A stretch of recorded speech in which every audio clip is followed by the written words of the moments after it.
The following contest is a fatal four-way tag team match. Introducing first, from Small Town, USA, weighing in at 210 pounds, Pal What's Guy!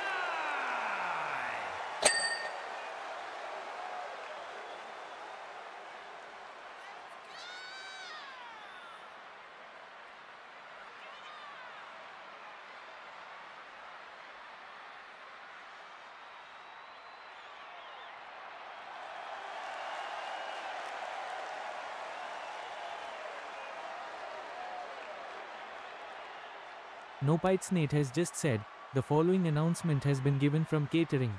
Be advised the M ebong M's are not to be touched unless your name is Thaddeus. Thank you and enjoy the big one.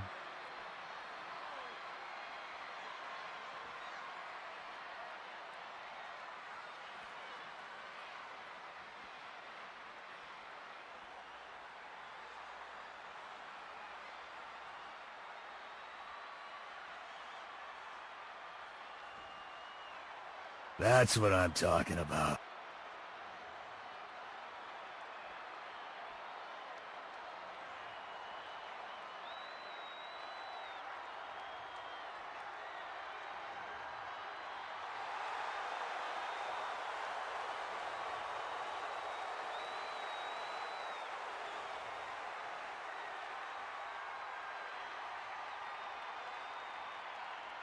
And his partner, from Indianapolis, Indiana, weighing in at 238 pounds, Billy Hart.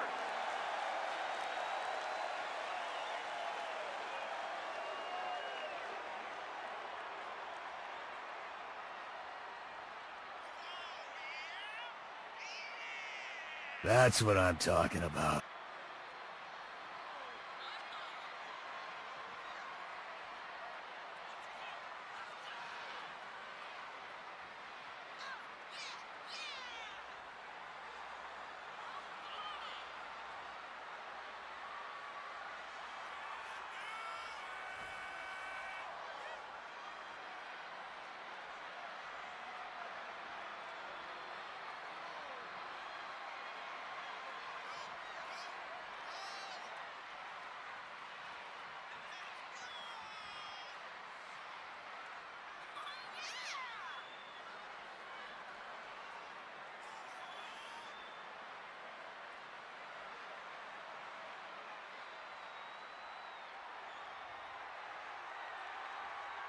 Playtime is over.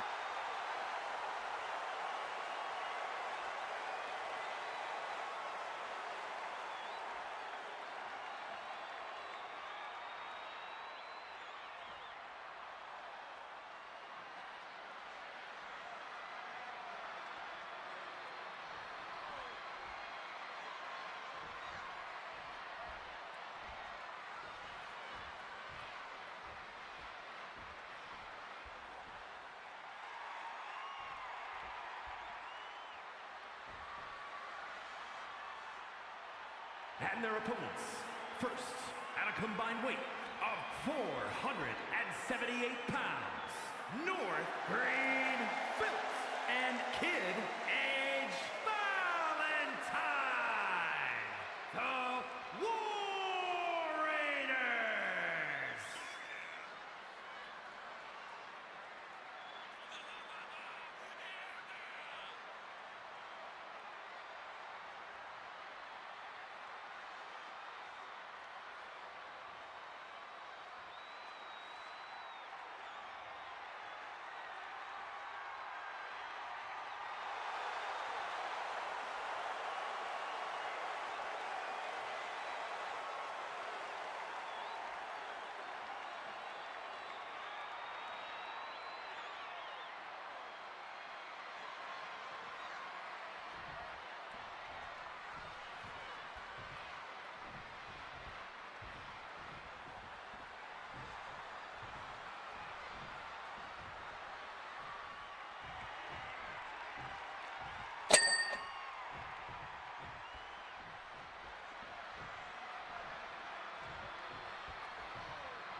Making their way to the ring at a combined weight of 476 pounds, the Assassin, CS, and Spinny, Sean, the Assassins.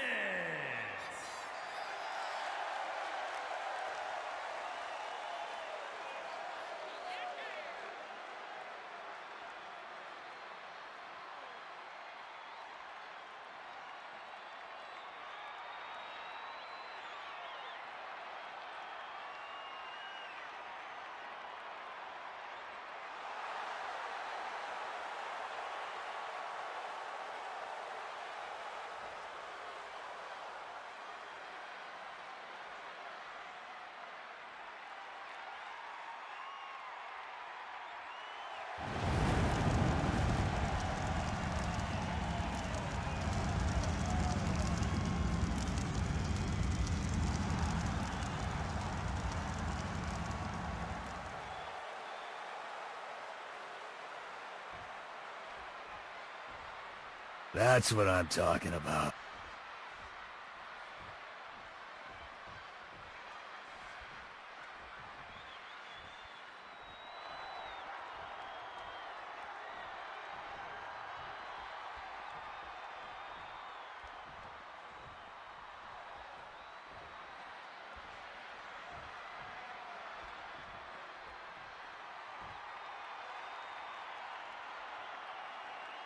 And their opponents at a combined weight of 475 pounds, Adam Brown and Disco King, the Megastars.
Vedaki Bahatar has just dropped 10 sub-bombs. Thank you. They have gifted those times.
Welcome. That's what I'm talking about.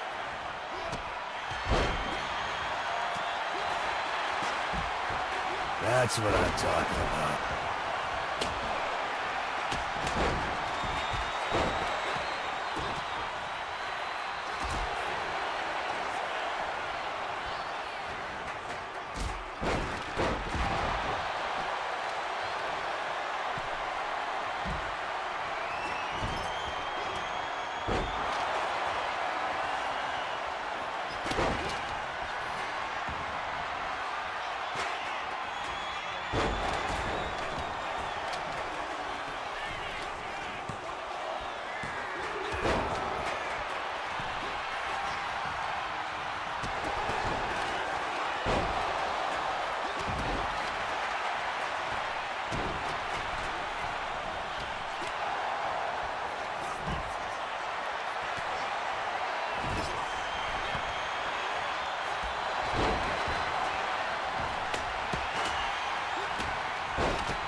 Sean the Show has just resubbed at Prime.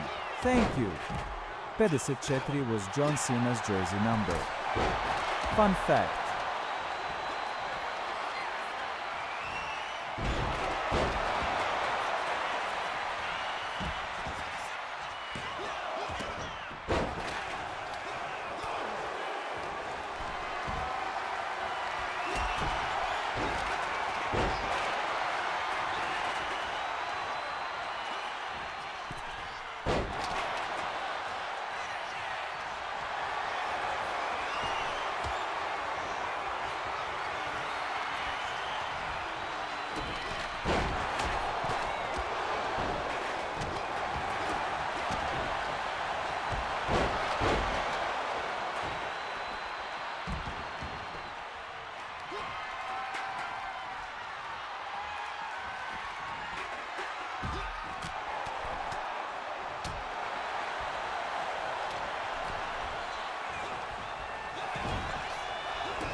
AD Havidian has just subscribed for the first time at Prime.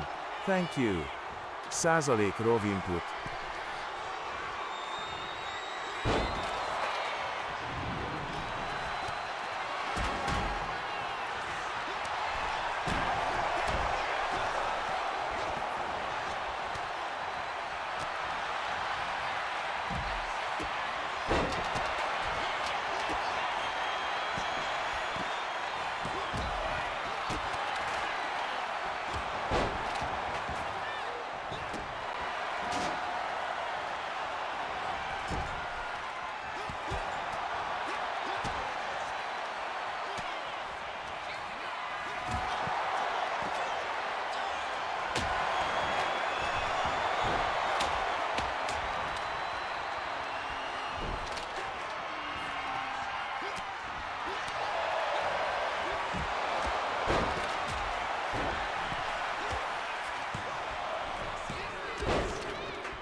Speedy Sean.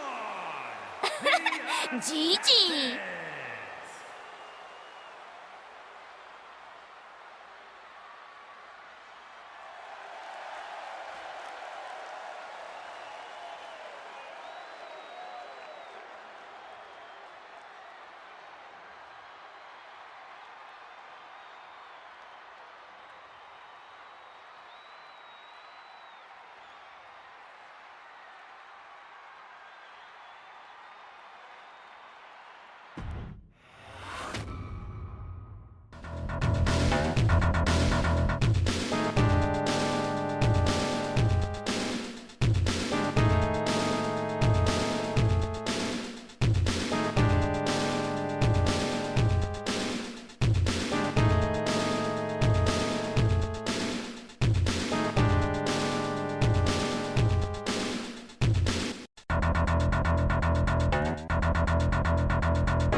Hello, everybody, and welcome to the big one. We are here. Thank you all for tuning in to our WrestleMania show of the year, and we have our first title match of the night. This is going to be a long one. Button down the hatches, put the seatbelts on. Wait. Oh, we're going straight to our Kappa title match, the rubber match between Zozoken and Vampy in a ladder match.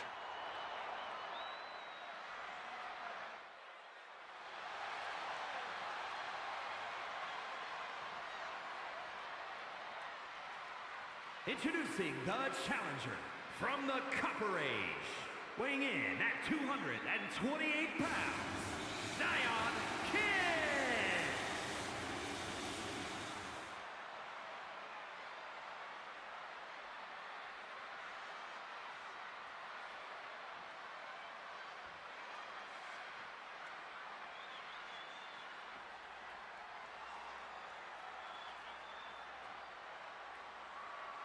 You are guest.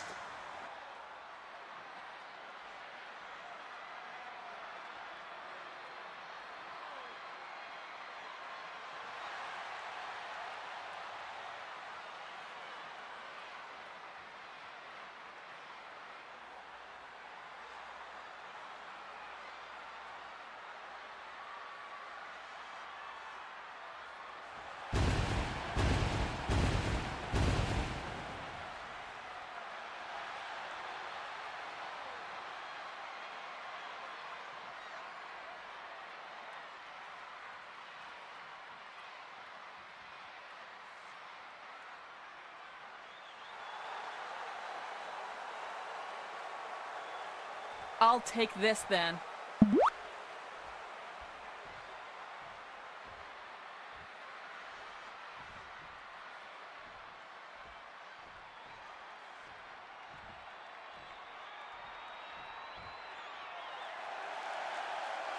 And introducing the champion, representing the Brood, from Louisville, Kentucky, the mixed non-stop action champion, Van P.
All right, first match on the official show, and it is a title match, one of the first title matches out of pretty much the entire selection of titles that we have here at CPW on the line here tonight.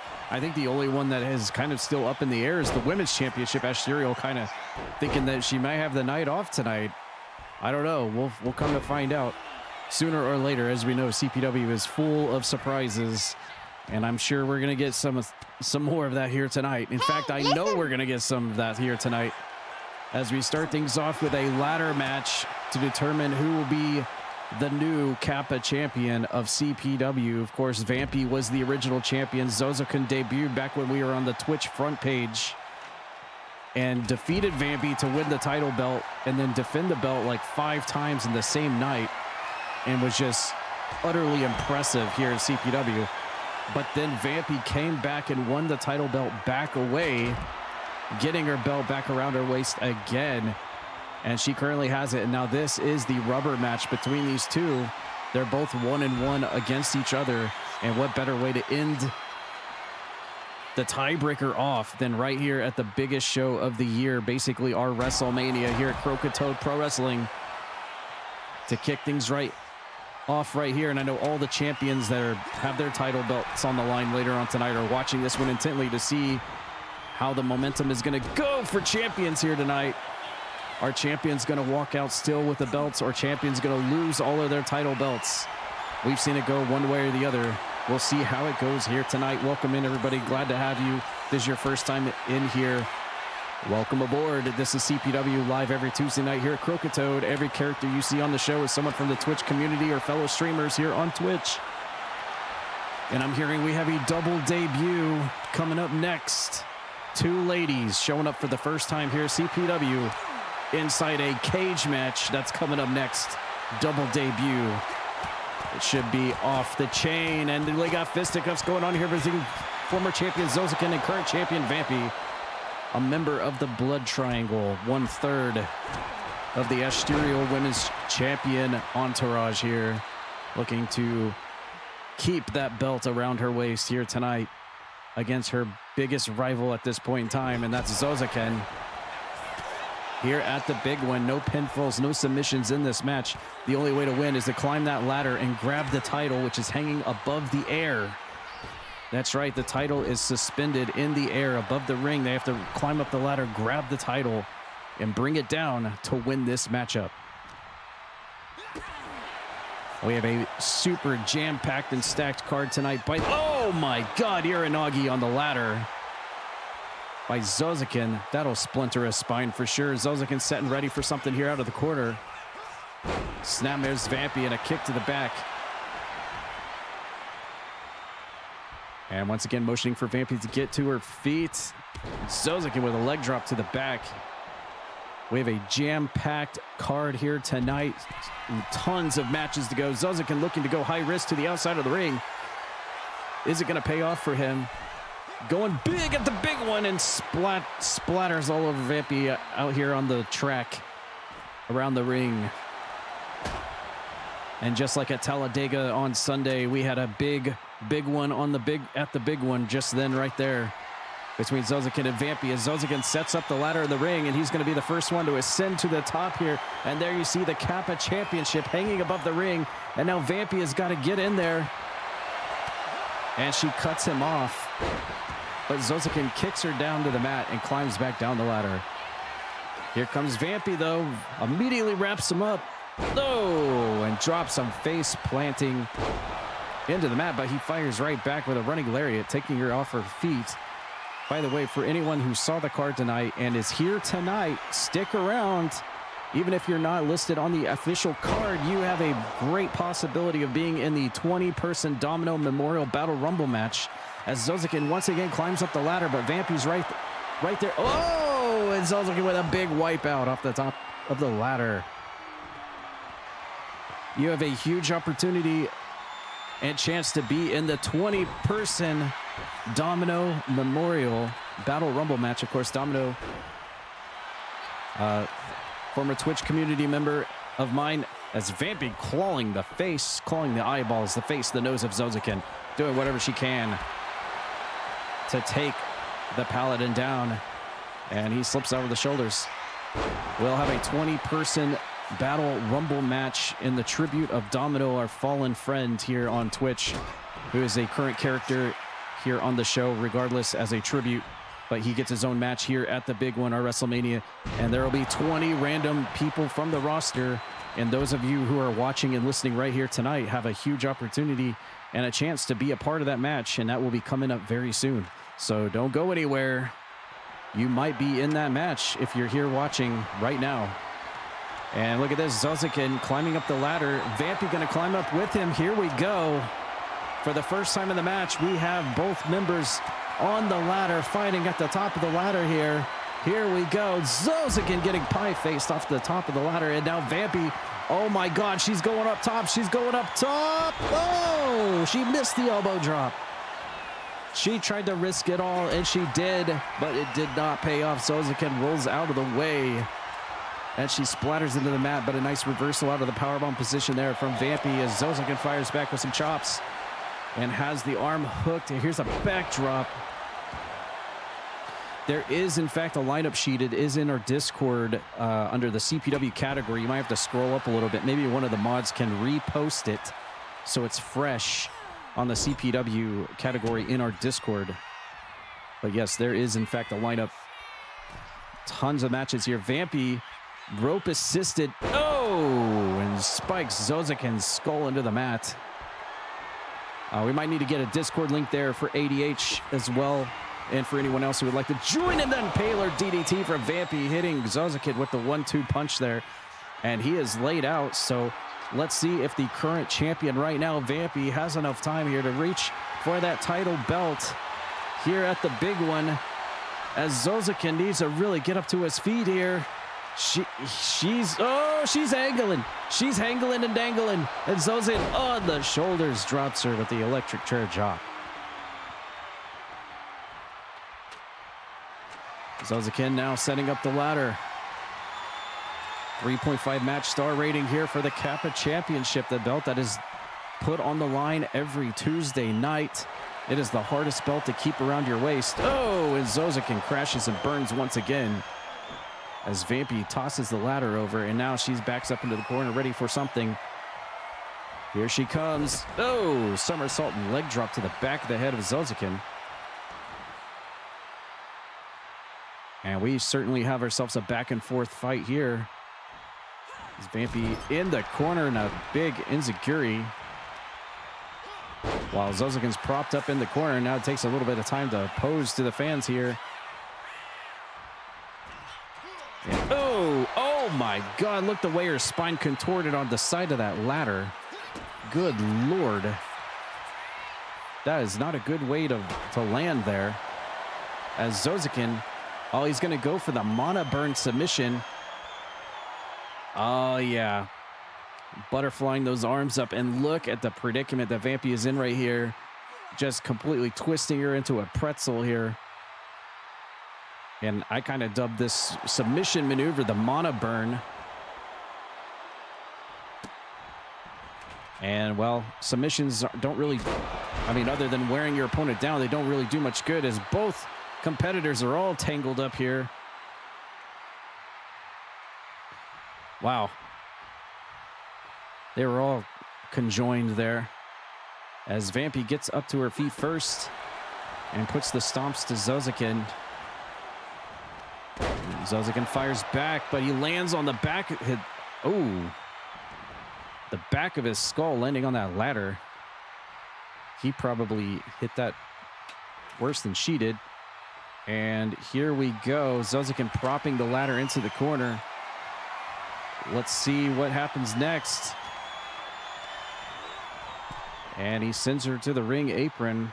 What does Zozoken have in store here? Change of plans. Sets up the ladder in the middle of the ring. Very dangerous situation. Springboard dropkick. Takes Vampy off her feet. Now Zozoken going to place the ladder again squarely in the middle of the ring to kind of climb up those Sheeran floors one by one to get to the top where that Kappa Championship is hanging. But he once again did not have enough time. to really grasp onto that title belt and pull it down from where it's hanging. The first person to pull it down will win and become champion. Again, Vampy, current champion. Zozoken fighting to get the belt back, and now he's going to go high risk here off the top rope, telling Vampy to rise to her feet. And Zozoken diving clothesline. And Vampy is down, but Kip's right back up to her feet, but misses the lariat. And Zozoken is right back on her here. And a stun gun sending her crashing out to the track on the outside of the ring. This might buy Zozoken some time, some ample time to climb this ladder and really grab onto the belt. Looks like it's a little bit lopsided there in the positioning, but looks like he's still able to grab it with his fingers, and he's got a nice clutch on it here. Here comes Vampy, though, coming back into the ring. Oh, and he got it! He got it! Zozoken has pulled the belt down, and Zozoken has once again become Kappa champion here at the big one, winning the tiebreaker between the two. Zozoken, once again, Kappa champion. GG.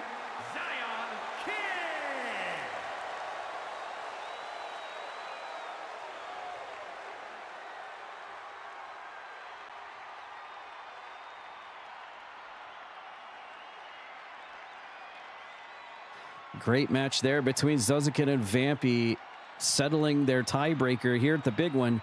Coming up next, a double debut for the first time ever. We're about to see two ladies clash inside a cage match.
The following contest is a steel cage match.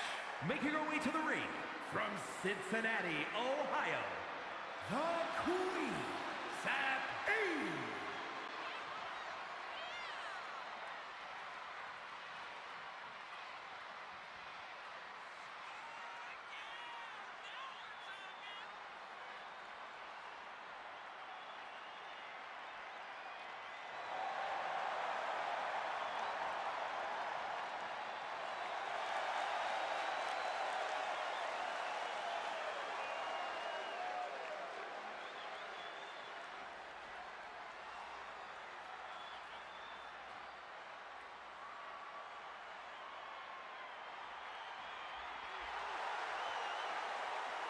And her opponent from Chicago, Illinois, Q.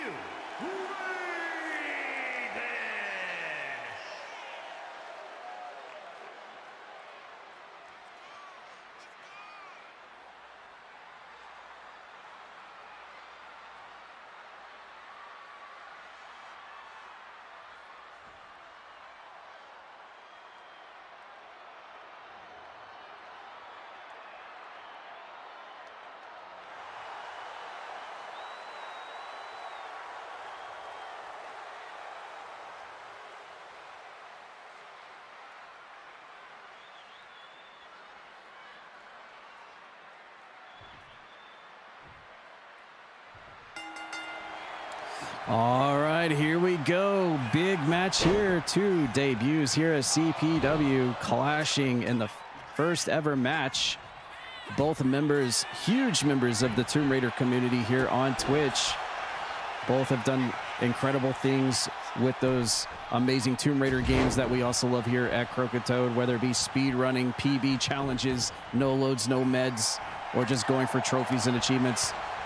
Both of these ladies very heavily involved in the Croftian story for sure, but now bringing themselves both here to Croakitoad Pro Wrestling for the first time ever and colliding here inside this steel cage structure. Let's see if they can utilize their Lara Croftian skills that they've learned and earned throughout the years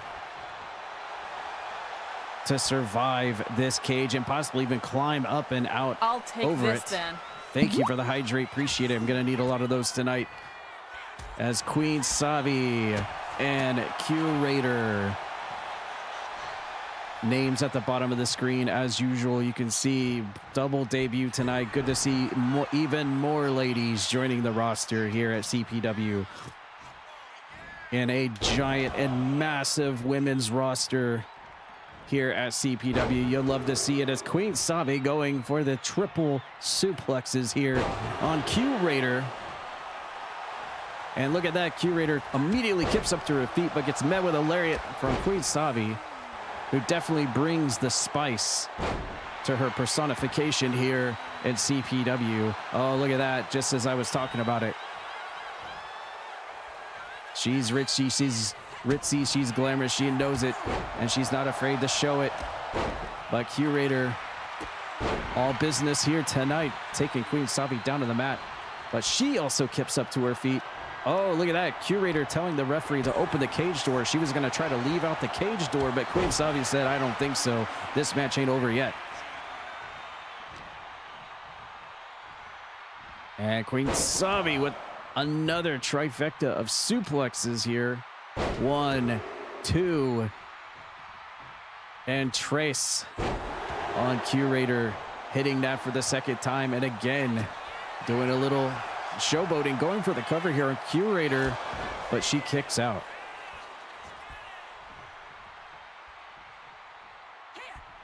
What a great way to make your mark and debut for the first time here at CPW. Not everyone gets to debut for the first time inside a steel cage structure. That is a huge moment, especially on the biggest event of the entire year as well. And again, Queen Savi going for the massive suplexes. This is like the CPW version of Suplex City, I would say. Jeez, Queen Savi with the handful of suplexes as she just showboating and suplexing. That should be on a t-shirt, showboating and suplexing. Queen Savi all about it here tonight. Q-Raider just can't keep up on the suplexes there. Looks like she can try to mount a comeback out of the corner now. Rear waist like go behind, but Queen Savi with the elbow to the side of the head, and here comes Queen Savi. No! Q-Raider with the reversal. Nice atomic drop. Trying to guide the Queen to the cage wall. But look at Queen firing back and chop blocks the leg out from underneath Q-Raider. And now Queen Savi setting ready for something. What has she got in mind? Here, just showboating. Look at that. Wow, just like, look at the cat-like reflexes of Queen Savi just walking the tightropes, just like her idol, Miss Croft. Man, I feel like these two shouldn't even be fighting. They should be almost on the same team, knowing and given their backstory. Training in the Croft manner, I'm quite sure at certain times, different times, with their leading lady, Miss Croft herself, as Queen Savi goes for the cover here on Q-Raider, but she raises the shoulder up before the 3. Pinfall submissions both accounted for in this cage match, as well as climbing up and out of the cage wall also accounts for a win here in our second official match of the night. Queen Savi just on it like a bonnet here. Once again, maybe going for the trifecta of suplexes again. My goodness. She does this enough, she's going to completely knock the air out of Q-Raider, and she's not going to be able to get up at all. How many times has she been suplexed? She is posing to the crowd here tonight. Here at Fort Lauderdale. the home of the big 1-2 this year. Tried to go for a double stomp, but Q-Eater gets out of the way and hits her with a charging clothesline. Scorpius 9472 has just come in with a raid. And thank you for the raid. Scorpios, welcome in. Here we go. Let's see if Q-Raider can get some offense going here. Oh, and a kick to the side of the head of Queen Savi. As Q-Raider pulls her away from the cage. Towards the middle of the battlefield, Q-Raider. A little bit of trash talk there. Oh, she tried to go for the knee shot, but Queen Savi stepping out of the way. And oh, fires back with a knee face buster. Queen Savi just totally showboating here tonight. Oh, is she gonna go for him again? Wow, again, how many times? These should be called like boulder traps. This should be called the suplexing boulder traps or something. The 3 boulder trollers. Yeah, there you go. The 3 boulder trollers. That's what she should call those. And Q-Raider is getting hit with every single one of them. She gets flatliner and face first in the mat. 1-2, and Queen Savi is going to pick up the win here in a double debut matchup. Wow, Queen Savi came out here showboating here at the big one and picks up the win here tonight on her debut.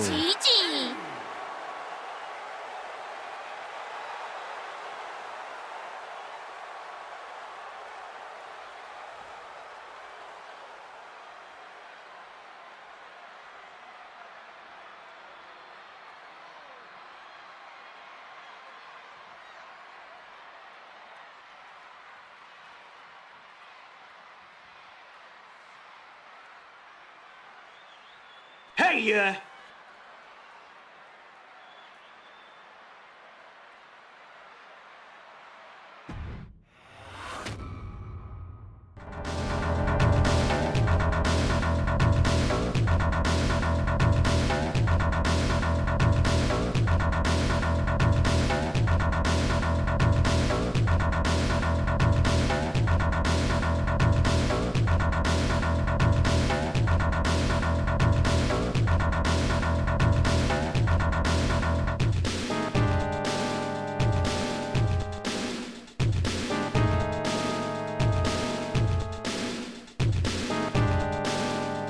Bitches leave.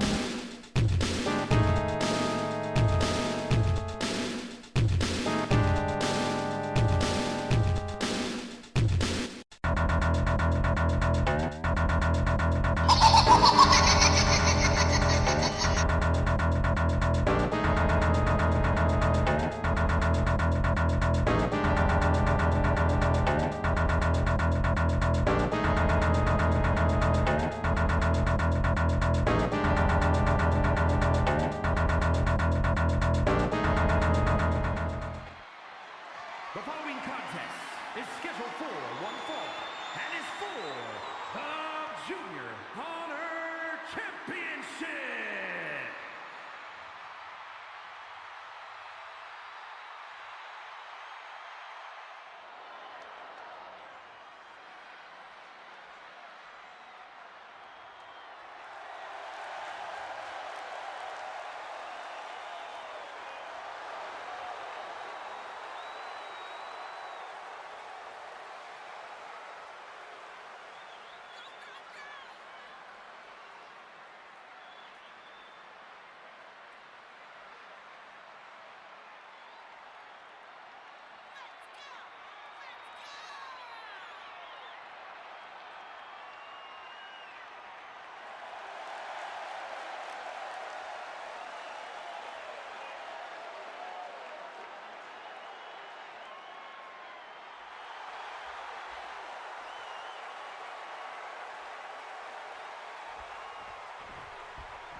Introducing the challenger from Detroit, Michigan, weighing in at 190 pounds, Punk A.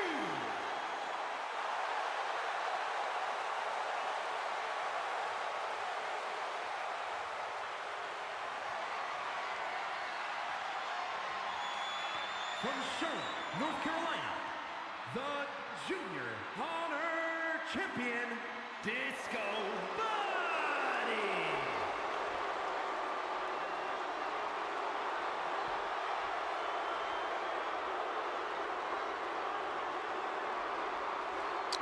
And there it is, the Young Lions Championship up for grabs here tonight in our second title match here at the big one. Puppy, the former champion, he wants the belt back. Disco Money took it from him. And then we see AJ Jacobs coming out to escort his friend for this title match here tonight. I am honestly curious where the lack of Simon Crow is to help Disco Bunny at ringside. We do not see him here tonight. I'm sure that will be a story to be unraveled next Tuesday.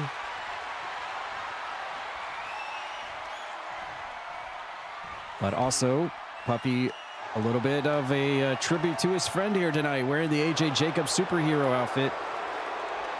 I guess he saved up enough Robux to switch out from his casual gear to actually get into some serious business attire here tonight, knowing that the title is on the line. Nice chain wrestling from Puppy, taking out the legs of Disco Bunny, but she's right back. Ooh, right back on him. Drops his face into the hard knee, and now Disco Bunny with some mounting punches to the side of Puppy's head and slapping. Wow. The disrespect from Disco Bunny, the champion, just with the slap to Puppy's face, and now climbing to the middle ring rope and going for the elbow smash. But Disco Bunny backing off, going for the basement dropkick to the head, but Puppy rolls out of the way. So far on the night, our first title match has seen a new champion, Zozoken, once again back on top of the Kappa title. But the unfortunate thing about that is that next Tuesday he'll be put right back to the test again, as he puts that Kappa title on the line every 7 days. And Puppy, I'm not sure what he was going for there, a little shadow boxing perhaps, to try to impress Disco Bunny as she does a hopping bunny kick, taking Puppy off his feet. Now here's a lateral press, but Puppy immediately kicks out. Here in our Young Lions title match, and look at Bunny here now using the ropes, showing her agility here to walk the tightrope like we saw in that last match. Disco Bunny with a little bit of combo action there. Puppy back heel trips the champion down to the mat, and now an Irish whip into the corner. Puppy tried to lurch forwards, but didn't get anywhere on that one. Disco Bunny taking him to the other corner, but Puppy stops whatever she had in mind. And again, a fight for the neutral corner as we get a nice close-up shot of that St. Jude Children's Hospital logo. We are in the midst of the 2026 St. Jude Play Live event, raising $650 out of 1,000 of our goal before May 31st. Thank you to everyone who has contributed. And here comes Puppy, inside out, rolls her up right into the pinfall, but doesn't get anywhere on that one. 3-star match rating, as Puppy backs her up into the side of the ring ropes, and there goes Hi-Fi Puppy crashing out here at the big one, onto the track at ringside. And Puppy trying to maybe go for some high risk, but Bunny wasn't going to let him. Swipes away a drop kick. Oh, and a headbutt. Not sure who that helped more, but here comes, oh man, nice kick to the back of Disco Bunny's head. Now we have a double down on the outside of the ring in this title match. We certainly don't want to see any title matches end in count out tonight. That would be terrible. But it looks like, at least for this time here, we're going to keep this one going, as Puppy was wide open on the drop kick off the middle ring rope.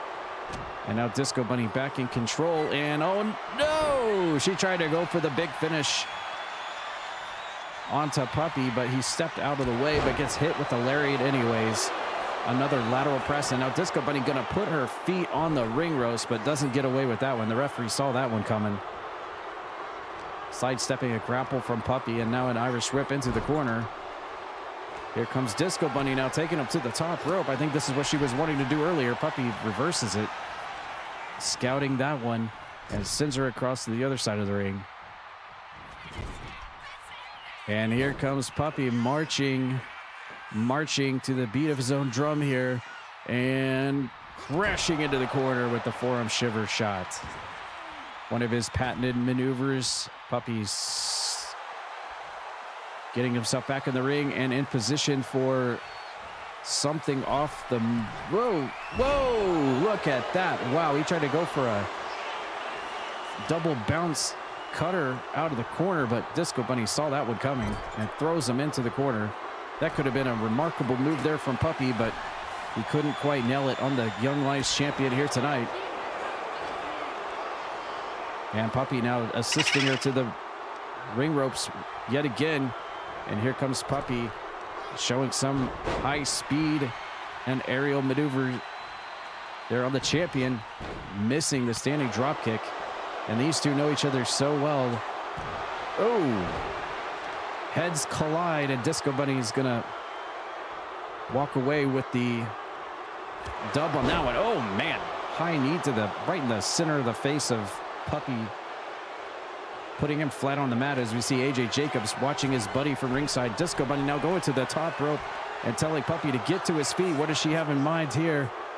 Here she comes. Oh, she was gonna go for the top rope bunny kick, but Puppy steps out of the way. Look at this. Nice move there. Almost a package pile driver type of move by Puppy, spiking Disco Bunny on her head. Here comes Puppy, spinning around like a hurricane out of the ropes, and hits her with the enziguri. And now climbing to the top rope. Puppy, here he comes.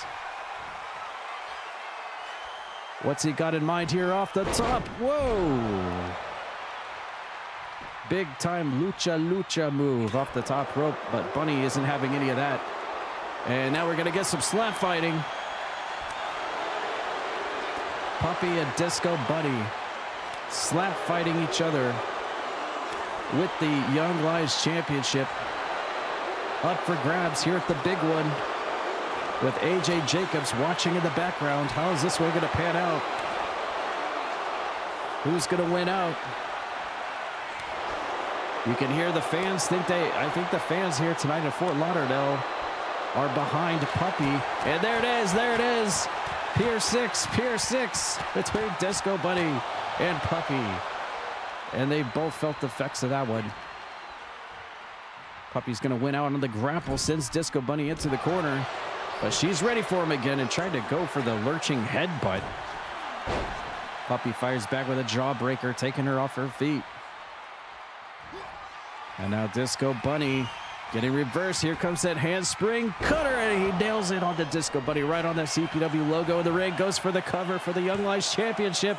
Is this it? 1, 2, they did it. Puppy is once again the Young Lions champion here tonight at the big one. Here is your winner, and new Junior Honor Champion, Punk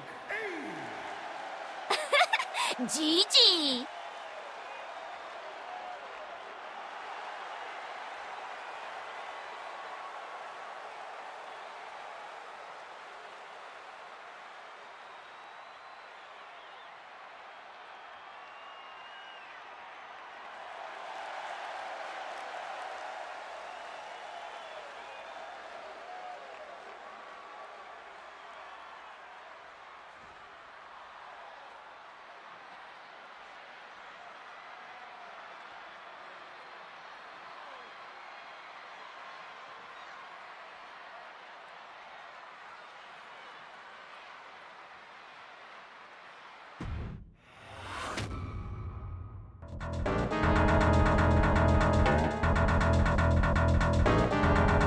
Folks, this is going to be your first opportunity to try to see if you can spot Jimmy Zaz here tonight at the big one. Do you think you can find him?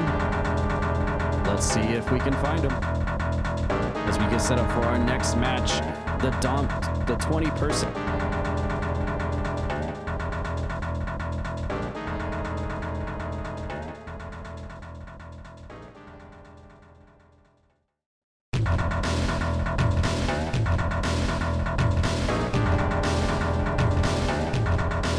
The 20-person Battle Rumble coming up very soon.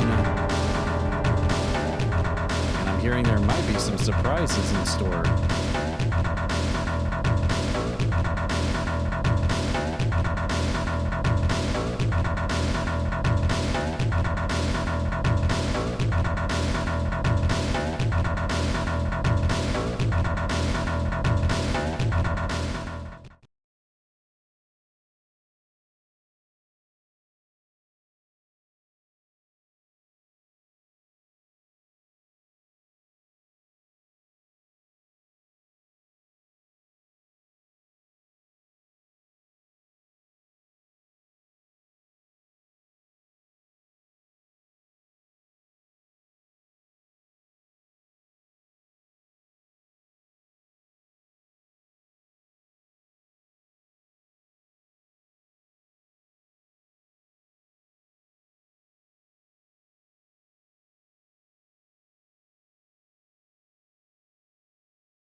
The following is a tag team Extreme Rules match. And the Demon and Howie the Brood.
All right, here we go. It's time for the match to finally take place that we wanted to see.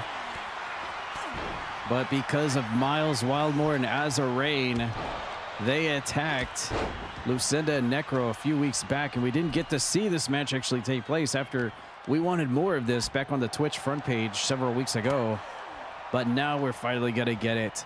Spousal tag team matchup here at the big one. No rules, weapons are allowed. This one could get very ugly very quickly, as these two teams have been waiting and chomping at the bit to get a taste of each other once again. And look at Lucinda just hitting Demon with the Hangman's Noose out of the corner there, while Honey takes care of business on Necro. And now the two ladies doing battle. Lucinda battling up with Honey, sending her out of the ring.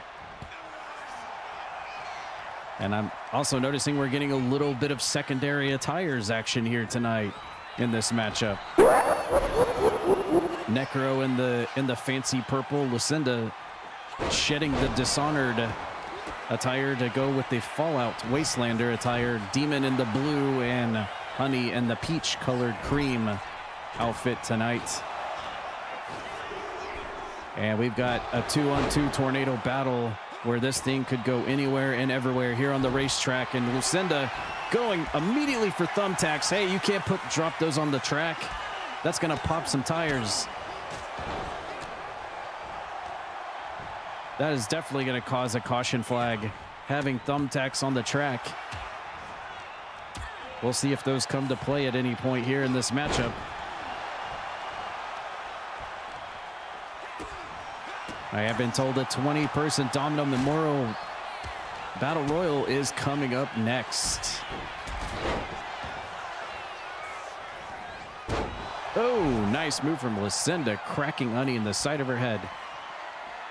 Necro going for a weapon under the ring. What's he got there? Steel chair, but Demon's not going to let him utilize it, as Lucinda goes for the crisscrossity suplex inside the ring and goes immediately for the cover and almost got it right there early. Very early in the match. Here comes Necro. Oh my God, an elbow drop to the spine. While Demon was, and Demon eats a chair shot. Man, Lucinda and Necro taking care of business here tonight at the big one. It was Honey and Demon who picked up the big win in surprising fashion back on the Twitch front page. And I said back then I wanted to see more of these four go at it, and we're getting it here tonight on the biggest event on the entire schedule. I'm happy to see it. Oh my God, Lucinda is tearing up the Spanish broadcast table. Our Spanish broadcast colleagues here at ringside said adios, amigo. And, well, we'll see if that comes into use at some point in this crazy spousal 2-on-2 tag match here tonight. Here at our WrestleMania of the schedule of the year, our big one. Ooh, Demon walking barefooted through those thumbtacks on the outside of the ring. Ouch. Lucinda targeting and using VATS on Honey with the hard punch inside the ring. But here comes Demon to make the save.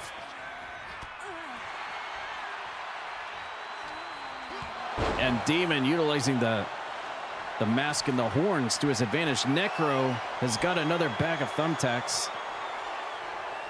What is he going to do with those? He brings him in the ring.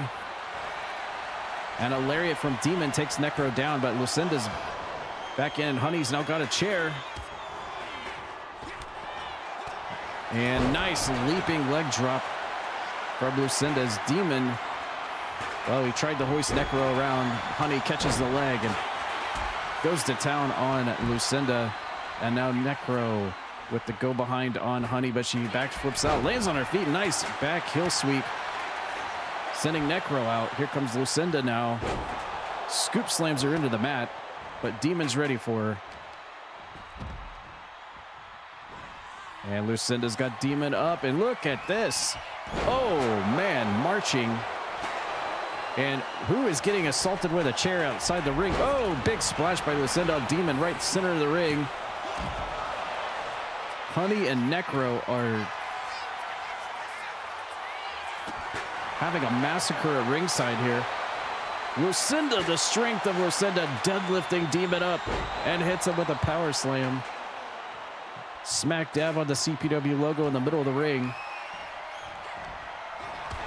All four of these participants, wonderful and amazing people, fellow streamers here on Twitch, and of course, significant others with one another as well. Glad to see them all being represented here at the big one here tonight for CPW, our WrestleMania show of the year. And I got a little bit of a collision there between Demon and Necro as Lucinda hits the... Oh, tried to go off the... I guess she nailed it off the middle ring rope, hitting the forearm, and Lucinda's got more thumbtacks. She drops it. Demon being assisted to the ring ropes, and a super kick, but Demon sidesteps out of the way while Necro and Honey are doing battle outside the ring again. This one is just as chaotic and crazy as I thought it would. Just chaos all over the place. Look at Necro here going for an ankle lock on Honey. And it looks like she's tapping out on the outside, on the racetrack outside the ring. I think we got a tap out from Honey there, but it's not going to count. This match will continue. Here comes Demon with a pin on Lucinda, but Demon's there to make the save. And let's see what happens now when a Demon goes head-to-head with a Necromancer. Well, that battle ended shortly. What the heck? Honey's got a cone. Honey's got a cone. Well, of course, there's going to be cones here at the big one. Someone's going to get... Oh! She tried to cone Necro, but it didn't quite work. Here comes Lucinda. Once again, another Rough Rider. Spiking Demon's face into the mat. Now she's setting ready for a finisher, but Honey's going super high risk here. No! Huge drop kick up to the outside. She notices and turns, sees Demon's in trouble, comes in to make the save there. Great match. 5-star matchup now. This is exactly what we wanted. Oh, Lucinda's in big trouble here. She's being contorted into the submission hold by Honey. Oh, she's got her cinched in there tight. And look at Necro coming in to make the save. Ooh, did he try to go for a soul steal there? I think Necro almost tried to steal the soul of Honey, but Demon said, nah, I don't think so. Nice and easy save there from Lucinda. Saving Necro. And Honey going for yet another weapon, another cone. Another cone under the ring. And now the ladies doing battle. Nice follow-away slam from Lucinda. She hurt herself on that one. The match now starting to take a toll on all four of these competitors for sure. Here comes Necro. Ooh! Packages Demon up and spikes him right on the base of his head. Going for the cover here. Necro picks it up for Necro and Lucinda after the Twitch front page. Lucinda and Necro with the dub after the last time we saw these two couples go at it. And they pick up the win here at the big one.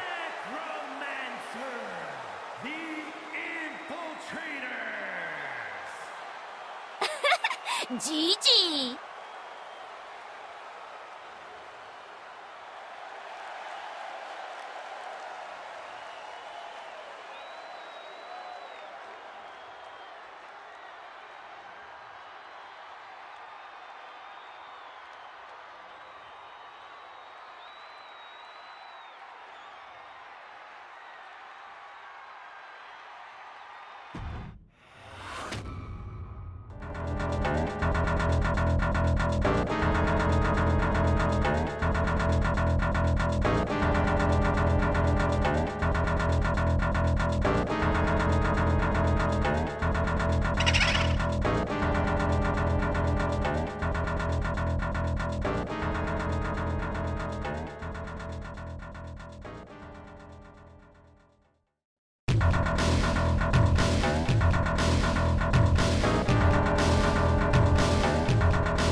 think we're just about ready for the 20-person Domino Tribute Battle Rumble match for a shot at the television title.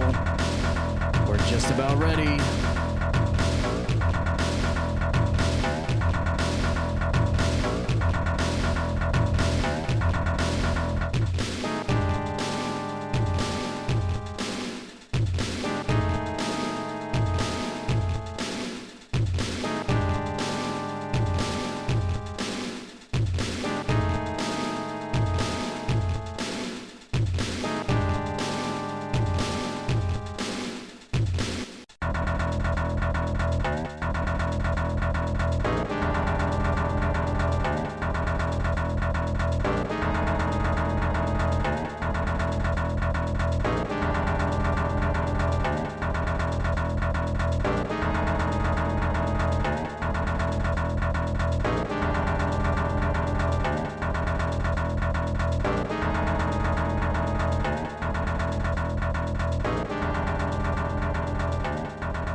Gentlemen, are we ready for the big 20-person Domino Memorial over-the-top rope Battle Rumble match for a future shot at the television championship? Let's get into it. Let's go.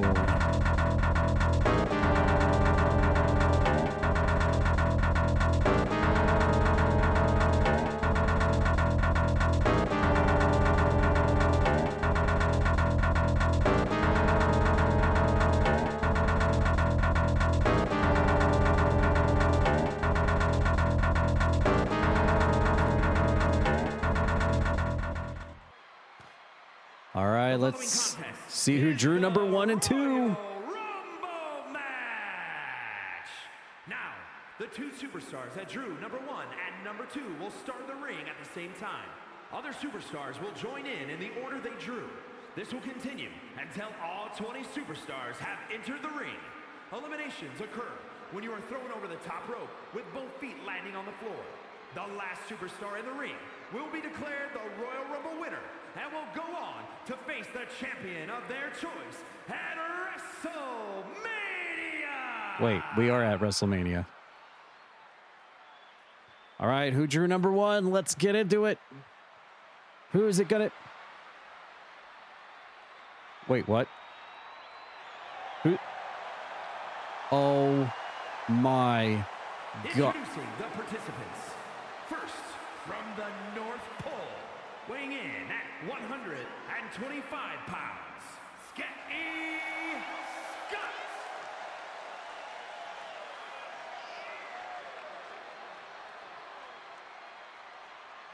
Skippy the Scout making his debut here at CPW. He is here. He has peaked and peaked and peaked. And now it's time for him to peak here at CPW. Wow. Making his debut here on the show here tonight. Look at him, Skippy the Scout. Who's going to be number 2 here in the Domino Memorial? What? Oh, no. Introducing the individual who drew number 2, representing the Assassins from Miami, Florida, the American Dream.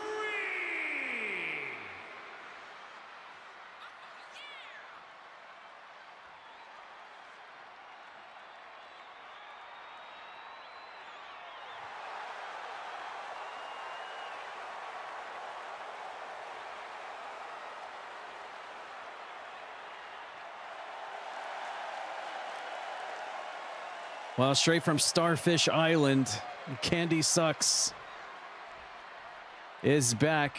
How can we go from something so wholesome as Skippy the Scout to Candy Sucks? My God. Well, here we go. I'm so sorry for this, Skippy the Scout. I did not want this to be your first initial impression here at CPW.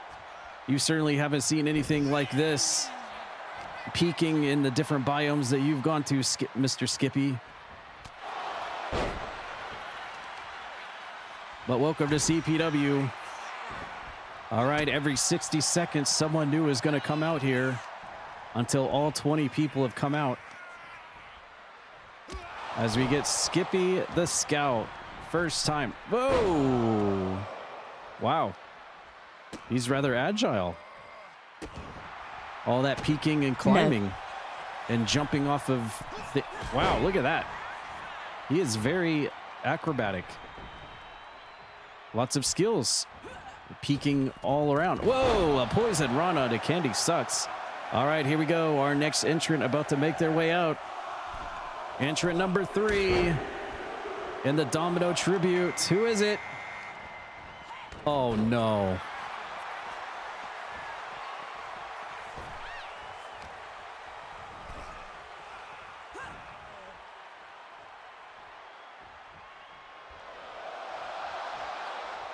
No, not Skippy the Scout. Azaraid, save him.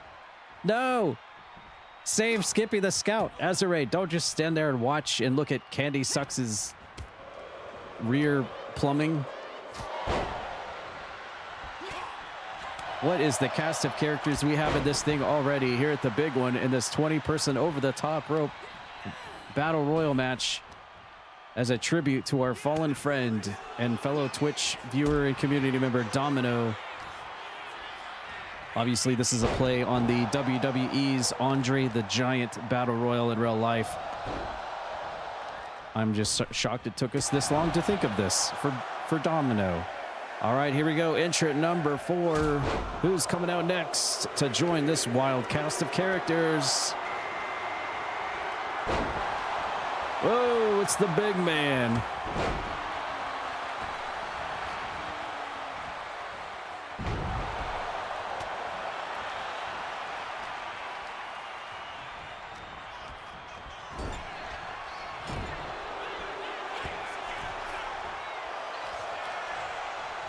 Big D in there at number 4. Oh, no, and he got rid of Skippy the Scout. You can hear the boos here at the building.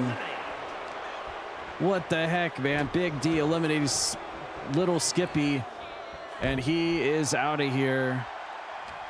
What a debut, though. Another member debut here tonight on the CPW roster as he takes the long walk back to the tropics. Or the airport, I guess you could say. Back to the airport he goes. Well, why are we getting a zoom in on Skippy? I guess the cameraman knows where the ratings are. All right, our next entrant about to make... Okay, we're zooming in on Skippy a lot. I don't know why. That's weird. And here comes... Oh, who is this? Kimberly Styles. Why is the camera following Skippy? Can we get back to the action of the ring? There we go. What the? What is happening? Can we reset the camera? What is happening? Why is the camera stuck on? I don't know what's happening with that. I might have to just manually set it here. Thanks, 2K. We love you. Good job. All right. Well, that was entrant number 5, Kimberly Styles, making a huge return. We haven't seen her in years. A veteran here in the multiverses of CPW. And coming out next, number 6, entrant number 6. Oh, and our resident Pokemon trainer has arrived yet again. Trainer Lindy is here.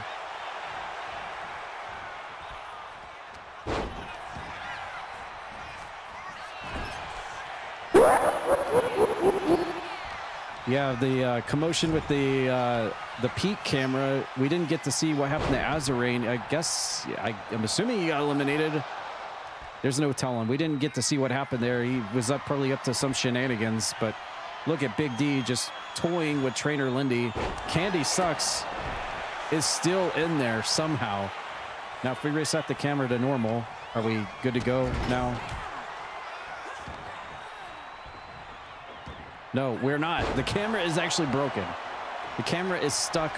All right, so we're just going to have to manually keep it right here.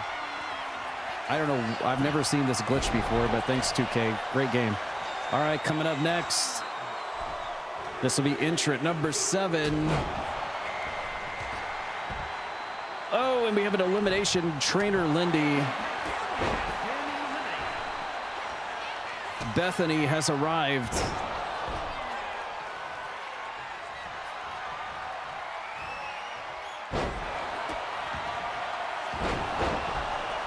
Wow, this Battle Rumble is full of ladies. Uh-oh, Bethany's in big trouble. Candy Sucks somehow is still in this thing, coming in at entrant number 2. We've got veterans like Big D and Kimberly Styles in there. Bethany would love nothing better than to get a shot at the television title by winning this match, considering her significant other is our current reigning World Heavyweight Champion. They could definitely be the power couple here at CPW if she can pull it off. But somehow Candy Sucks has got the energy of gods here. I don't know why. She's still in this thing. We'll have to see if someone can eliminate her as entrant number 8 is about to make their way out. And there goes. Oh!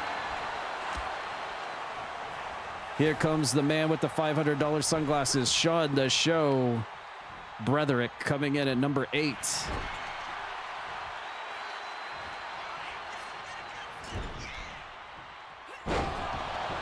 And unfortunately, we had elimination from Kimberly Styles there.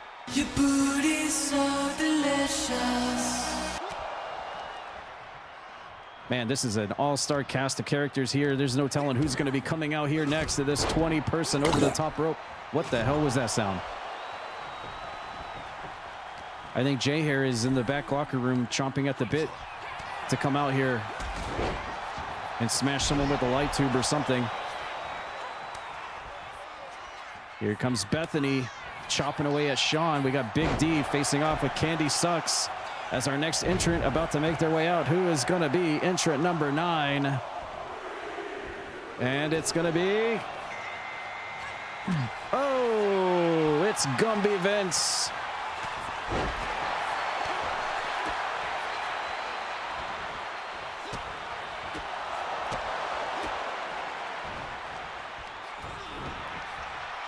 We'll be hanging out with him in a couple of months at QuakeCon 2026 in the BYOC.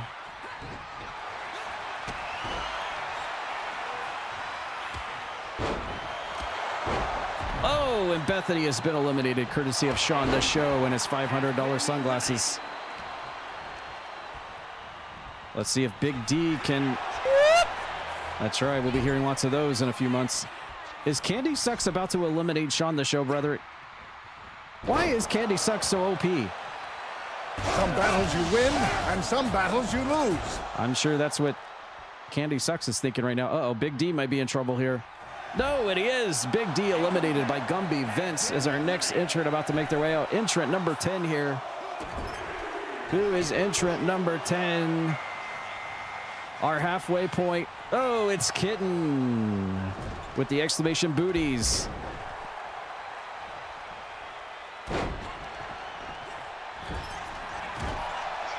Your booty's so delicious. Let's see if Kitten can take out Candy Sucks, who's been in there since entrant number 2. This is astonishing. Your booty's so delicious. How is she still in this thing? She's certainly got the endurance. All those movies that she's been the feature star in has certainly trained her for a match like this, that's for sure. Oh, yes! That's right, Paul Bearer, that's right. Entrant number 11 about to make their way out here as we have Sean the Show, Gumby Vince, Kitten, And Candy sucks in this thing. We are at our halfway point. Who will be number 11?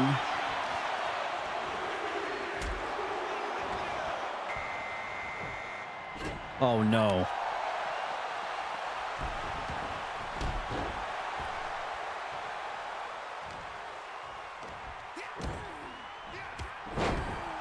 Someone made a mistake.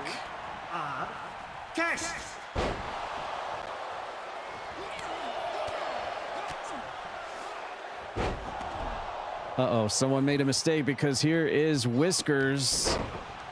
He has turned completely creepy now. Uh-oh, Kitten on a thin ledge there by Gumby Vince, but she comes back into the ring. Whiskers taking care of Sean the Show now. I'll take this then. Thank you for the hydrate. Appreciate that. Kitten taking care of the Wascally Rabbit. Oh, she tried to go for the stiletto kick. Oh no, Sean the Show has just been high kicked out of the ring. No, and the show goes back to Hollywood, at least for tonight, as our next entrant, number 12. Oh no. Wait, he's back in action. Our chief medical officer of CPW is back in the ring. Comatrix YI.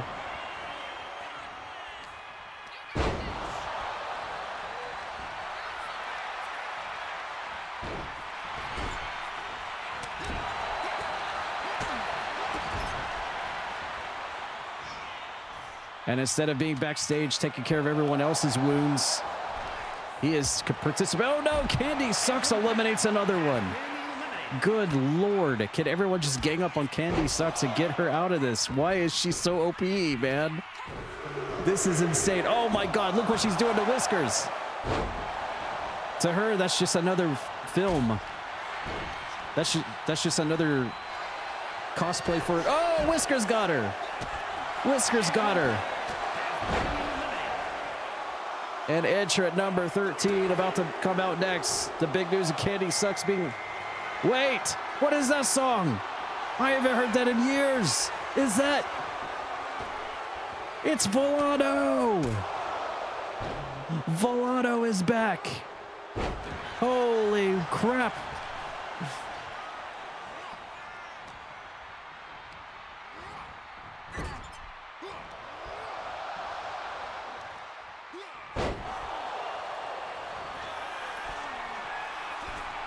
Whoa, big stomp from Volano making his big return. We haven't seen him in years. At the expense of Kitten, I'm sure she doesn't appreciate that. We got Whiskers in there. We got Comatrix in there. Man, what a cast of characters we've seen so far in this thing as entrant number 14 about to make their way out.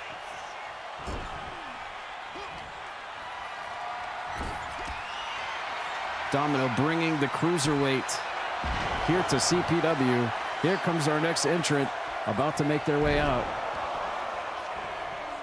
And it's gonna be Alessandra coming in at number 14.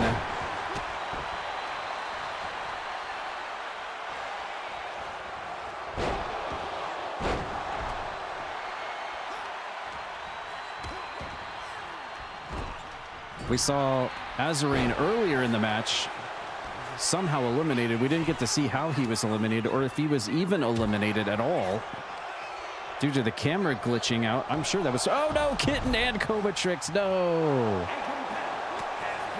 Kitten on the left, Comatrix on the right, double elimination. They are both out, unfortunately, here in our 20-person over-the-top Domino Battle Royal matchup here at the big one, as number 15 is about to make their way out. Only 5 entrants left in the match. We've got the returning Volano. We've got the creepy Whiskers and Alessandra in there now. Who is number 15? Who's it gonna be? Wait, what? You can't be in your own what?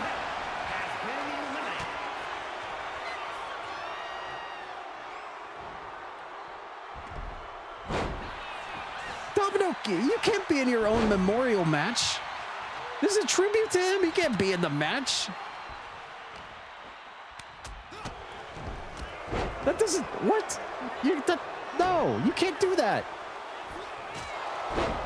This is a tribute to him. This is a memorial to him. He can't be in his own tribute match. What the heck is going on? Well, we had Alessandro be eliminated, by the way, during the commotion. Oh, and Domino takes care of Whiskers. And look at this. We've got an age-old fight right here.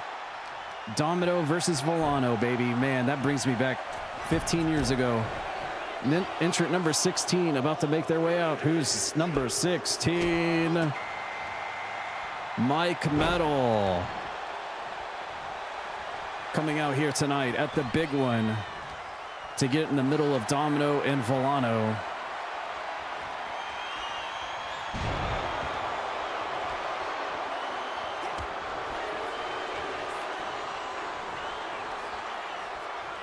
Oh, and Domino turns him inside out. Man, this is a classic cast of characters right here, man. This brings me back 10 plus years ago for sure. Volano, Domino, Mike Metal, all three classic characters here inside the ring. I still can't believe Domino is in his own tribute match. What? Who else but Domino?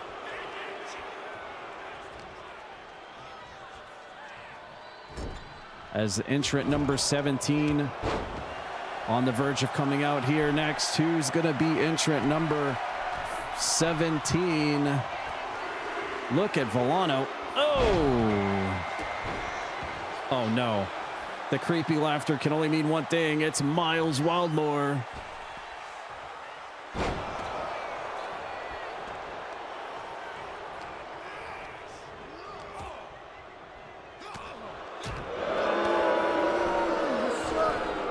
Oh, my God, and Miles immediately eliminated by Mike Metal. What the heck?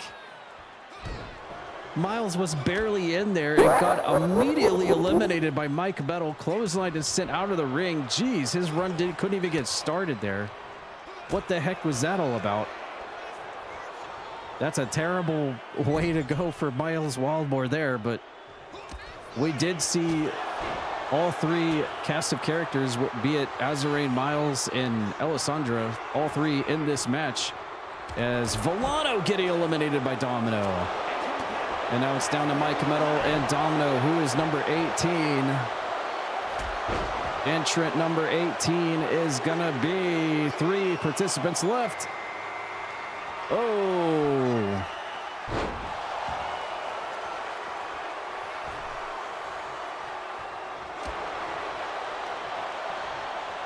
Oh yeah, we're definitely taking it back old school.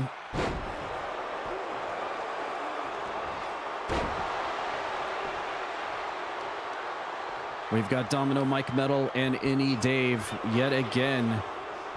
It's just a shame that Sumo didn't get a little bit of time in there with Volano in the match. Oh, and look at Domino punching Sumo right in the sushi rolls.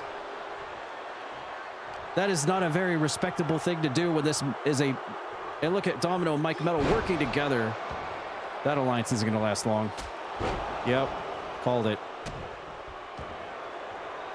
Come on, it's bad enough that you're in your own tribute match, Domino, but then you have to start punching people in the balls when this is a tribute for you. That's not a very tribute thing to do, my dude. All right, here comes number 19. Who is number 19? Second to last entrant. Oh, we're dropping some liberty here. Helldiver Zach.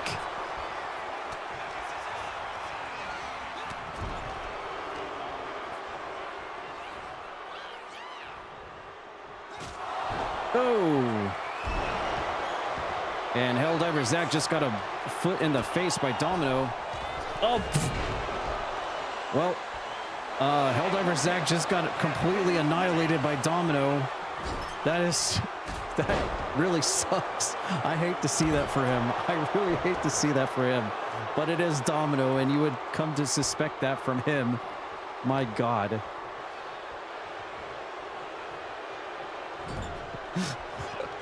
The quick and super elimination of Helldiver Zach.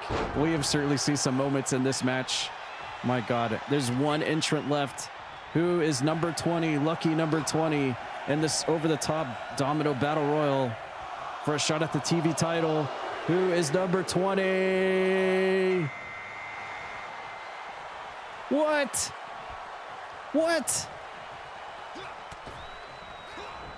I suck! Roxas.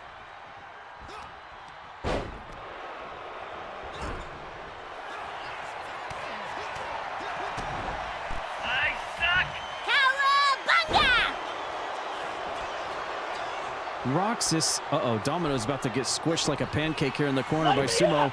Oh no, oh!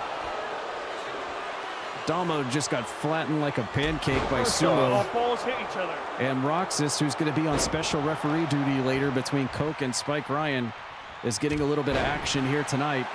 Getting the ultimate lucky number 20 here in the Domino Battle Royal. And this is it. This is our 4 entrants. I'm absolutely shocked by this. Sumo.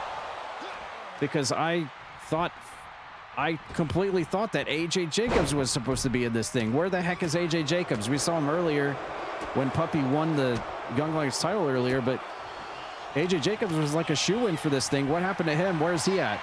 Oh, and Roxas has just eliminated Domino from his own match. And then there were 3. Light me up! Who will win the first ever Domino Tribute Memorial Battle Royal? It won't be Domino. Oh, and Roxas. No, he hangs on. Look at that. The wherewithal of Roxas surviving a kick to the face. I suck! It's down to Roxas, Mike Metal, or Sumo. Who's going to win for a shot at the television title? And Roxas has been there before. He is a former TV champion himself. Could he get another title shot after what we see go down between Buttons, Feats, and Hype later? Will he be next in line, or will it be Mike Metal getting his first opportunity at a title here in CPW, or will it be Sumo going for his first title belt here at CPW? Look at Mike Metal trying to get Sumo out. That ain't gonna go. Here comes Roxas doing some slappies to Mike Metal in the middle of the ring. That's going to make a very angry person even angrier for sure. Roxas doesn't care, and there's an inside-out shovelplex by Roxas. And look at Sumo and Roxas working together on Mike Metal. Mike Metal may be in trouble. Oh my goodness. And Mike Metal has been eliminated. Getting super kicked by Sumo out of the ring, and now it has come down to this. Lucky number 20, Roxas. And look at him going for the limit break tightrope walk, but misses. Sumo rolls out of the way. And it has come down to this. Will it be Sumo or will it be Roxas to win this Battle Royal match? Sumo was entrant number 18, Roxas number 20. And here comes Roxas, top rope moonsault onto the big man. And again, going high risk. Here comes Roxas with a swanton bomb next.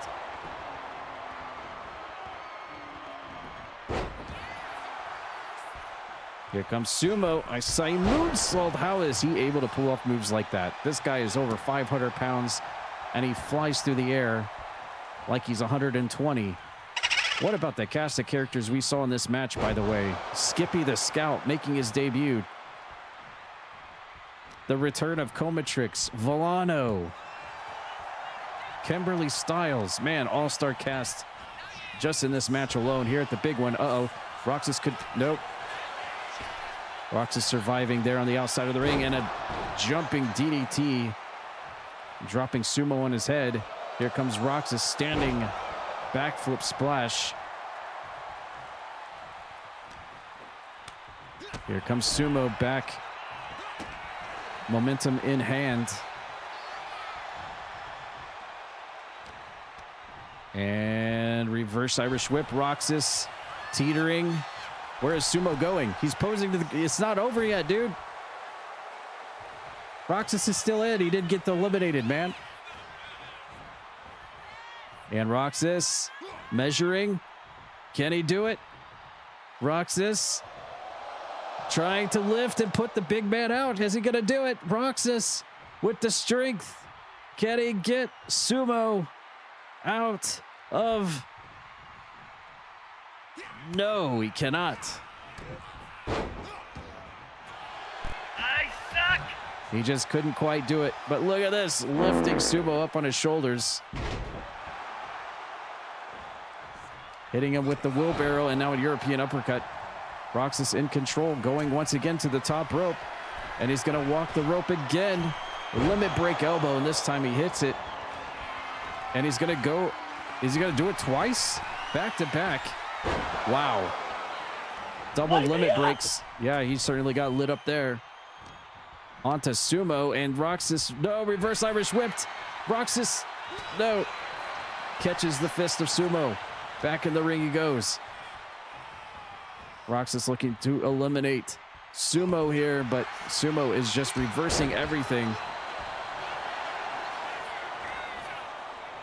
Roxas again up on the shoulders. Forward roll. Sumo back in control.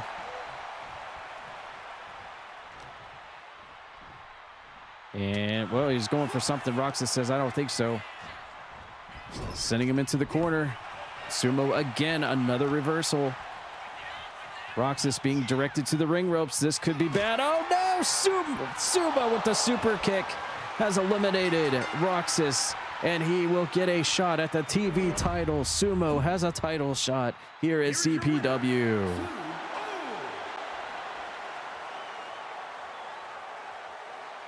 Over the line!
Introducing the challenger from Little Rock, Arkansas, weighing in at 305 pounds, Rock Hurt Mees.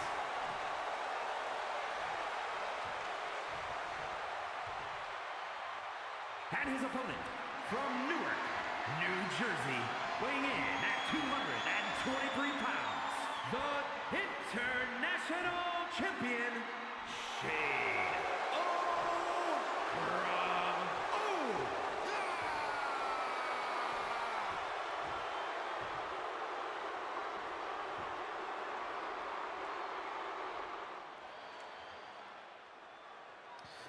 All right, the classic battle of big and beefy and meaty, of course, against speed, quickness, and agility is on showcase right here. As Rock Hard Meat, he won the right to be here tonight to challenge for Chrono's international title belt after winning that four-way match. That also included Chain, Aiden Gallagher, and Linky several weeks ago. And so here we go, Rock Hard Meat looking to once again become international champion here tonight. Can he do it? Can he keep up the momentum like we've seen in the other title matches so far tonight where every champion has lost their belt? Or will Chrono be the first to hang on to his championship and live another day here against the Rock Hard one? Still to come tonight, we do have, speaking of other title belts, we still have the Hardcore Championship up for grabs tonight. It will be Jen Von Lee defending her Hardcore title tonight against OG Brad Vickers and Jess Moxie in a three-way for the Hardcore belt. That is going to be something to watch and behold for sure. We also have another triple threat match for yet another title, the Twitch.tv television title, which we now know that Sumo will get a future shot at. It will be Buttons defending her TV title against Feats and Hype in also a three-way. We also have the World Tag Team titles on the line tonight. Mosher and Anubis Khan with Bacon Laura tonight to take on Mr. Canton and Morzel with Lady Lavin in their corner for the World Tag Team titles to settle that one once and for all. We also have the 8-person Money in the Bank ladder match. Who will climb the ladder and bring down the briefcase to cash in on a title for the next year? That is going to be a crazy one to see a little bit later on. We also have the main event of our night for the World Heavyweight title. Will Spinny make history and become the first woman to win the World Heavyweight Championship tonight after winning the Royal Rumble match earlier this year at Croaki Cabaret? Or will Psycho T remain world champion here tonight in our main event in the headlining match? As Chrono hits a big splash in the corner onto Rock Hard Meat, but he powers his left shoulder up. Let's not also forget we have the last chapter. Mr. Coke versus Spike Ryan. It all ends tonight. The loser must wear the Baby Rage mask for a month after tonight with Roxas as a special guest referee. Roxas said he's going to call it down the middle despite his affiliation with Mr. Coke. We know that Coke and Roxas are just as much as at each other's throats as they are allies. How will Roxas dictate the future of that match tonight? And who will lose to wear the Baby Rage crying mask on their head? Also, we have the no disqualification match between Linky and Aiden Gallagher. That one's been breaking down several weeks as well. A big stipulation on the line on that one, as the Hyrulean Hero takes on Aiden Gallagher, the Dragon, tonight as well. And there's Rock Hard Meat. A big boulder troller off the top rope there, but knees up for Chrono, but he misses the springboard. Linky probably looking at Connie, hoping that he does not lose her services for a whole month to the hands of Aiden Gallagher. Otherwise, Aiden Gallagher having to wear the pig mask and basically be labeled as Ganondorf for a whole month as well. And of course, the rematch from the Twitch front page, where the last time we saw Danny, we saw him getting stuffed inside a dumpster live on the front page of Twitch. He wants his revenge. He vows that he's going to stuff Monica Denizen inside that dumpster tonight with the garbage. We'll be seeing a rematch, dumpster match as well later tonight. And of course, the one I'm looking forward to the most out of all of them, the Bloodline Rules 30-minute Iron Man street fight. Tad Peters taking on Nathan Moore. And we're going to see the entire cast of characters come out in that thing. And there are going to be some shenanigans. If Nathan Moore can beat his former partner and best friend, Tad Peters, tonight, the collection is over. Celestia and Maggie Moore are back to normal. If Tad Peters beats Nate tonight, he will get a future shot at the World Heavyweight title here at CPW. A lot on the line in that one for sure as well. We've already seen so many great matches and big surprises here at the big one. And Chrono about to make a moment for himself here, diving out of the ring, and a nice Hurricane Rana to the outside onto Rock Hard Meat. No. Cheers, big ears. That was quite the collection of sounds right there, back to back. As we take this match to the outside, and Rock Hard Meat with a big splash onto Chrono, squishing him here out on the outside on the racetrack, outside the ring here at the big one. Mr. Cantod here in the building, getting ready for his World Tag Team title shot against the Titans, with Lady Lavin in their corner. And I've been hearing Bacon Laura will be here tonight. Chrono again. Oh my God. Chrono getting caught in midair by Rock Hard Meat, and he just slaps him away.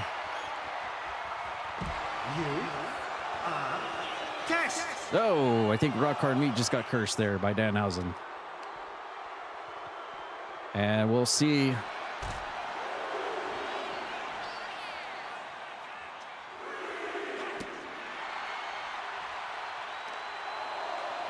Up to a 4 count on the outside. Oh, and Chrono just getting launched by the big man.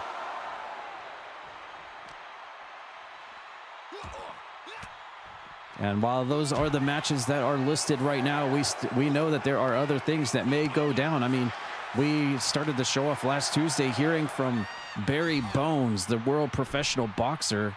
He challenged Leo Reigns here tonight, the big one. Are we going to see something go down with that? As well as the... Oh no, what is Rock Hard Meat doing? Oh, Chrono made it in less than a second time.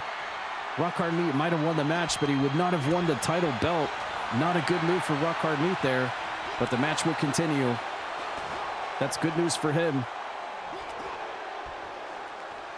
We also have the question about the women's title match. We know Asterial set to face somebody here tonight. I mean, it was going to be Diamond, but we know about her questionable neck injury that she's had.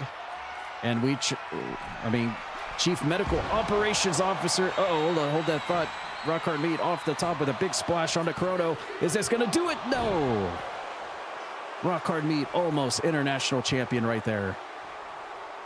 You know, the Comatrix gave Diamond a second chance and put her in a match against Celestia, but the match just ended. That was basically a second chance match to prove herself. The match could not end legitimately. So now all's up in the air about the status of Diamond, and she's able to actually be able to compete tonight. Nevertheless, we know Asterial is a fighting champion and is ready for... She doesn't really care who she puts her belt on the line tonight. She will definitely make a big one moment here at the big one for sure. As Rock Hard Meat completely splatters Chrono into the ring mat. Uh-oh. And Rock Hard Meat looking for Dominator, but look at Chrono slipping out of the finishing maneuver. Here comes Chrono off the ropes. Nice neck snap. Taking his challenger down to the mat. Wrenching Rock Hard Meat's skull into the mat, but he's able to power out. Chrono kind of arguing with the referee a bit there on the count. Getting a little frustrated here. Lateral press from the champion, but Rock Hard Meat immediately powers out of that one. 4.5 match star rating here for the international title. Don't sleep on this match. Here comes Chrono. Ooh, tried to go up and over, but completely missed. And Rock Hard Meat makes him pay for that one. And for being such a big man, this rock hard meat, look how many times he goes to the top rope. Oh, went to the well one too many times there. Chrono knees up and caught him on the way down.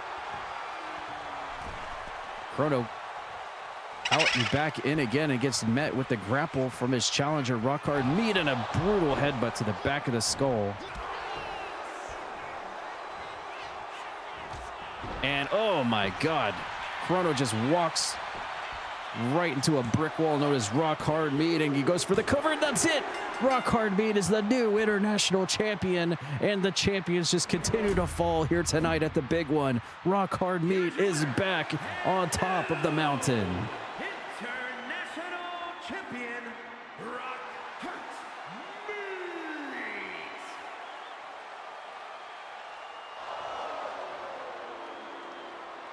That's why I told you to save it. I saved it!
Has just dropped 5 sub-bombs.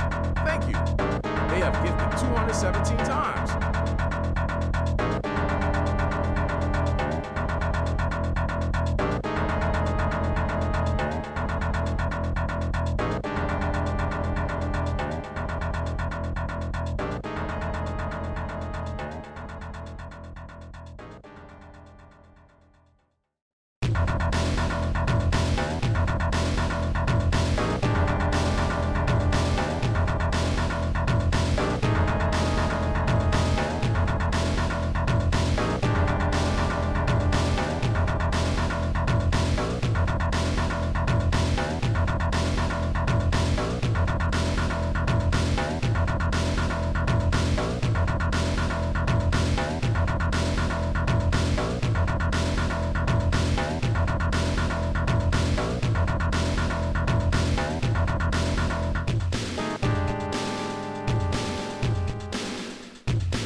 The following contest is a triple threat match and is for the Internet Television Championship.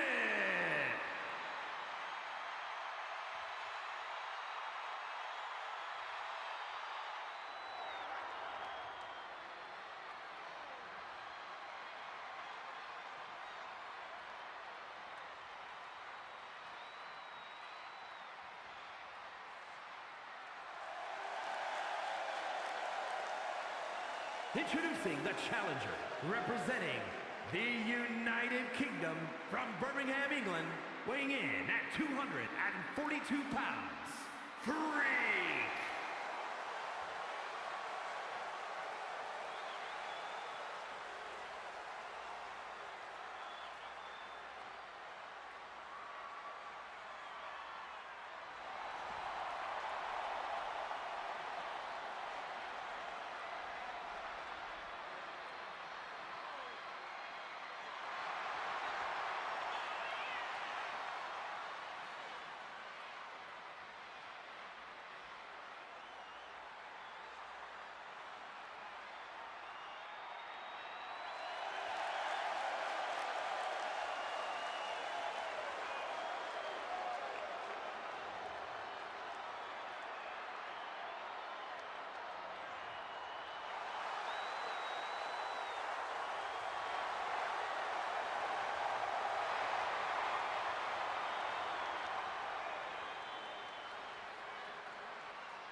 Thank you for the follow.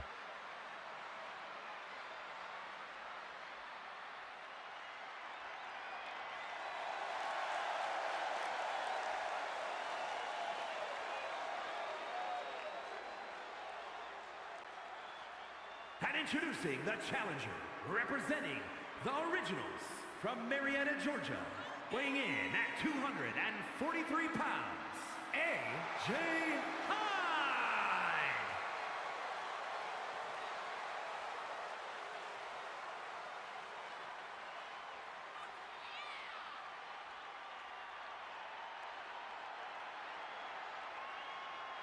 Hype getting a nice little music change here tonight. The official Chase theme song for Hype, who is the most well-dressed for tonight's big one here at the racetrack.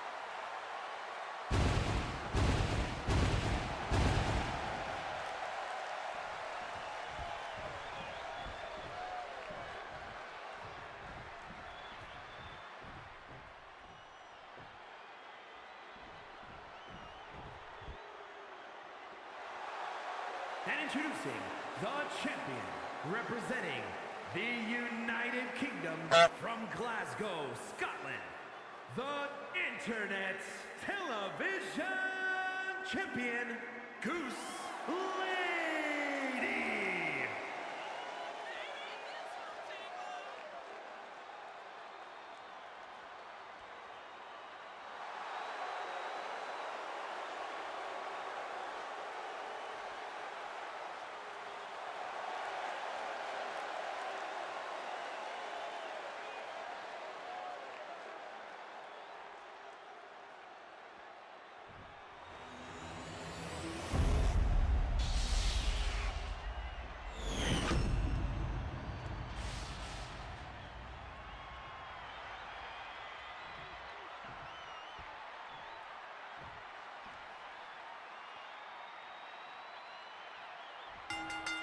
All right, here we go. Our first of two triple threat matches tonight for a championship here at CPW.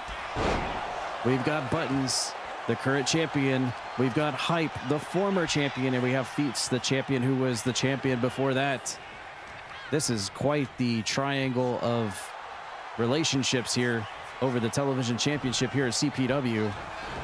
Current champ, former champion, previous champ, all smack dab in the middle of this ring here. And you'll notice here, because it is television title rules, despite this being a PLE or PPV, whatever you want to call it, there's a 15-minute time limit on this thing. So if the count gets down to 0.000, Buttons will walk away with the title unscathed around her waist by proxy. So it is all up to Feats, who's all about those PBs and time and speed runs to try to get something going here to win the match before that ticker counts down to 0. Of course, Hype as well also knows a lot about racing against the clock as well, especially here at the big one. Let's see if he can get a few laps in on Buttons and Hype, or Buttons and Feats in this match. By the way, weapons are legal in this match.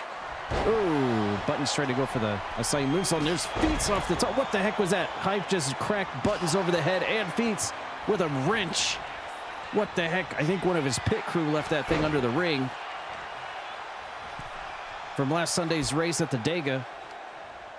There is literally a wrench in the ring. Oh, and look at that. Buttons using the top ring rope to yoink the face of Hype. Ouch. That had to hurt. Of course, Buttons, our current reigning TV champion. And look at this, the two challengers working together to put the champion down. That was not going to last long, though. You've got to have eyes in the back of your head in a triple threat match like this. Ever since Hype lost his title, he's been clamoring like, why did I lose my belt? I wasn't the one to lose. I deserve a shot. And he's getting it here tonight. The only problem is Feats is caught in the middle of this thing as well, being previous champion in his own right. As Feats carries Buttons over to the corner and is going to drop her face first on the turnbuckle pad. And Hype comes back into the ring. He's got thumbtacks. Oh my God, he's dropping thumbtacks into the ring. And I think Feats already got a few jabbed into his stomach. Oh no, he's gonna, oh! He just spiked Buttons into the thumbtacks.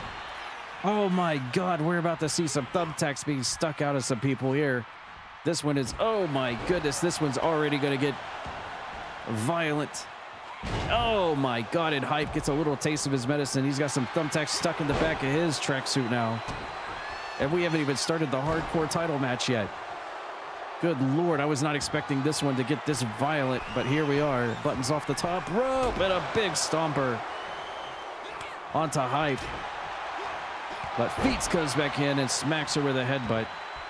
I can see thumbtacks sticking in the back of Hype and Feats and Buttons. Actually, all three of them have thumbtacks sticking out of their skin and their back. Oh no, oh, Buttons just sat her bum right in the pile. She's gonna be pulling some thumbtacks out of her bum tonight.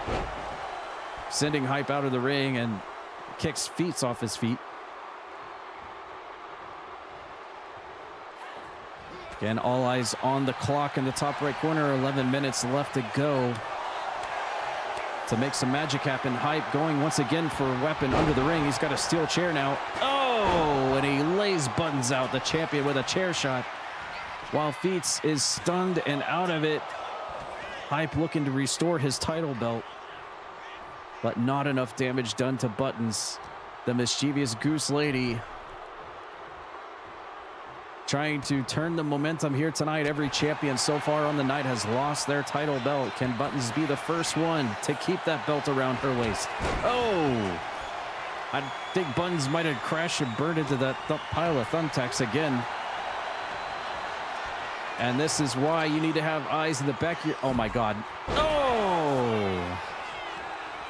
Once again, Buttons, her tail feathers landed right in the thumbtacks, spiking Feats head first into the mat. Those thumbtacks are just in a very dangerous place for this match. Holy moly. Reverse Irish whip into the corner by Feats, who somehow is back up after getting spiked on his head in the mat. Here comes Hype now, but he gets dipped out of the ring, out onto the racetrack. And now Feats and Buttons on again, off again partners here in CPW. No friends in this one. It's all about the title belt. Feats now climbing to the top rope. Oh my God. And he hits a swanton to the outside. And Hype has got more thumbtacks. Come on, man. Enough's enough. How many thumbtacks do we need in this match? And Feats is calling it. Oh my God. And he launches Buttons. I think her head hit the steel steps there. That was a bad landing. Oh. And now Hype with a crash and burn. And now both Hype and Buttons are crashed and burned here on the track. And we literally have a big one of bodies outside the ring. Oh, and a coke breaker from Hype as Buttons throws him away. And I think Buttons was just shaking her tail feather, her duck feathers there. As this match has went to the outside of the ring, you'll notice there's no countouts on the outside, as there are basically no rules in this thing other than the match needs to end. And no! And Feats gets a chair shot. And Hype, oh, Hype getting reversed and his head spiked into the racetrack outside the ring. I love that little feint between Feats and Buttons. But Feats just throws her over to the entryway. And he backs off to maybe go under the ring. What kind of treasures? More thumbtacks. Wow. More thumbtacks. Just what we needed. Uh-oh. Buttons just got the chair. Oh. Oh. And Hype is getting the... Uh-oh. Feats. Oh, my goodness. A pile driver on a Buttons. Her head almost landed on that steel chair. And there's... Buttons with the roll up onto Feats right in front of Hype. That wasn't going to go any more thumbtacks. We've got double the piles of thumbtacks now in the ring. Man, it's going to take our janitors more time to clean this up. Oh my God. Oh, he yeets her almost onto the thumbtacks. What the heck? Feats has got the wrench. He's got that monkey wrench. Oh my God. That has got to hurt. That is another Coke breaker from Hype. Little shout out to Mr. Coke, who will be having a match later, as Buttons is just getting annihilated with this wrench from Hype. He wants his title belt back, and he's going to try to get it right here with thumbtack stuck in his back. No, Buttons kicks out. And now Feats is back in. And he's got Hype. Nice sidewalk slam.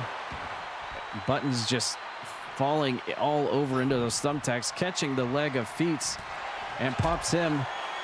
And now, oh no, is he going to pile? Oh my God, not a last ride in the thumbtacks. No, whoa, just missed the thumbtacks. And wait, he's got one for both of them. Hype, no, Buttons reverses. He was gonna hit a last ride on Buttons as well. But she reversed out of it. Buttons with the headbutt. And oh, Hype with another Coke breaker.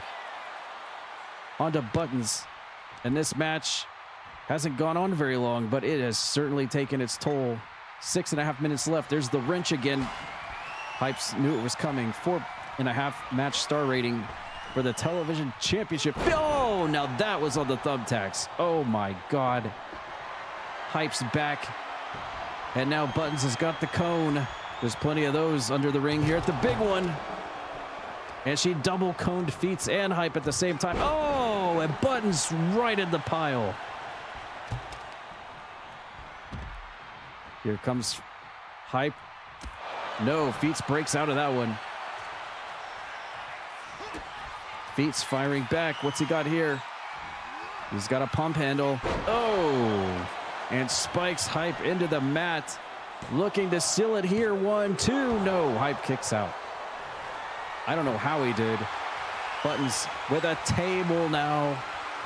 The champion has brought a table into the ring. There's Feats with a big spear. And a kick to Buttons' face. Holy moly. 1-2 punch here. Feats springboard drop kick to Buttons, taking her out of action for a minute. And now Hype propped up in the corner. Everybody has had their shots in this thing. Back and forth.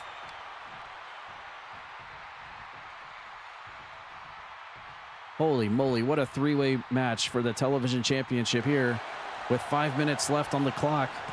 All Buttons has to do is make sure no one loses. If she can hang on to 4 minutes, 54 seconds, she will stay the champion. Uh-oh. Oh, and Feats catches Buttons with an elevated rock bottom. And here comes Hype, making the save. And now he's got the rear waist lock on Feats, and here comes Hype dropping Feats into the mat. Now goes after the champion. And a big kick to Buttons now sends her out of the ring. And now, oh, and Feats fires back with a torpedo elbow. We got a 5-star match rating now for the television championship. Feats trying to go for a headbutt, but Hype saw it coming. And a big pump kick as Buttons shaking her booty here at the big one. And it comes in to save her title belt. In that situation, 4 minutes left on the clock. Can Buttons hang on to the clock? Oh, and another Coke breaker, but Hype just yeeted himself into the thumbtacks.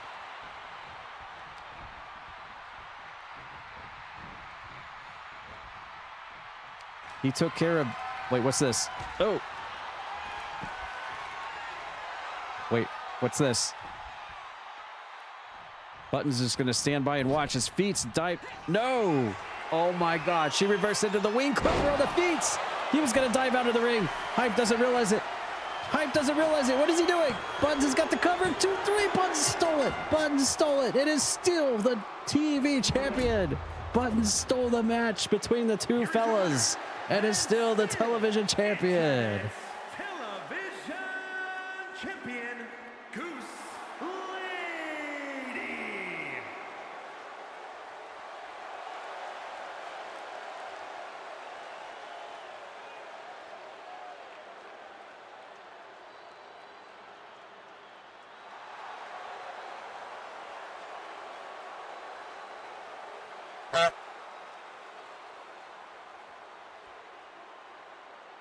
Yes, look at all those metal thumbtacks stuck into her chest, her stomach, her arms, her armpits, her booba. They're everywhere. These people are going to be pulling thumbtacks out for the next 3 hours tonight. What a violent match.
following contest is scheduled for one fall, making his way to the ring, representing power and glory from another time, weighing in at 235 pounds, Link E.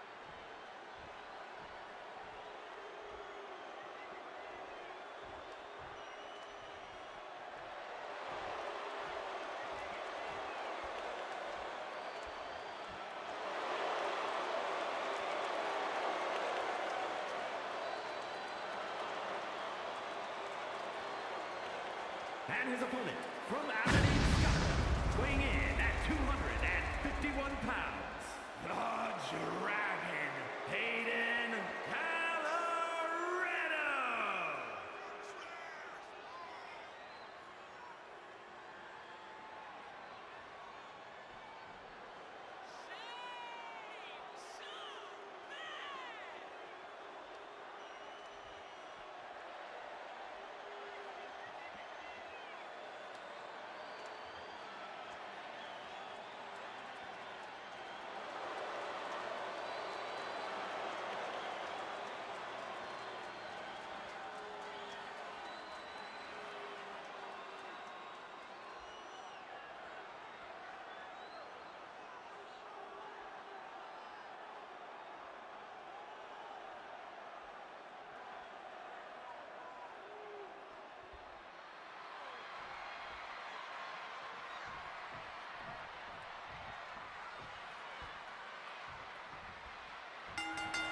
All right, for a change, we have a match where titles are not up for grabs, but there is a lot of bragging rights on this one, as we see both Linky and Aiden Gallagher adorned in blue tonight. I think Linky tried to go for blue tunic, and Aiden Gallagher probably figured that he was going to do that, so he countered his blue with more blue. So we have blue on blue here in this grudge match. No rules. They can take this fight anywhere they want, inside the ring, outside the ring. Weapons are allowed. Is it going to get violent? Is it going to get brutal? Lots of words have been shared. And Aiden Gallagher is certainly taking it personal. And he would love nothing better than to put Linky down. And look at this, as quickly as he goes for the cover right here to try to end it right now here at the big one and gain 1 month of services of Connie. Will he do it? Will he steal the magical girl away from Linky? Childhood friends from the lands of Hyrule. Will he disrupt that relationship here tonight at the big one? He's certainly been a thorn in the side of Linky for several months now. Laughing his way all the way to the bank. And the bank is here tonight at the big one in this ultimate grudge match. And look at Aiden Gallagher tried to go for a monkey flip, but Linky caught him. And now we're going to get some slap fighting between Linky and Aiden Gallagher. As we have 7 matches left here on the night. An 8-person Money in the Bank ladder match. And 3 more title matches left to go here tonight. It has been a crazy one. And that is exactly what you expect from CPW's WrestleMania show. And look at this. This is what we're talking about. Fisticuffs, fisticuffs, fisticuffs between Aiden Gallagher and Linky. Let the hell loose here on the grandest stage on the CPW schedule. And there's Linky with a scoop slam. And now backing up into the corner, going to go high risk. Is it going to pay off for him? Aiden Gallagher slowly getting to his feet and getting caught with the top rope crossbody. And Linky maybe backing up into the corner next to that St. Jude logo, but did not go for the rupee roll this time. Has got him up. Aiden Gallagher going to land on his feet and reverse this suplex attempt. And take the leg out from underneath Linky. And grabs him. Ooh. That thigh right to the head. Aiden Gallagher trying to rally the fans here in Fort Lauderdale. And look at this, going for the Dragon Sleeper. Aiden Gallagher has won so many matches with this. Is he going to end it early? Is he going to end it early here on Linky? This is super early in the match. Linky's got to hang on. He is totally trying to win this thing early on. Aiden Gallagher, he wants to completely spit in the face of Linky and beat him quickly here at the big one. But Linky fires back with a big crossbody again out of the corner and now goes under the ring for a shove. Wait, that's not a shovel. That's a hammer. What the heck kind of hammer is that? Linky, I think, brought that hammer from the lands of Hyrule, and he tried to throw it.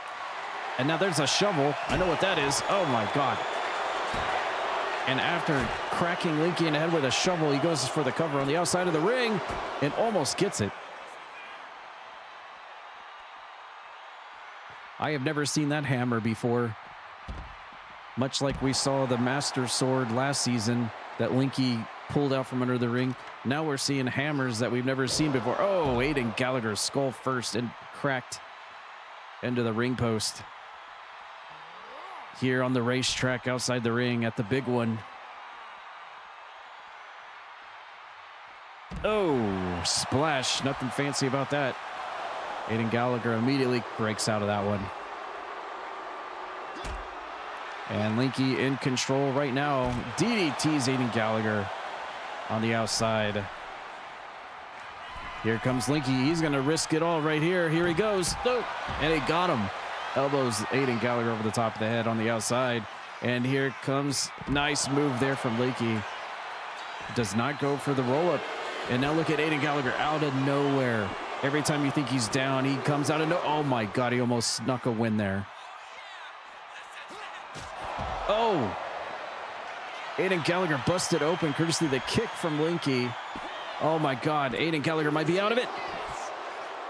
Wow, these guys are making me nervous.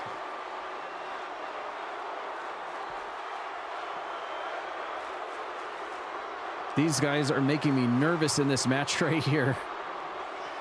What is Linky doing? Linky is tearing up one of the commentator tables here at ringside.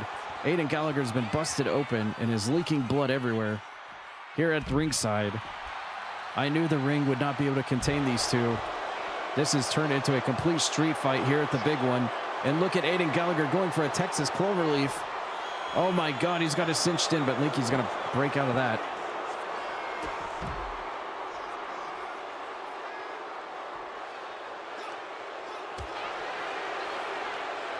Now the Dragon Aiden Gallagher trying to fight back. You'll notice the referee just keeping his distance. He doesn't want any part. Oh my God, big pump kick to Linky. Takes him off his feet, now goes for the cover. Linky might be in big trouble here. He's got to kick out. 1, 2, 3, no! Aiden Gallagher has stolen it from Linky tonight. And Aiden Gallagher gets the last laugh at the big one and has ownership of Connie for a month. Oh my God, what happens now?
Here come the challengers. The baby oil-soaked trio. Morsel, Mr. Cantot. Managed by Lady Lavin. Not so innocent. Vicious and delicious.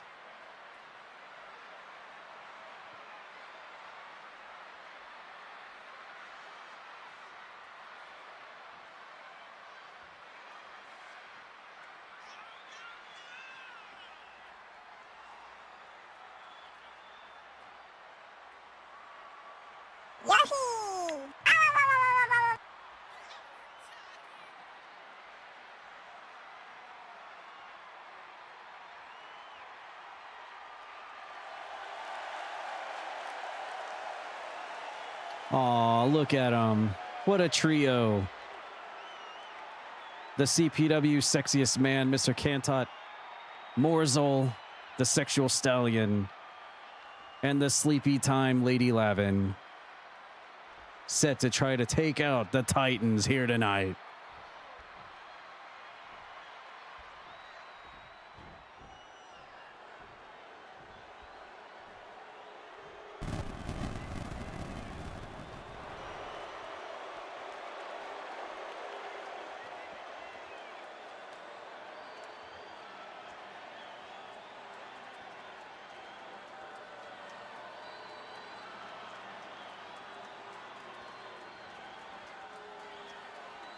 Good God, what happened to Bacon Laura since the last time we saw her?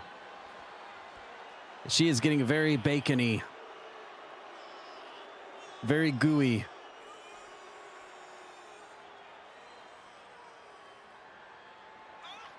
Ugh. What in the skin graft is going on there?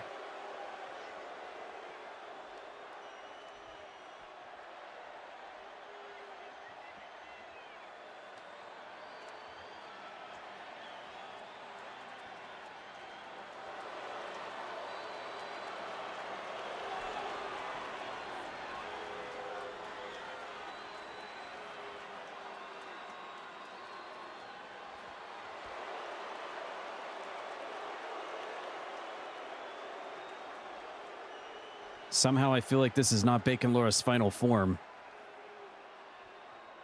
She's the most frightening thing out of all three of these guys. Good Lord. Well, all the full cast of characters are here tonight at the big one. The tag team titles up for grabs. Introducing the challengers at a combined weight of 456 pounds, Mr. King Todd and Morse Earl, the Grinders.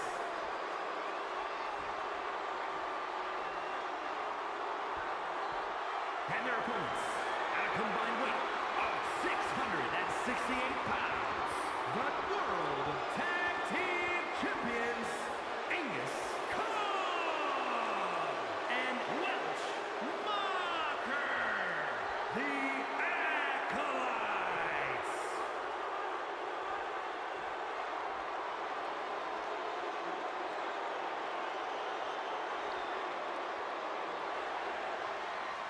Certainly the most dominating tag team we have ever seen in CPW, the Titans. First were bitter enemies, then they said, why are we fighting when we can come together and destroy everybody else? It was the best decision they ever made after season 1 of CPW, and it has paid off in dividends. The Titans, tag team champions. The size difference is insane, and look at this first move out of the match. Just tossing Mr. Cantot like he's a wet paper bag. But don't let it fool you. Mr. Cantot and Morsel has been the slippery substance that has been able to pull off the big wins over the tag champs time and time again. Don't let appearances fool you. If anyone can do it, it's Mr. Cantot and Morsel. Look at Mr. Cantot go here, hammering blows and just completely sitting Anubis Khan back up into his own corner here at the start of the match. I'm just happy to see that Lady Lavin is here to enjoy the company of Mr. Cantot and Morsel, and of course Bacon Laura, the one responsible, the Bacon responsible for keeping Welsh Mosher and Anubis Khan all in line together. Apparently, as the story goes, in Bacon Laura's adventures, she actually found Anubis Khan and a Welsh Monster in 2 different crypts and 2 different tombs in 2 different areas around the world. And she brought them together here, and she is the glue that holds it together. It'd be good if she could use that glue to try to fix her face a little bit. That is creepy. It's like the skin is all stretched out. It's not formed yet like it's supposed to.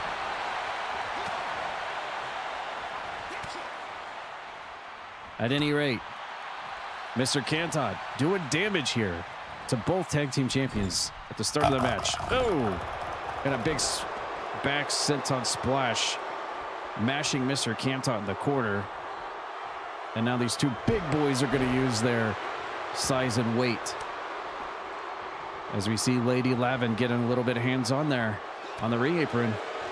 Maybe some words of encouragement to Morsel as Vicious and Delicious try to win once again the tag team championships. They were champions once before.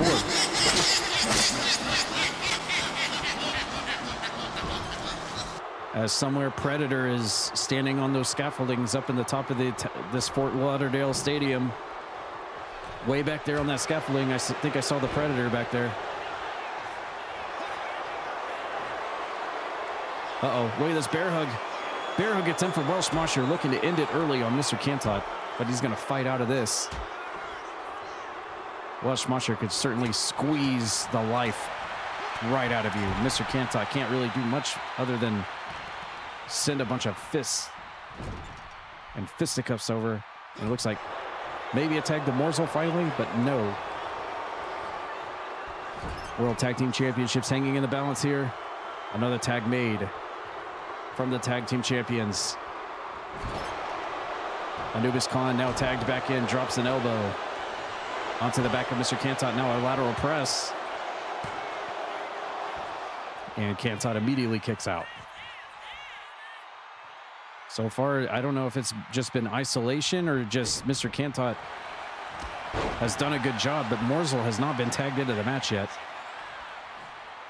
Normally, you would suspect that's Tag Team Wrestling 101. Isolate the partner, don't let him get tagged in. But Mr. Cantod now playing with Anubis Khan, toying with him here. Now working the left arm. Mr. Cantod now. What is this? No, Anubis Khan reverses out of that. Back body drop.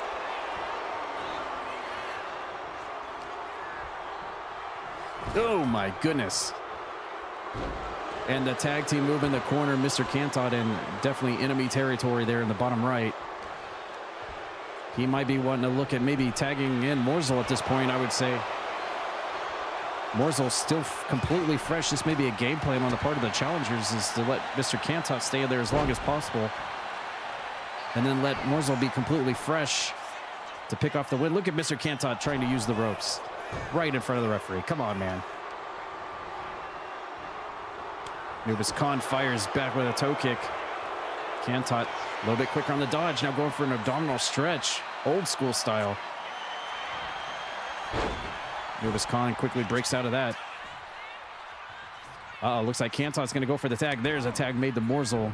And for the first time here tonight at the big one, Morsel is tagged in and gets some action.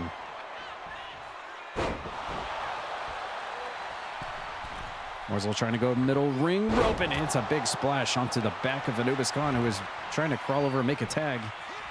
But there's Welsh Monster to make the save for the pinfall. Morsel off the ropes, missing a leg drop. And Anubis Khan getting popped in the side of the head by Morsel. Tag made, Mr. Cantod's in. Here comes Welsh Monster. And we saw these 2 big boys last Tuesday just completely annihilate 2 local talents. In a matter of minutes, they were ready for the big one. Oh, big boot would have certainly knocked Mr. Cantod's head off, but he was able to sidestep out of the way and avoid damage, but he did not avoid that. Massive shoulder block. And now Cantot reverse Irish whip into the wrong corner. Another reversal from the Welsh Mosher. And now the exchange. Uh-oh. Package pile driver. How is Mr. Cantot able to do that to the Welsh Mosher? I have no idea. Package pile driver, dropping Mosher on his head. And now sends the stunned big boy over to Morsel. And he's going to follow up. Cantot, middle rope out of the corner. And drops the fist onto the masked face of Mosher. Goes for the cover on the logo. Mr. Cantot and Mosher with the kick out.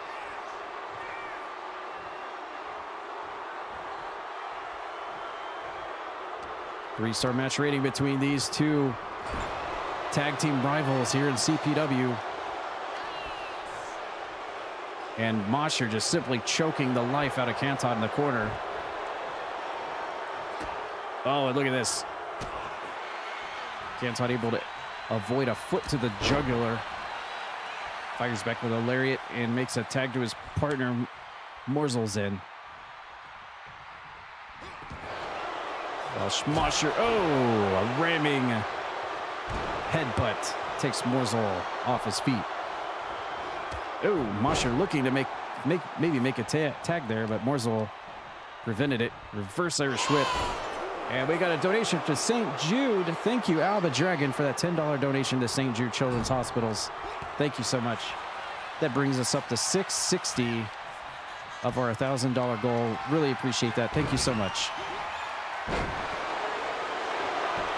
Welsh Mosher now going for the lateral press on a Morsel. 2 count. 3-star match rating right now for the World Tag Team titles. Here at the big one, Mosher trying to steamroll Morsel off his feet, but doesn't get all of it. And we get tag team moves from Vicious and Delicious. Look at this, the strength of Morsel able to hoist up. What's this? Oh, double kicks. Kicking each side of Mosher as he knows. Look at Cantot, too busy showing off his hairy abs to stop the pin. And Anubis Khan, the fresh man, now in. Nice T-bone suplex. And let's see what Anubis Khan can now do here. Spins Cantot around and squeezing the skull of Cantot, just trying to squeeze and crack the brain inside like an egg yolk. Anubis Khan now going for the cover. Look at that ring positioning. That's just perfect for tag team wrestling. But Morsel in to make the save. Forcing to grow all the way. Oh, look at this. Anubis Khan very upset with Morsel breaking that pin up. And look at that, making Morsel pay for it. Oh my God. Double knees to the gut. But Cantot was ready for him. Anubis Khan with a reversal. And another reverse Irish whip by Cantot. Thrust to the throat. Anubis Khan with his own reversal. Forearm shiver shot. Spins him around. And we could get a choke slam. Oh! Flattens Mr. Cantot like a pancake. And now comes the Welsh Mosher. What's he got ready for Mr. Cantot here? Reverse Irish whip again. So many reversals between these two teams. They know each other so well. So many times they fought where the titles were up for grabs, and another fist drop from Mr. Cantot out of the corner. Cantot moving over to make the tag. Morsel's in. And this time he does hit the leaping leg drop. And Morsel, oh my God, Morsel was going to try to go for one of his patented fetish moves, but Welsh Mosher wasn't having any of that. Here comes tag team moves for the big boys. Morsel getting isolated. And up against the ropes. What's this? Oh! Morsel getting thrown, just chunked out of the ring. Wait, what is this? Oh God. The tag champion. Wait, what's happening? What's going on here? What is this? Oh, Morsel able to fight out of whatever Anubis Khan had in mind for him outside the ring. Oh, and Mosher with a cheap shot to Morsel. As we see Bacon Laura with her very creepy looking face. Oh, this match is completely broken down here. Nice dodges by Anubis Khan by Morsel. Oh man, what a backbreaker. Completely cracking Morsel in half nearly. And Morsel with the strength to lift up Anubis Khan on his shoulders and send him to the other corner. Neutral corner. Face first onto the turnbuckle pad. 4.5 match star rating now for the World Tag Team titles here at the big one. Morsel too busy taunting, or maybe he was distracted by Bacon Laura, which opens us up for Anubis Khan, but he still misses. But he still ends up hitting a big lariat. Staying on top of things here. Here comes Anubis Khan, maybe going for, yes, he got him again. Completely lays Morsel out. But Morsel right back up to his feet. And Anubis Khan was ready for him. Both teams bringing it here on the biggest stage. Oh my God, what the hell was that? I have never seen that move before. Anubis Khan completely spiraling Morsel in the air. Like he was on a merry-go-round. Morsel connecting with a dropkick rebound onto Welsh Mosher.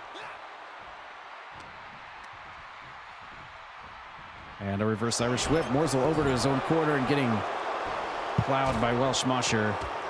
Knees to the throat from Mosher now. Great back and forth match we've had here. 4.5 match star rating. Mosher, Morsel up on the shoulders, but he reverses out. And another Rams headbutt right in front of Canton. He's going to make the save for the challengers. And here comes Morsel. Nice Hurricane Rana. Out of nowhere. Rolls Mosher over. Missing a knee drop. Trying to bring Mosher over to the neutral side of the ring. Mosher's going to get out of that. And a tag made. Cantot's back in. Mosher changes his mind, does not tag out. And has got Cantot. And drops him neck first over the ring rope. Looks like Lady Lavin consoling Morsel on the outside of the ring as Mr. Cantot just getting manhandled in there by the Welsh Mosher. Oh, and a Kurt Hennig special. Neck whip. A battle in the neutral corner again. Mr. Cantot reverse Irish whipped off the ropes and missed sidestepping a big boot. Good for him because it might have been over. Oh, Welsh Mosher, I think, has been busted open. This is bad news for the tag champs. Mr. Cantot just trying to choke the life out of him. And into the corner he goes again. Mosher with a tag out. Anubis Khan back in. And Cantot wins out in the exchange and brings Morsel in. Ooh, Morsel trying to go to the corner, but Anubis Khan squeezing the mask, the horse mask, maybe even trying to take it off, and goes for the cover right next to Cantot. That was not very good ring positioning there, but we'll see what happens here. Morsel getting sent over into the bad corner. Will the Titans capitalize? Where's Anubis Khan going? Oh, and a big back elbow onto Morsel, squishing him in the corner. What is this?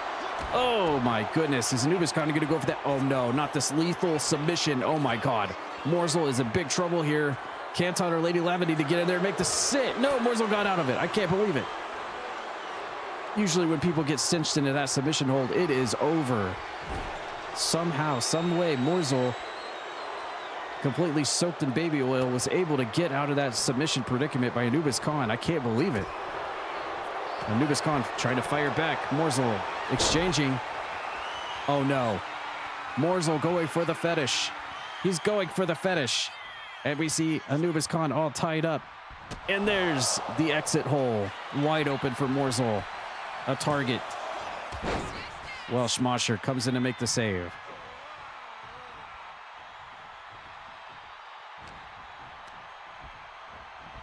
And once again, another Irish whip into the corner of the challengers. Morsel Getting dropped. Oh no, and Morsel has been busted open now. I'm not sure from where. Wait, he's going to go for it again? Oh no. Morsel tying Anubis Khan up into knots. He can't get out. He can't break free. Oh my God. He targets the posterior again of Anubis Khan. And Morsel's going to go for the pin. No. He almost, less than a second away, won the tag team titles with that move.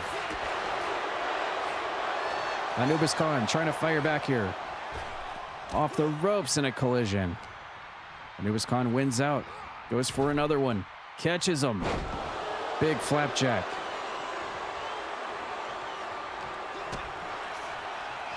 And Morsel, try as he may, trying to fight out of this. Off the ropes, missing the rebound. Anubis Khan getting yeeted over to the other side. But he's ready for Morsel. 5-star match rating. We've been there for a while now for the tag team titles. Oh no. Oh my God, Morsel getting launched. Great ring positioning for the tag team champions. Morsel, no. Oh no, not this. No. Morsel calls this the 69er. No, no, no. He's got Anubis Khan all cinched up. He's got him all cinched up. Look at this. He's trying to fight out of it. No. The power of Morsel. No, he did it. How did he do it? Morsel has just forced Anubis Khan to tap out with one of his fetish maneuvers.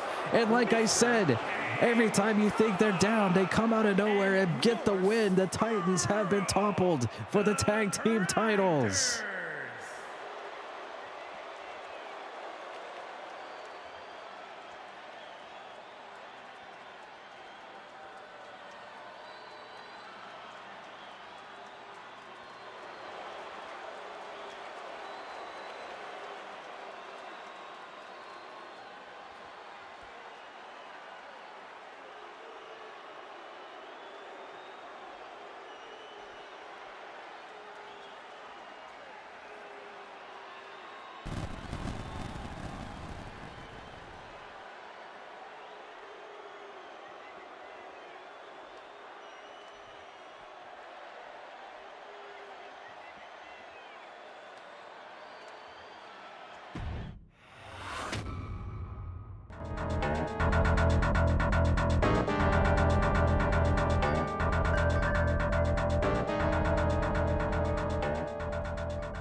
is for the Extreme Hardcore Championship.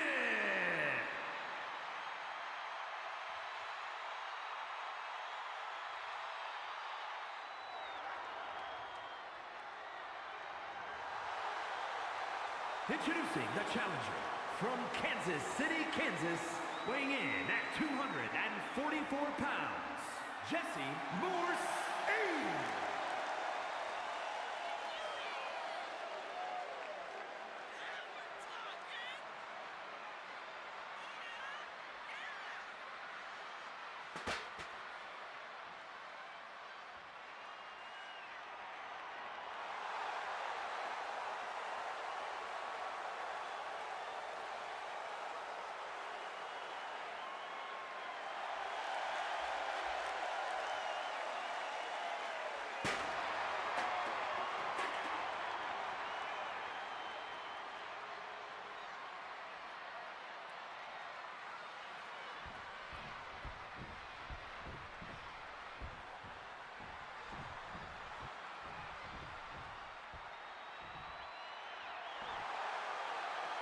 And introducing the challenger from Toronto, Ontario, Canada, weighing in at 241 pounds, Brad Victor!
And introducing the champion, representing the Brood, from London, England, the Extreme Hardcore Champion, Jin Von Lee!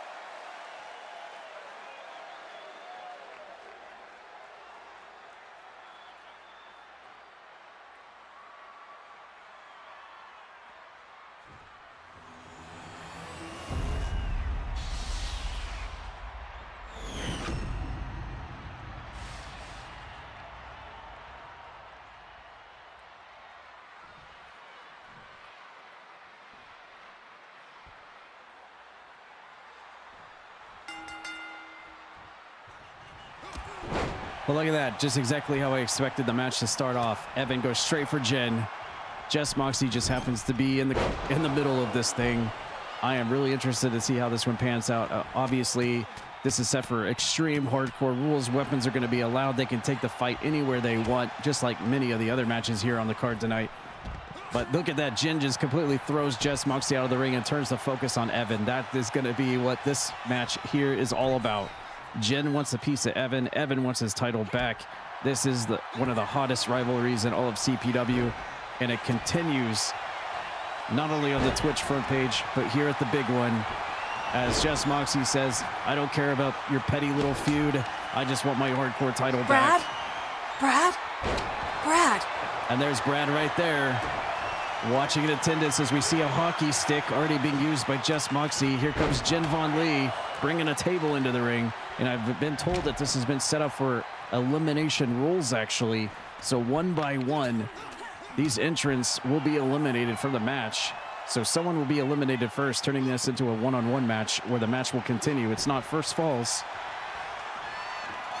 So that should make things real interesting here. What you want? There's Brad. Oh my God. Evan's bringing some thumbtacks to the ring, man. Haven't we already seen enough of these tonight? And of course, last Tuesday. Oh no, he's going to drop. Oh, Jen falls right into the pile of thumbtacks, just like last Tuesday. And if you look closely enough, you see thumbtacks sticking out of her back already. And Jess Moxie says, you know what? I got some thumbtacks too. Evan takes them away. And he whacks them both with thumbtacks. Jen is clawing the face of Jess Moxie, and Evan drops thumbtacks into the middle of the ring.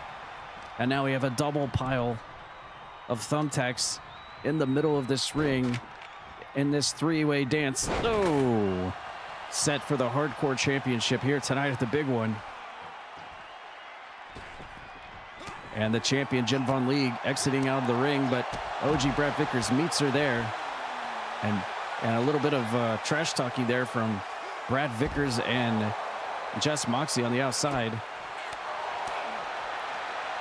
And Jen now working on Jess Moxie's side Russian leg sweep. And now turns her attention back to Evan. Oh, and Jen gets smacked into the side of the steel steps. Running clothesline from Jess Moxie takes Evan off his feet. As we see Jen just taunting in the background. Big spine buster. Oh. Well, like Jen was trying to save Jess Moxie for a second, and a 2 count almost knocked the oxygen out of him. But everyone's still alive and well in this thing. This one hasn't lasted very long, but it's already been super brutal. We've already seen thumbtacks, tables, and hockey sticks. Single leg crab here applied by the former Hardcore champion Jess Moxie. Of course, Jen Von Lee is our current reigning Hardcore champion. She won the belt away from OG Brad. Oh! Everyone gets whacked into the steel ring post. What the heck was that zoom-in camera feature of OG Brad Vickers? I don't know where he went on that. This is just and now Evan gets one. Everyone's getting smacked and ping-ponged all over the place out here outside the ring. Oh my goodness, what a move there from Jess Moxie to Jen Von Lee. OG Brad Vickers, the former previous Hardcore champion. Jen Von Lee defeated him to win the belt inside a Hell in the Cell structure on the Twitch front page. What the heck is that, a mannequin arm? And of course, before OG Brad Vickers was champion, Jess Moxie was the champion. So we have the three previous Hardcore champions involved in this thing. Much like with the TV title we saw earlier with Buttons, Feats, and Hype. The same situation here for the Hardcore title. And now we've seen mannequin arms enter this Hardcore match. Ooh, gutbuster from Jess Moxie. And a senton. And now they're just skipping over the body of OG Brad Vickers here on the outside. Jen trying to dodge and weave around.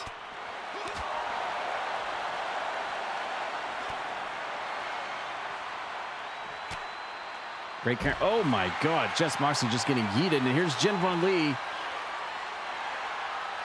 trying to pretzel OG Brad Vickers up into a submission, but he's not having any of that. And this match has been pretty much on the outside of the ring. Other than the first part of the match, big wind-up discus punch there from, oh my God, he's tearing up the broadcast table. Oh my God. And Jen Von Lee blows a kiss to Evan. Wrong thing to do. Wrong thing to do. Big scoop slam.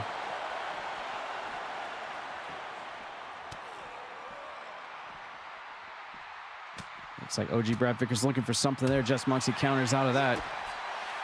And now he's got him. What is this? Another. Oh, I thought it was a package pile driver, but he spun it around on him and drops him on his back here at the ringside. Jen is happy to see this. 1, 2. Evan powers out. This match could certainly go either way. We've already got a 4-star match rating in this sucker. Man. I could see Jen walking out still the champion. I could see OG Brad Vickers getting his belt back. I could see Jess Moxie once again being the king of hardcore here in CPW. Winning it for, I believe, a record-setting 4 times. If Jess Moxie wins this match, he will be a 4-time first ever history-making hardcore champ. Oh no, Evan and Jen going for the table. Oh, and Evan getting caught with the knee from Jess Moxie out of nowhere while he's busy trying to do it. Jen and Jess Moxie almost eliminating OG Brett Vickers from the match.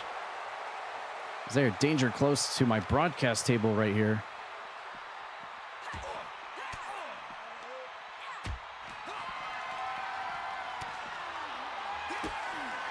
And now they're just both going for Jen Von Lee right here. She squiggles out of that. And Jen trying to take... Oh, this is just an all-out war right here. This is just a complete brawl. They don't even know what they want to do with each other. They're just... And a reverse. And Evan again getting chucked face first into the post. Jen Von Lee with another taunt. And she's got OG Brett Vickers into a neck breaker, but Jess Moxie is right there waiting. And sends the hardcore champion over to the other side and smacks her into the steel steps. Going for the cover to eliminate the champion here. On almost does. If Jen Von Lee gets eliminated first, that means somebody will walk out with the title brand new, whether it be OG Brad Vickers or Jess Moxie. Evans got the mannequin arm here. Oh! Straight out of Silent Hill. Completely cracks Jess Moxie in the lower spine with that. From out of nowhere. Goes for the cover. No. What a brutal fight this is. But we've already almost got a 5-star match rating here. Back heel kick, and Jen up and over with a sliced bread. Taking Jess Moxie out for now, and Evan throwing Jen into the referee. As she fires back with a Luthez press. Punches fired to the face of OG Brad Vickers, and more taunting from Jen Von Lee. Wow, she just wants to rub it in tonight. While Jess Moxie goes for more thumbtacks. Now Jen Von Lee, close-up shot of the pin on Evan on the outside of the ring, and she has eliminated OG Brad Vickers outside of the ring. Oh my goodness, and Jess Moxie quickly locks her into a crossface, but she breaks out of that submission hold. I'm not sure what she did to OG Brad Vickers outside the ring, but she got the better of him. The camera wasn't focused on it. I'm not sure what happened out there, but it was probably something brutal. And she has eliminated her biggest arch rival here in CPW. And now the fight continues. It's not over yet. Will Jen Von Lee still walk out hardcore champion, or Jess Moxie get it for a record-setting 4th time here in CPW, being the first ever person to ever do it? And he is just repeatedly slamming the hardcore champion in those steps. Oh my goodness, he's going to go completely high risk here. Jess Moxie here at the big one is going big one. Did he miss? He missed. Slips off Jen Von Lee, who hits him with a shoulder breaker. But right back up to his feet. And now here in the entryway, the fight resumes. Oh, big boot to the face. Jess Moxie back into the ring. Look how much thumbtacks is covered in the middle of the ring here. He's got it. He's setting a table up. Jess Moxie obviously has something in mind here. He wants to bring things absolutely hardcore here for the hardcore championship. Is it going to go down that way? Jen going for a hockey stick.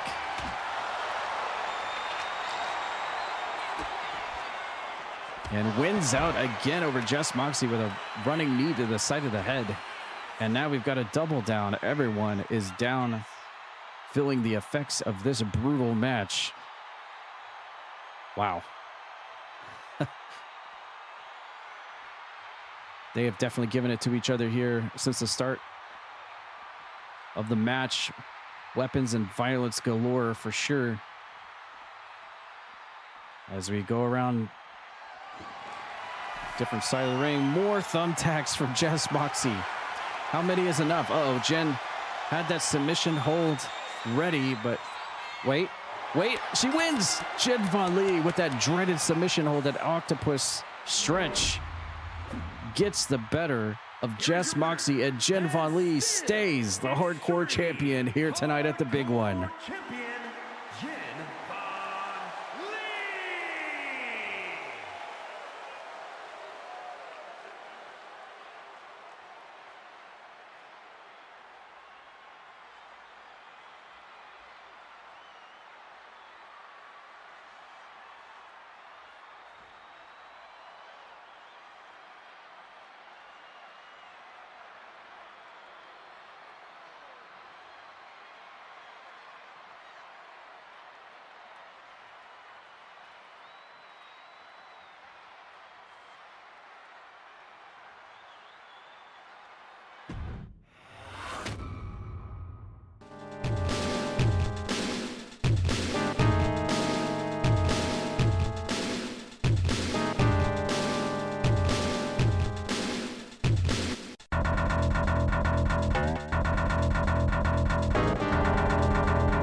The following contest is I a suck. special referee Light me up! match. Please welcome the special referee for this match, Ross S. All right, it's time for this feud to come to an end. Coke, Spike Ryan. Roxas said he'll call it down the middle. But this is pro wrestling, and we know that always doesn't usually end up being the case. Is Coke and Roxas going to pull another one over Spike Ryan here tonight and put egg on his face here at the big one and make him wear that baby rage mask?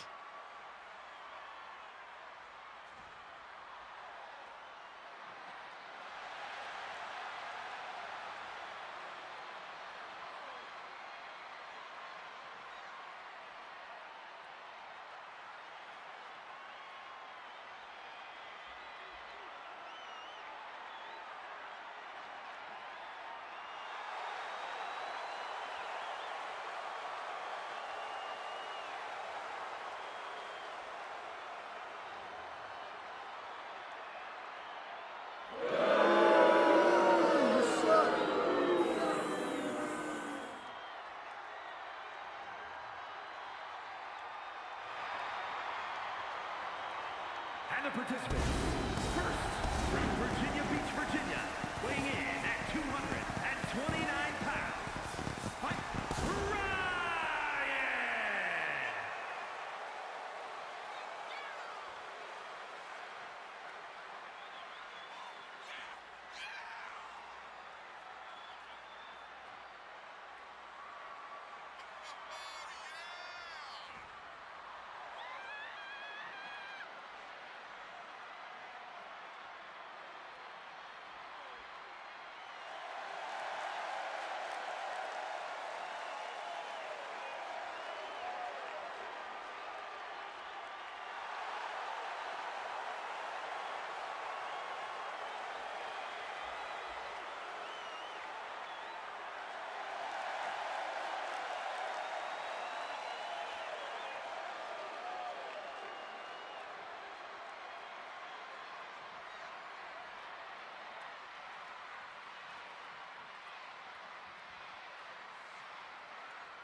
And his opponent, representing the Assassins, from Greenwich, Connecticut, weighing in at 237 pounds, Mr.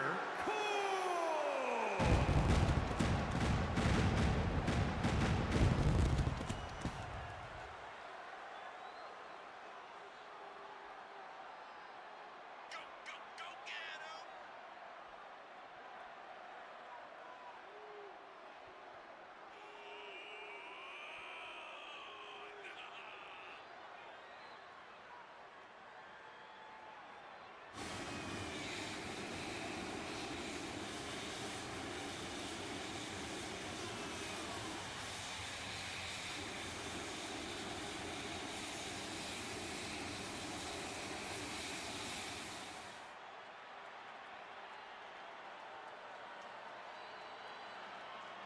Well, the wisecracking, shitposting Mr. Coke is here at our WrestleMania to take on his biggest rival right now, Spike Ryan, and his on-again, off-again friend, Roxas, is the referee.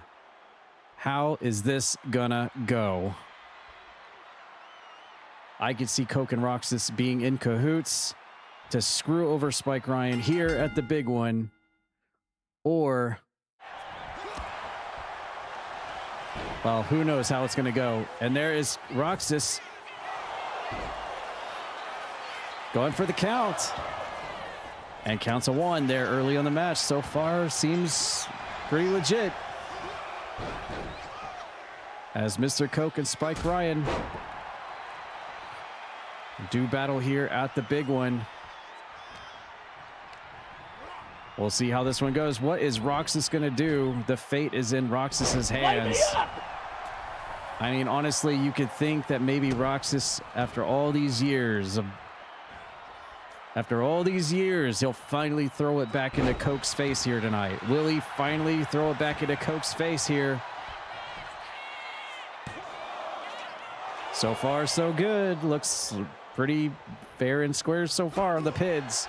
Or will Coke and Roxas get one last laugh over Spike Ryan tonight and really put the pain on him?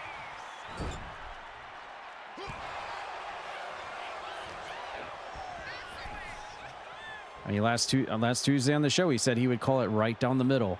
He wasn't going to have any shenanigans. He said he's been there before. At the brunt of Coke's jokes and insults and derogatory statements, Roxas has been there for so many years. And he didn't appreciate Mr. Coke tricking Spike Ryan with candy sucks last Tuesday. He said that was out of his element. That was just too much. Enough's enough. As we see a chair in the ring and Roxas going in for the pin. Only a 1 count. It seems as though weapons are going to be allowed in this thing. I mean, with a feud as built up as this, I would not blame him.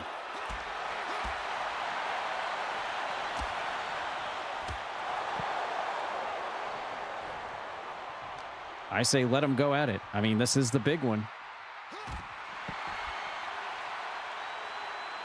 Let them go at it. Let them go wherever they want to go. On the biggest stage of the CPW season, you might as well go big.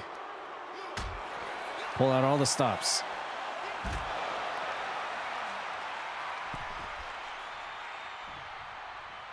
I'm just really interested to see how this one's going to go. Is Spike Ryan going to finally get his revenge? Oh, a little bit of a referee bump into Coke there. As Roxas going in for the cover. Still looks pretty clean. No shenanigans.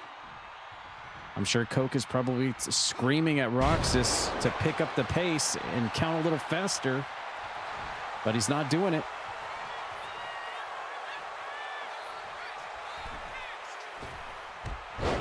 Big flying clothesline from Spike Ryan takes Coke off his feet. Another pin. Still pretty even Stevens, I would say.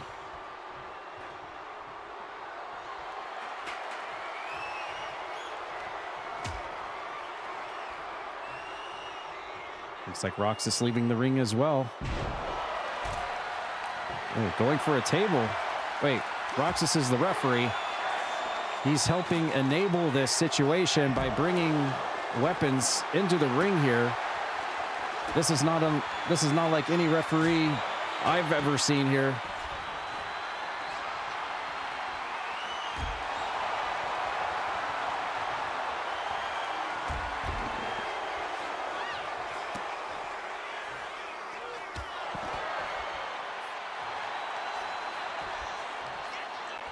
Oh, there's a pin on the outside, and Roxas a little slow to he's got a chair. I don't think Roxas knows how to drop the chair. He's having a malfunction right now. Roxas cannot. How do you drop the chair?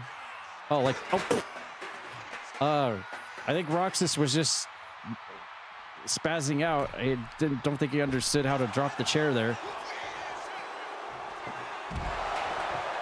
Nevertheless, see, Coke's going for the cover too, and Roxas sees it, and now he was just too late. Roxas in a world of his own here, trying to set up the weapons in the ring to make the match probably a little bit spicier.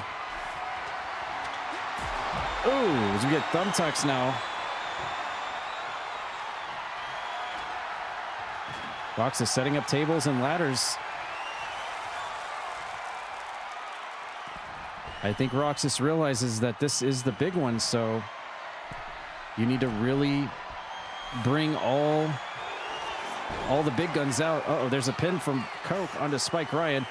And Roxas just wasn't in position. And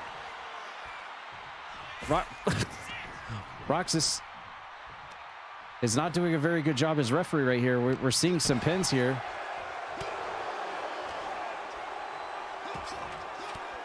And look at Roxas here. What is he doing now? What the heck is this? Roxas setting up a ladder here at ringside. Oh my God. He really wants to make this violent, doesn't he? What on earth is Roxas doing? As the referee, he's supposed to just stand back and watch this thing go down. But instead, oh my God, a cold Coke stunner in the ring. And there's Roxas, who's not going to be able to... Oh! Roxas trying not to hit anybody. But he... Oh, God. But he doesn't know how to just simply drop... Oh. He doesn't know how to simply drop the weapon. He forgot the button to do it. But he's certainly trying to set things up. Oh my God, and Coke hits Spike Ryan with a guitar shot.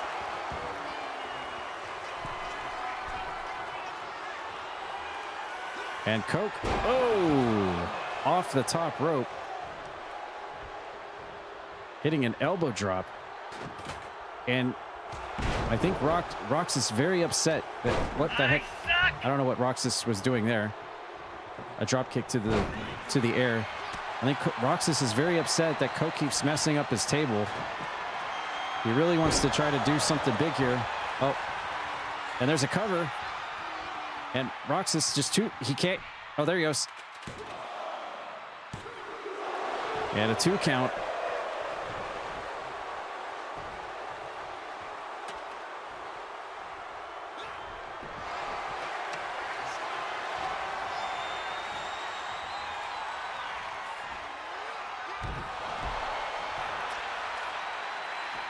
And wait, Roxas, there's a pin. What are you doing? Roxas, there. Oh my God. Roxas is having some issues. That was like a 10 count. Roxas is glitched out on top of the ladder. Oh my God. What is Roxas doing? Roxas is literally at the top of the ladder here at the big one, watching the match from on top of the very top of the ladder. He needs to fall down.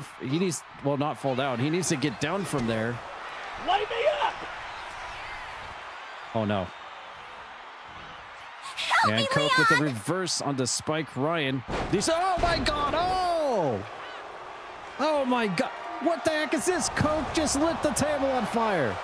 Coke just lit the table on fire. Oh my God, now we're getting heated up, ladies and gentlemen. Good Lord, what is happening? Oh my God.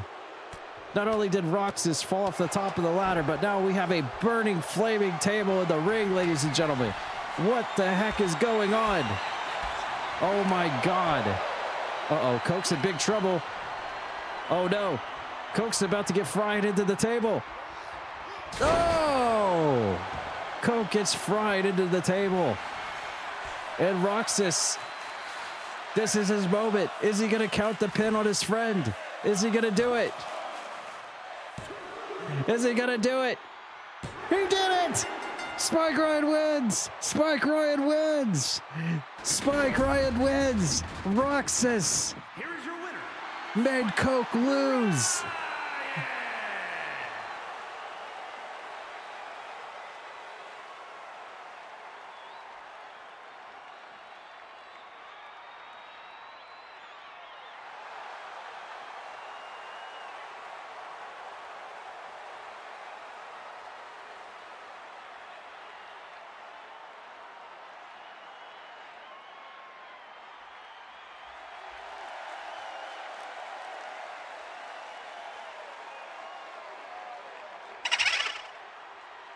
And it looks like Eric Bischoff has rated Roxas as a special referee as abysmal. Very nice.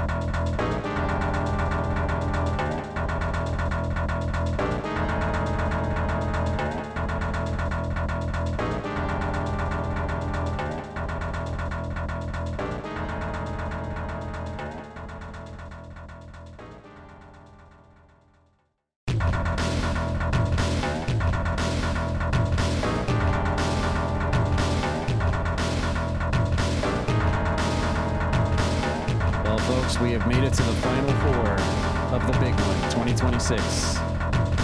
Are we ready to get to the real meat and potatoes? Starting with this one, a rematch for the Twitch front page. Who's going into the garbage?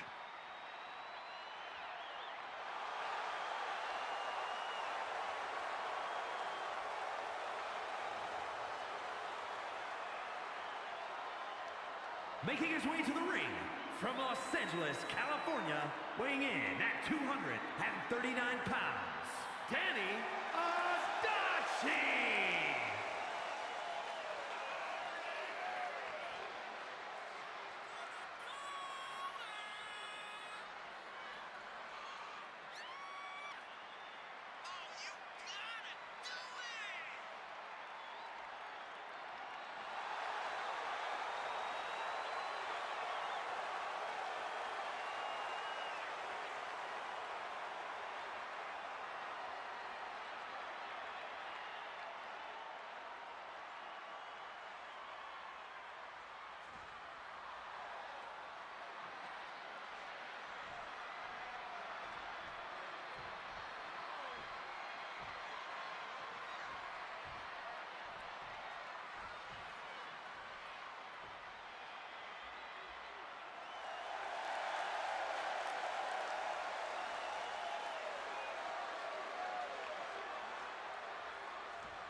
And his opponent from New York, Mama Wade!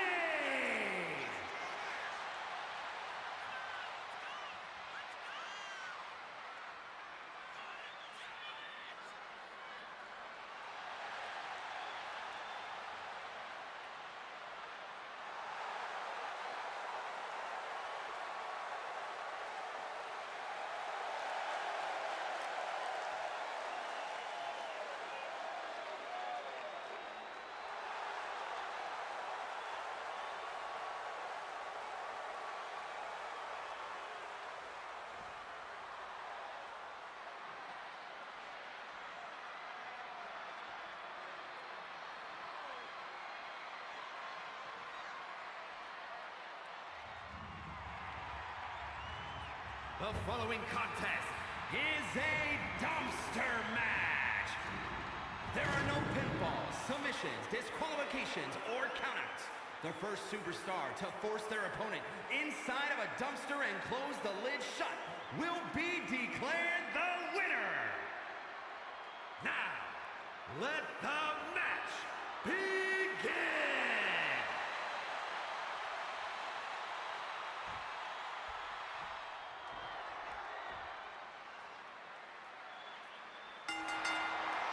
Okay, I remember seeing this match on the Twitch front page several weeks ago. It was Danny Adi versus Monica in the very same match. And it was Monica who crammed Danny into the dumpster, sat on it, and was awfully proud of herself. Danny was not too fond of that and challenged Monica to a rematch here tonight at the big one. And he said he's going to throw her into the bin here tonight as a payback for what she did to him several weeks ago. Let's see if he can. Oh my God. Well, that's a good start to the match right there. Just completely yeets Monica out into the dumpster. And we already see trash cans getting involved here as we near the end of our show tonight. And we've got three really big, probably three of the biggest matches left on our card tonight. Obviously, the World Heavyweight Championship main event, Psycho T putting the World Heavyweight title on the line against Spinny, this year's Royal Rumble winner. It's finally going to happen. Psycho T versus Spinny for the world title. Will Spinny become the first woman in CPW history to win the World Heavyweight Championship? She can make history here tonight if she can beat Psycho T. And of course, our 8-person Money in the Bank ladder match. We've seen all the qualifiers for the past 14 days leading up to tonight. 8 competitors will compete out here, and of which 4 are all of the former World Heavyweight Champions of CPW, actually. They all managed to make it into the qualifier for the Money in the Bank ladder match. So that is pretty wild. But then you also have Ryan Matthews thrown in there. You've got Maggie Moore, the only woman in the Money in the Bank match. That's going to be interesting. And of course, Deputy Dog also in there. And that big 8-person ladder match to bring the briefcase down. Will Chain be able to do it 2 years in a row? He's also in it. And of course, let's not be said or to be forgotten, the Tad Peters versus Nathan Moore Bloodline Rules match, where that feud will come to an end as well. If Nate can beat his old partner, his old friend, Tad Peters tonight, one-on-one, Maggie Moore and Celestia will go back to normal. And the collected will be over. If Tad Peters wins, the virus spreads and he gets a World Heavyweight title shot next month. Big, massive stakes up for grabs in that match as well. I'm also hearing that there still has not been yet a decision made about the women's title. I'm hearing the management is going back and forth and... and for the... Whoop. Oh, and Danny's going to be the first one to end up in the trash heap, which is not good for him. Shades of what happened on the Twitch front page several weeks ago, but he's able to get out of there. I'm hearing we're having quite a back and forth backstage over the decision to have Asterio put her women's title on the line tonight. Whether or not that happens, I mean, that could be another match we get. And here's Monica, awfully proud of herself. Look at this. She's doing the bookworm. She's doing the bookworm. Look at this. The bookworm from Monica, just completely having fun and making light of the situation. She's obviously not taking this match seriously, even though Danny was very upset about what happened to him, and he finds himself yet again in the same position. And he could get this. No, he's quickly getting out of it, but Monica is having the time of her life here. She might want to be taking this match a little bit more seriously, because Danny certainly is. This feud right here is just an extension of the whole Jen versus Evan rivalry. These two just happen to have a rivalry of their own now because of that, leading to this dumpster rematch here at the big one.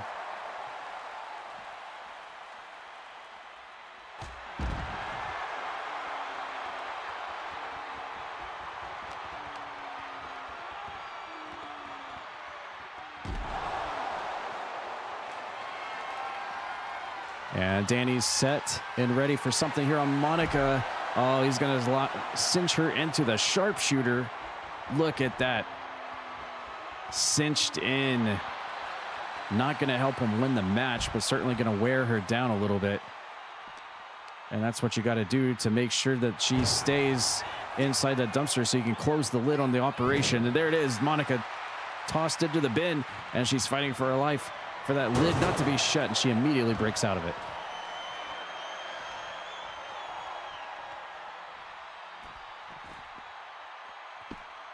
Monica up and down with a face plant. Danny getting face smatted on the outside.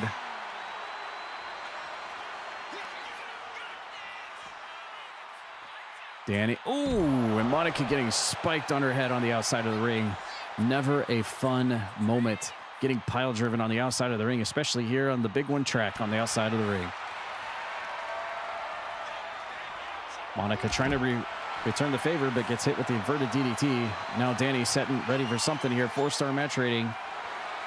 And once again, going to rely to the old tried and true sharpshooter on the outside of the ring. Once again, pins and submissions don't count in this thing, but being able to wear down your opponent certainly goes a long way. Look at Monica here. Ooh, she is writhing in pain. And she is tapping. Look at that. Monica is actually tapping out, but it doesn't matter. Thank you for the follow. It doesn't matter at all. This being a dumpster match, Danny now going to the top rope and telling Monica to rise to her feet. And off the rope, trying to go for a side crossbody, but Monica sidesteps out of the way. And now their Irish whip into the corner.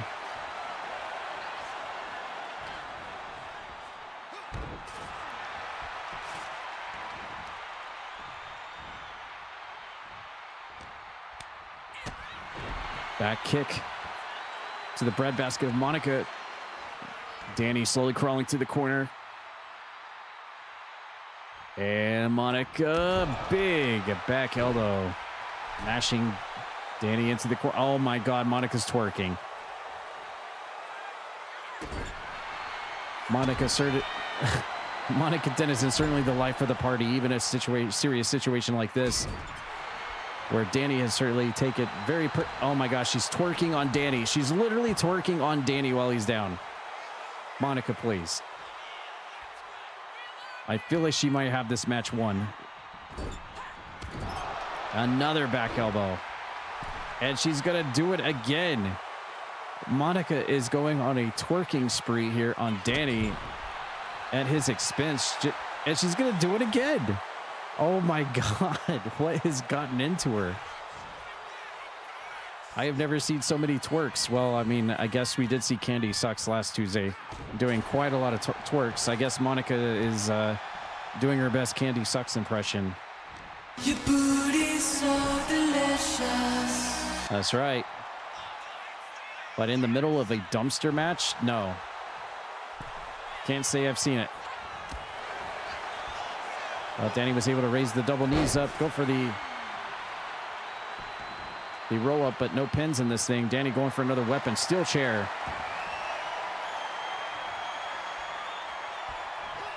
Ooh, vicious chair shot to the back of the head. And another one. Monica getting out of that predicament. Side Russian leg sweep by Danny. Utilizing that Heart Foundation, that Heart Dungeon moveset, side backbreaker. Middle rope, and there is the patented hard elbow. Oh, he just hit her with the 1-2-3 combo for sure. And now to end it all off, if this were an regular match, this would be over right here. Monica would be done. But while this does help a lot, I mean, he's got to throw her into the dumpster. Maybe he's wearing her legs down. Her lower back, look at that tapping. She's just tapping out, but it doesn't matter. Maybe he's just trying to wear her down so when he throws her into that dumpster, she cannot get out. It's a solid game plan, but Monica fires back.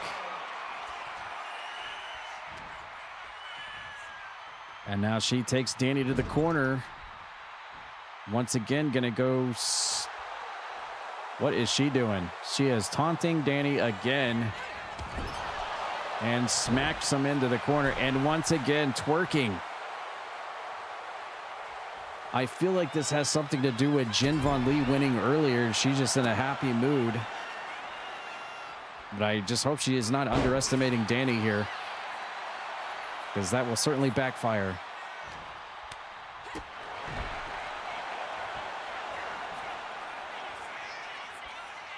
Here comes the bookworm again. Well, the miniature version. The TLDR version of the bookworm for Monica. And let's see. Uh-oh, she's going for the dumpster again on Danny. Oh, man, I think enough damage has been done here. This might be bad for Danny here. Uh-oh. Oh, no, Danny's fighting for his life. No, my God, she did it again. 2 times, man. Monica has put Danny into the bin, man. That is terrible. Oh, man. That sucks for Danny. I bet he is so mad right now. But Monica beats him 2-0. Not only the front page, but here at the big one. God.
matches of the night here.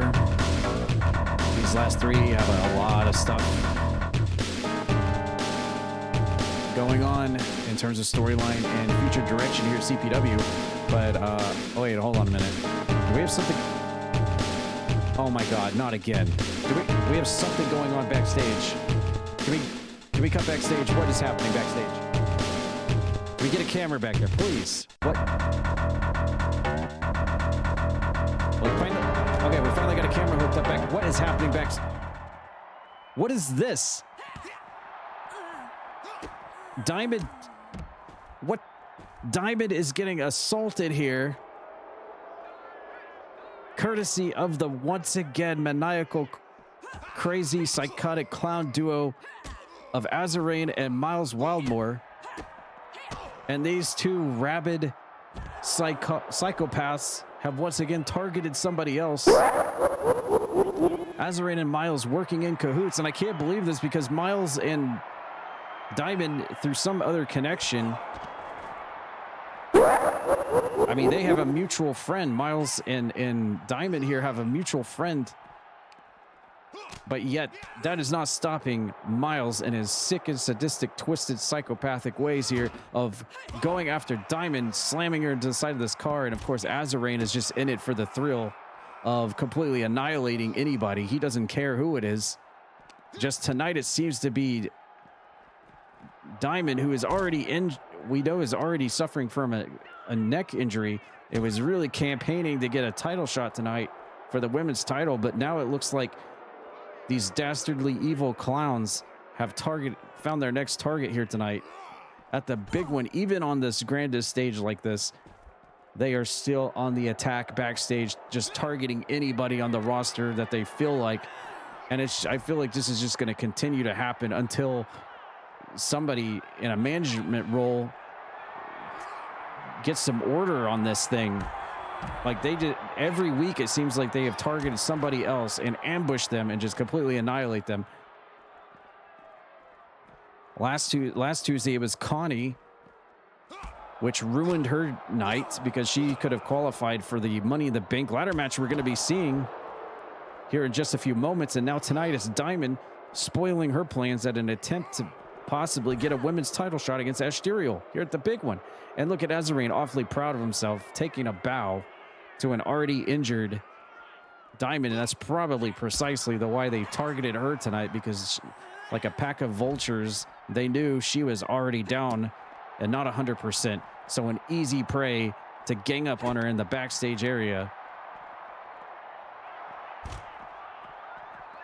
But we'll see if Diamond can actually have the fighter spirit here and overcome these two clowns. Look at Azarine just toying with Diamond here. Azarine now going for the cone. Oh no, not the cone.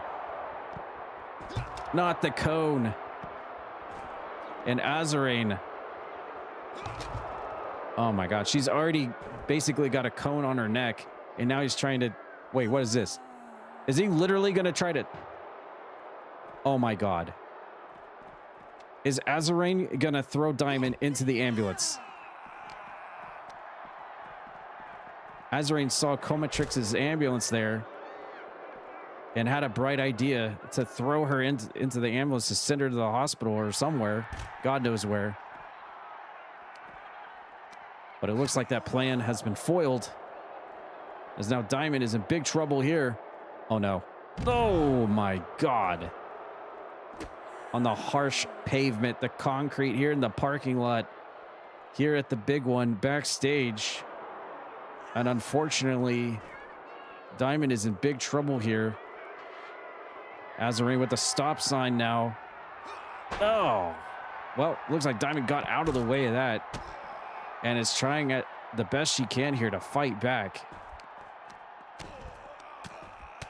And now going to town here. I don't know where Miles keeps going. Off screen somewhere over the rainbow. There's no telling. And now where are they going? Where are they taking? Are they trying to wait? Oh my God, they threw her into the car. Wait. What is happening? Wait. Oh my God. Hold on. Can we get a highlight reel of that? What did Miles just do to Diamond? We don't usually do this, but the cameraman sucked there in that situation. We need to see what just happened. What did Miles literally just do to Diamond with that car door? Was it her neck? Oh my God, it was her neck. It was her neck. It was her neck, ladies and gentlemen. It was her neck. He put her head and her neck into the car door and slammed the door on her already injured neck. You gotta be kidding. Miles, what the heck are you doing, Miles? No. Miles with Azarine laughing about it. Let's get a better angle of that just to see what happened, because the cameraman sucks. And look at what these dastardly clowns are doing to Diamond right here. Oh my God.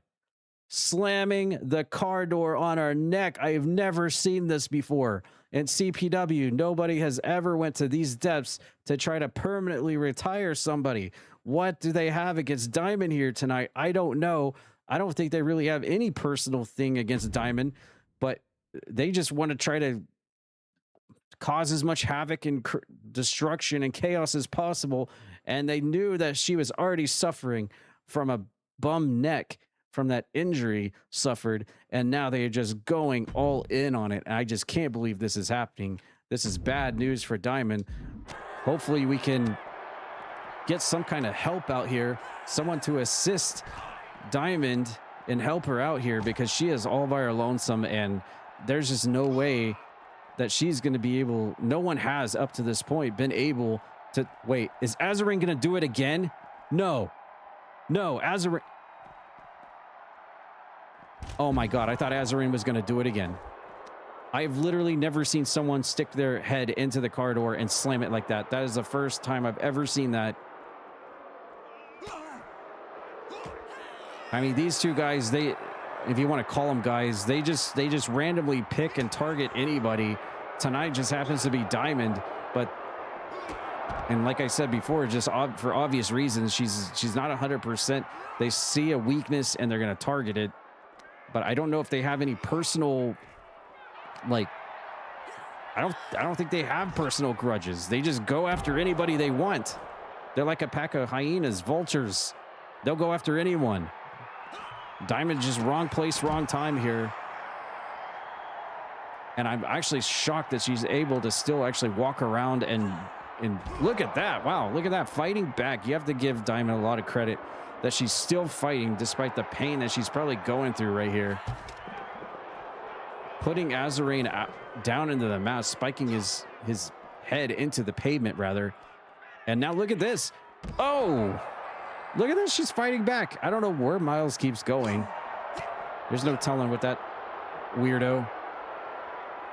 Completely demented and out of his mind, but man, can you imagine if Diamond is actually able to fight back this assault backstage, and she just couldn't lift him up. Just no strength there. The damage has been dealt as Azarine maniacally takes Diamond somewhere else. Miles, I guess, is being the lookout or something. Oh my God, and she goes for that twirly move again. I don't know if Miles is just looking out for people or what, but man, she has certainly done some damage to Azarine. You can see that, but certainly damage has been dealt to her as well. I'm just shocked no one has come back here to try to help save or just stop this mess from happening. This could certainly lead to a very serious and dangerous injury for sure. Even worse than what it has been. As Azarine, we're going back to the main area here of our backstage area. And look at, well, Diamond trying her best here to fend off both of these psychopaths. Azarine up on the pallets. Miles is taking the elevator for some reason. Okay, we'll see you later. I have no idea what's happening. Wait, no, you don't want to go up there. No. That's bad. You don't want to be... Oh, my God. Well, I mean, look at this. She is fighting him off. She is fighting him off. I mean, you got to give her some credit. Ah, wow. She is fighting both of them off. You have to give her credit here. She's not backing down. Oh, man. Ow. I just have a bad feeling about Azarine's intentions up here.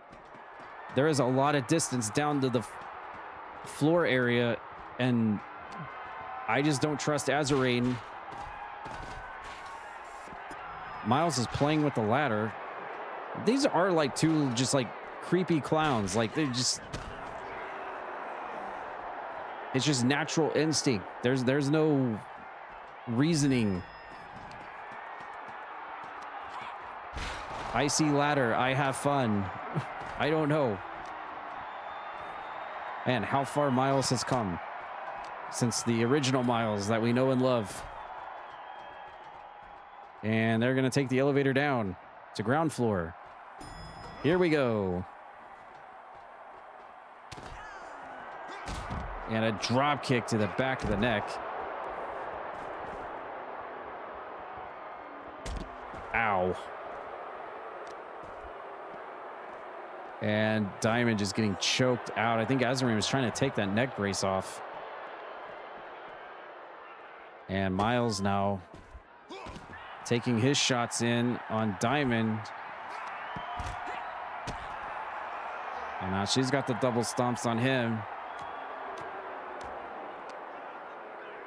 Wow, look at this. Still able to fight back. This is wild. You would think someone with the lack of resilience as Diamond that she had starting off, she would have been donezo by now. But, oh my God, he's got a baseball bat. But she reverses out of it. She fights out of it. And look, goes for that move again on Azarine. Spiking him on his head in the pavement. How many more shots does he have in him to take that? That's a pretty devastating move. Miles is just dancing.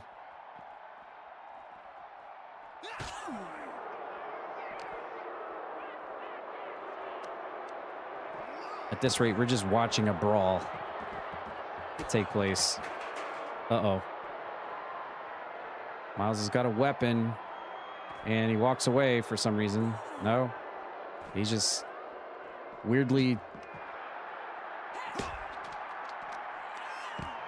doing things with no rhyme or reason. Azarine's got a baseball bat now.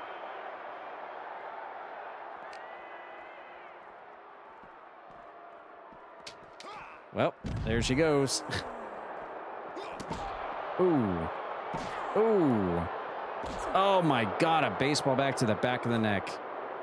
And they finally did what they were set out to do here.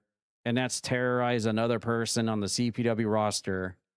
This time it just happened to be Diamond, and it doesn't look like she's going to be getting up anytime soon. We need medical attention, and we need to get Azarine and Miles Wildmore the hell out of here before they do this to somebody else. Get them out of here.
Ladies and gentlemen, it's time for our 8-person Money in the Bank ladder match. Who will walk around with that briefcase for an instant title shot anytime, any place?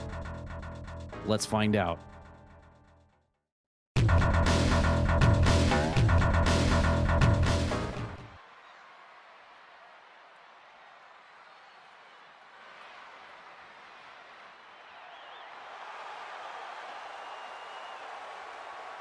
The following contest is a ladder match.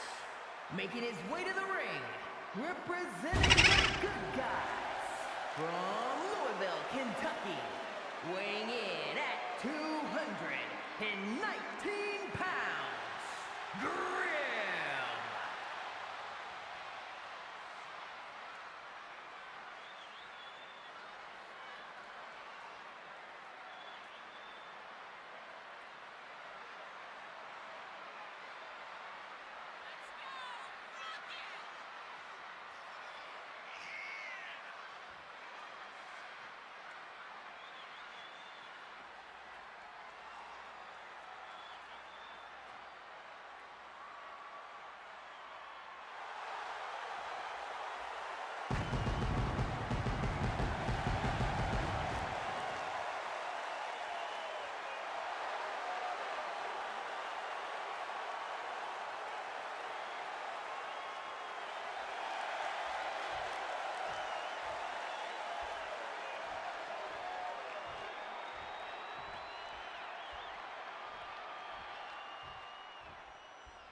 And from West Memphis, Arkansas, weighing in at 335 pounds, Jeremy Moore.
And from New Orleans, Louisiana, weighing in at 257 pounds, Cassidy Ryan. It'll be over soon. Don't worry. Weak sauce.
And from Dallas, Texas, weighing in at 241 pounds, the Witch Doctor, Bob!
And from San Diego, California, weighing in at 259 pounds, King!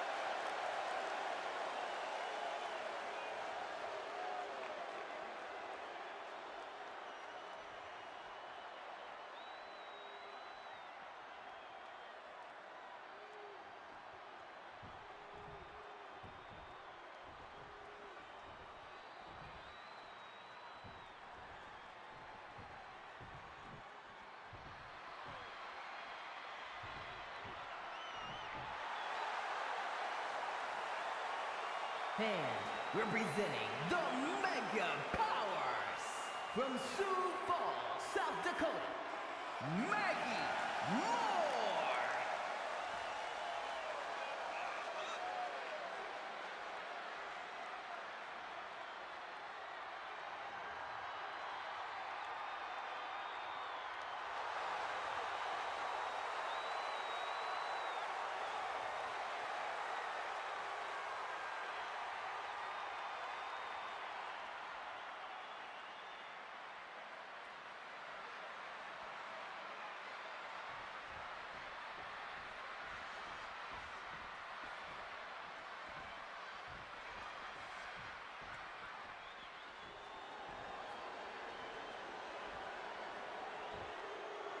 And representing the corporation from Toledo, Ohio, weighing in at 245 pounds, Outlaw Dog!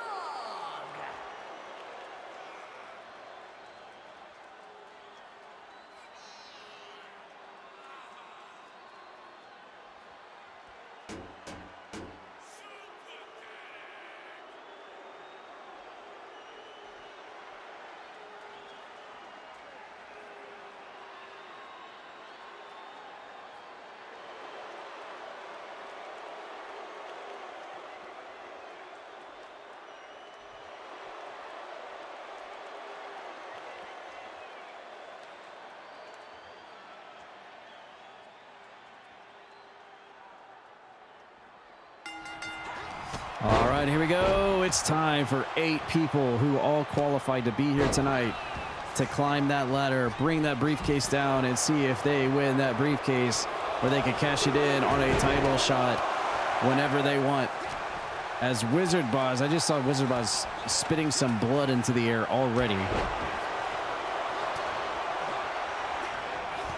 And if we thought that first match tonight was chaotic, we haven't seen anything yet, because this one is going to be absolutely insane.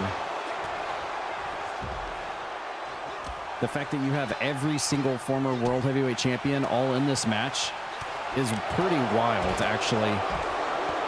Just the way that all planned out. I can't believe that actually happened. And of course, last year's Money in the Bank winner, Chain, is in this match too, looking to do a two-peat.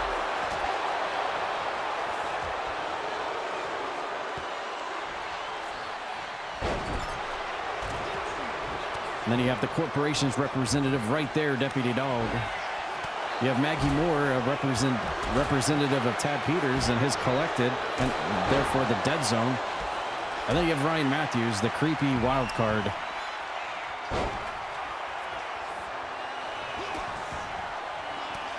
There is no telling who's going to walk out with this briefcase here tonight at the big one. And as a result of that, oh my God, Raji is going for ass-based offense. Because of course he is. Ooh, bad time for Maggie Moore to taunt right in front of Grim. I don't think he does evil dolls. Wizard Boz is spitting blood on the fans here.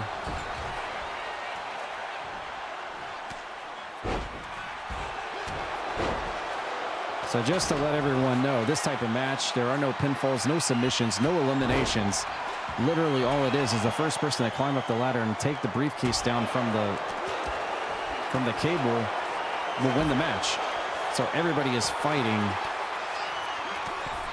to be the first and only one to climb that ladder and get their mitts on that briefcase hanging up above the ring. We do have a ladder finally set up, and looks like it's going to be Wizard Boz going to be the first one to get his hand on the briefcase, but that didn't last long. Wizard Boz at least got his hand on it. We'll see who emerges lucky here to grab it, as we have former world champions clashing amidst one another.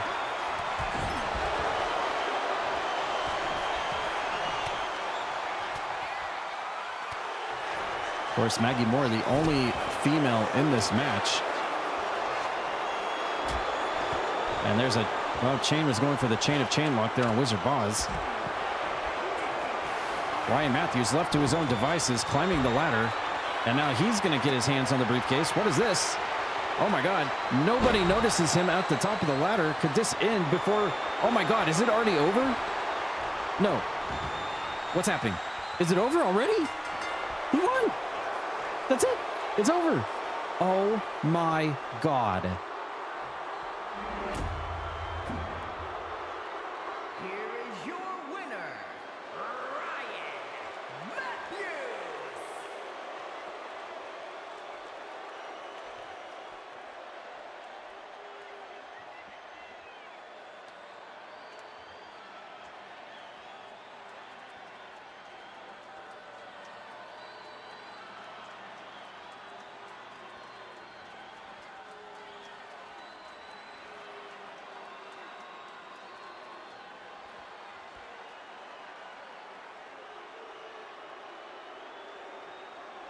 That is absolutely insane. I did not expect the match to end that quickly, but everybody was so entangled in their own nonsense that they had no idea Ryan Matthews was climbing up the ladder behind everyone's backs and pulls it down. Wow.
it's time for our semi-main event of the night.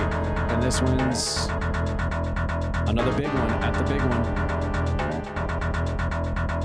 Only one step left to go before the World Heavyweight title match.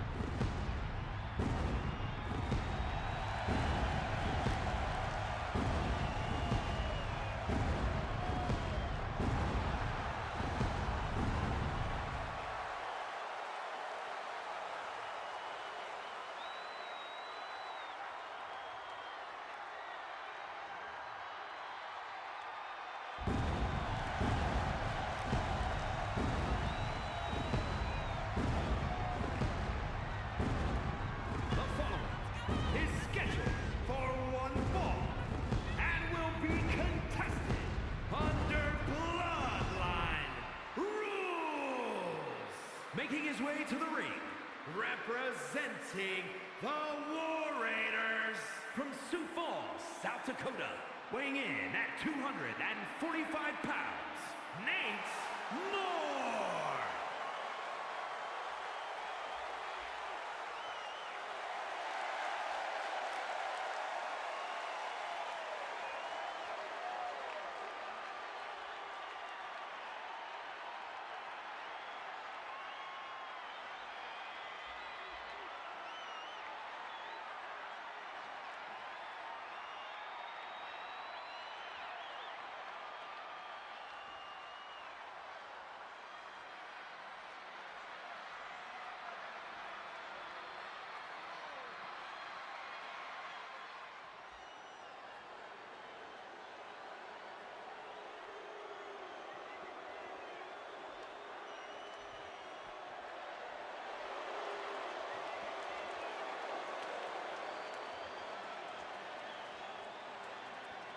And his opponent from Norman, Oklahoma, weighing in at 228 pounds, Ted Peters.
Whoa, well, he didn't wait for the...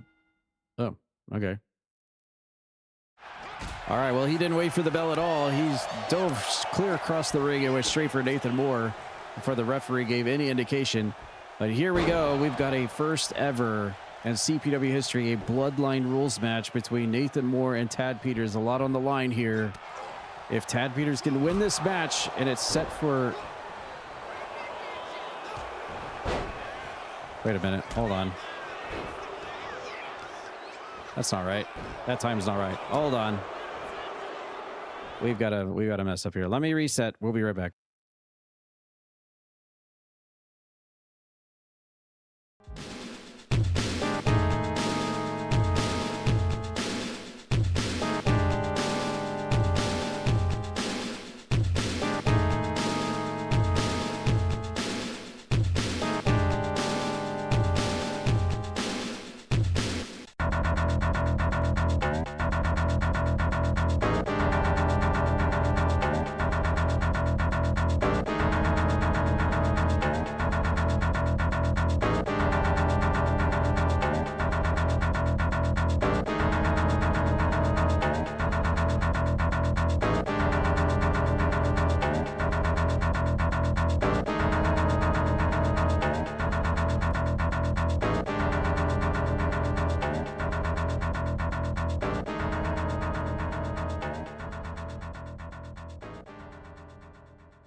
think they got her set this time. Yeah, there we go. All right, we are set now, and here we go. Semi-main event of the big one, 2026. Nathan Moore versus Tad Peters in a Bloodline Rules match. And you'll notice it's set for 30-minute time limit. I know that the event is already late, and it's already raged on for quite some time, but there's only one way to end this rivalry and end this feud, and that's at the big one while also doing a big one. Just like all the other feuds and rivalries that we have going on in CPW that have basically come to an end here tonight, this is another one. And there's a lot of stipulations on the line on this one for sure. We're already going outside the ring. Oh, wow. Super early.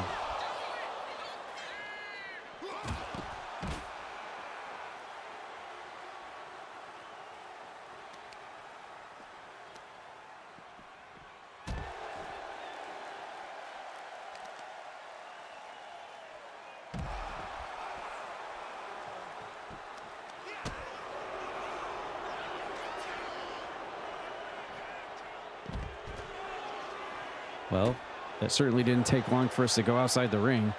That's for sure. Looks like this is a 30-minute Iron Man Falls Count Anywhere match. That's a lot of loaded stipulations, all loaded into one. Wait, hold on. We've got commotion up on the stage.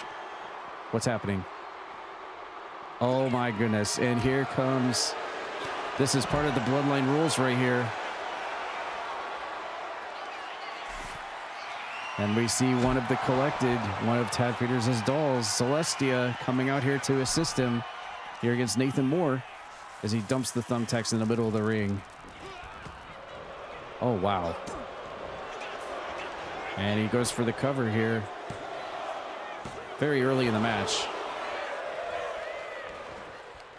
So it's only a matter of time before someone from Nathan Moore's side comes out here to even the odds up. Nice safety for Celestia there, protecting Tad. And this is interesting. So does this mean she's actually part of the match? I'm still trying to understand these rules as we go here. I've never seen a match like this before, ever. It was my understanding that it was simply just Tad versus Nate, but oh man. Well, the broadcast booth didn't last very long either. And Celestia just going to town. Actually, they're both ganging up on Nate here. Where's Rogue at? Nate needs some assistance. Essentially a 2-on-1 battle right here. Uh-oh. Oh, wow. He just got dunked face first into the steel steps. All right, it looks like we finally have somebody coming out to help Nate in this battle, and it looks like it's going to be Leo Reigns to even things out here. And his assistance is definitely needed right here. But they're backing off from the pin. All right, still no score on the pin. Wait, oh, wow, and Rogue came out here quickly.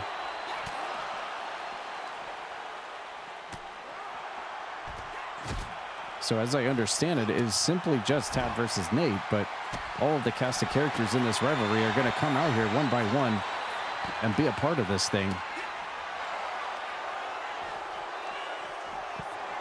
This is nuts. Nate with a pin on Tad here.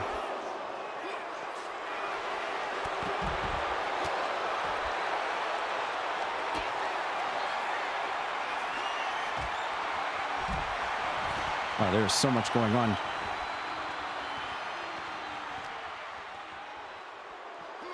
And now the odds are helping Nate's team right now. It's 3-2 as we await the next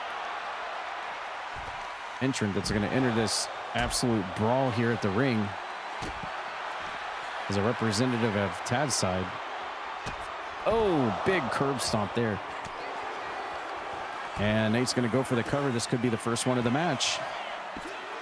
No, oh my God, look at that. Maggie Moore It disrupts the pin. That could have been the first pin, actually. But Maggie comes right back out here and saves the pin in the nick of time, just after being out here in the Money in the Bank ladder match.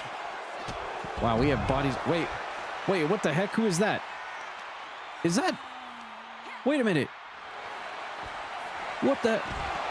Is that Asterial? What the heck? Asterial is out here. What is Asterial doing out here? Asterial coming out here to assist her old partner, Tad Peters, in this brawl here tonight at the big one, getting her hands dirty in this thing. Holy moly, what is going on here? So as I understand this correctly, it's Tad, Celestia, Maggie, and Ash, with Nathan Moore on the other side, with Leo Reigns, Rogue, and John Chaos, and Tad is lying right on the thumbtacks, while everyone is just beating the holy crap out of each other at ringside. Look at all the bodies. My God. I think the only way that this is going to win is if Tad pins Nate or Nate pins Tad amidst this chaos. This is just an absolute brawl. Uh-oh. Tad looking for a submission tap out here on Nate, and he gets one. So Tad is up 1-0. And there's John Chaos going after the women's champion, Asterial. I thought for a second we weren't even going to see Asterial in the show tonight, but apparently she has come out here to have the back of her former tag team partner, Tad Peters, in this rivalry.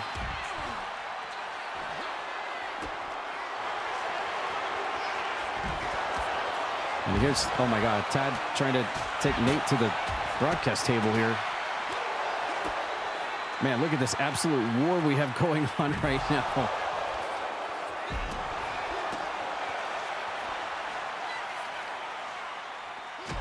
So at this rate, we have 22 minutes left of the match, and Nate needs to get a pin or a submission, specifically on Tad, to even this thing up.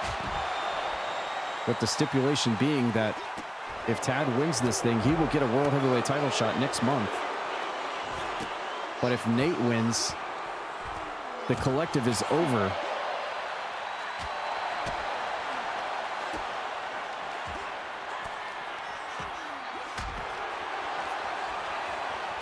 And here's the cover to even things up. Is he going to do it? And he does. We are now tied 1-1 with 22 minutes left on the clock here, as everyone is just going to town on each other. We got Leo Reigns in there. Celestia's in there. We got Maggie Moore. Asterial's in there taking care of Rogue. Maggie Moore fighting John Chaos. Good Lord. This is a brawl.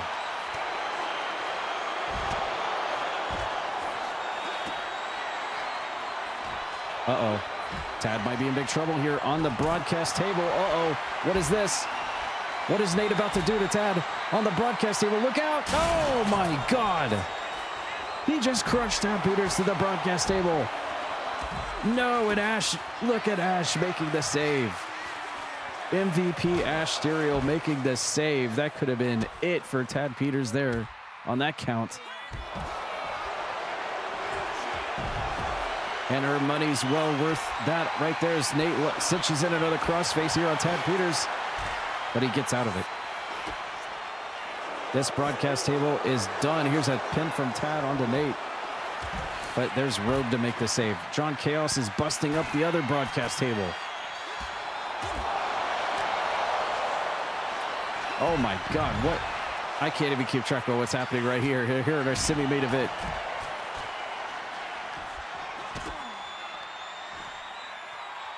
And John Chaos has got submissions on Maggie Moore. We got Rogue decimating Celestia.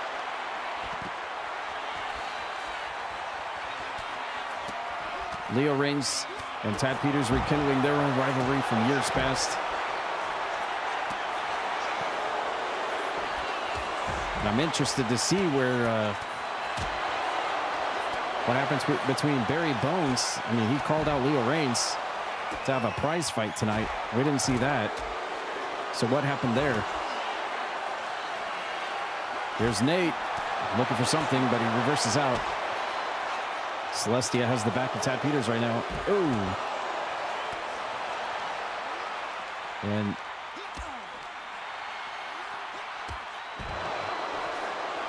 backdrop to Nate. We're still tied up 1-1 with 19 minutes.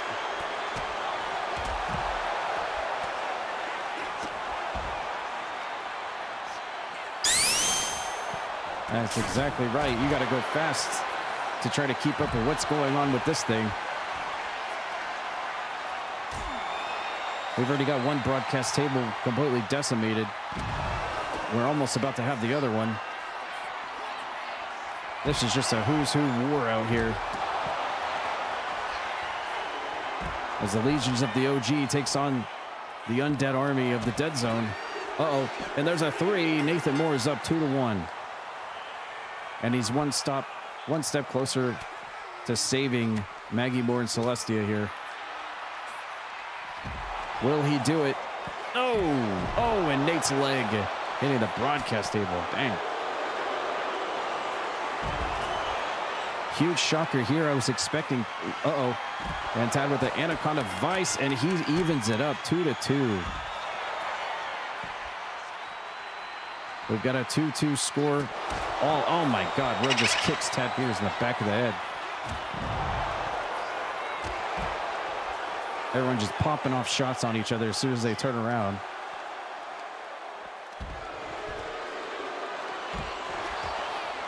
This is absolutely insane. I was not expecting Asterial to get her hands involved in this thing.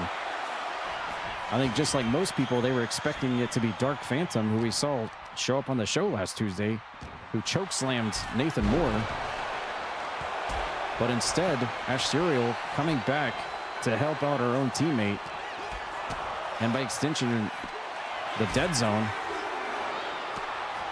And this is an absolute war going on right now. 5 stars already. Here in this semi-main event matchup. And Nathan Moore hitting an FU on Tad. And look at Maggie and Celestia making the save at the same time. You know, maybe they don't want to be saved. Maybe they do want to be undead dolls for the rest of their lives.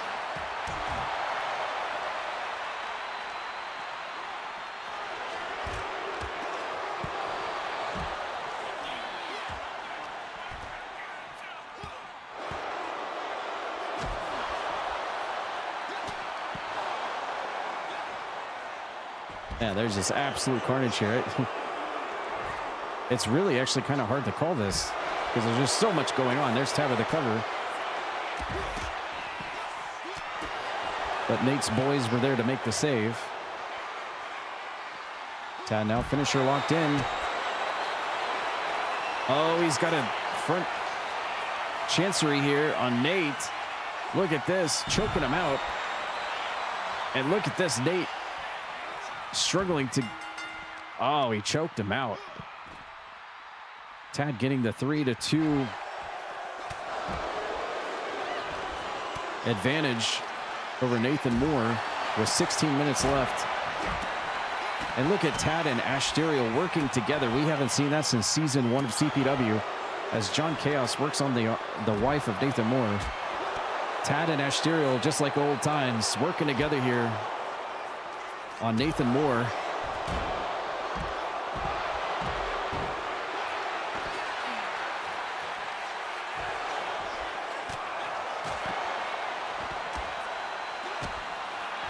Uh-oh.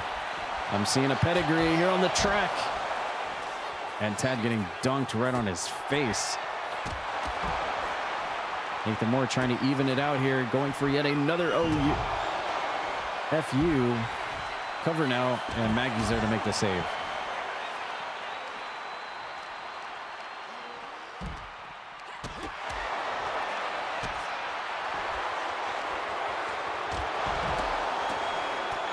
They are too busy just fighting on the outside. Have we seen any weapons? I mean, there's a table in the ring, but they're just so busy fighting each other that we haven't seen any weapons get involved in this thing.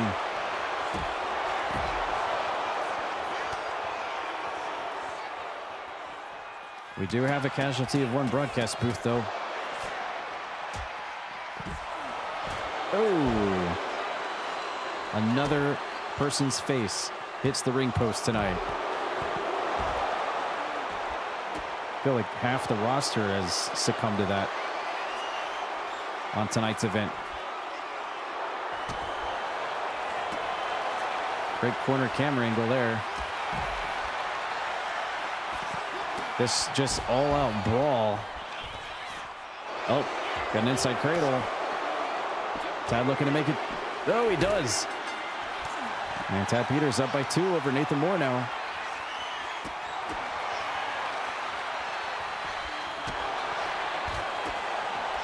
Nate's got to come back. Get this thing back in his favor with 14 minutes left on the clock.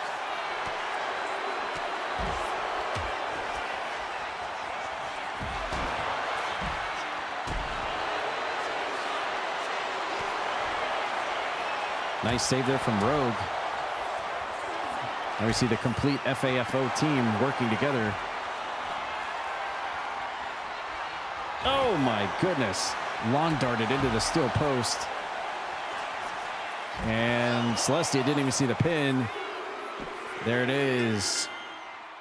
Nate brings one more up, making it 4-3. One more for Nate will tie it up. Man, there are bodies just strewn about here. Can you even call this a match? I mean, this is just, oh, Nate's trying to go in for another one. Nobody realizes, and look at that, just like that, Nate ties it up. 4-4, 4-all.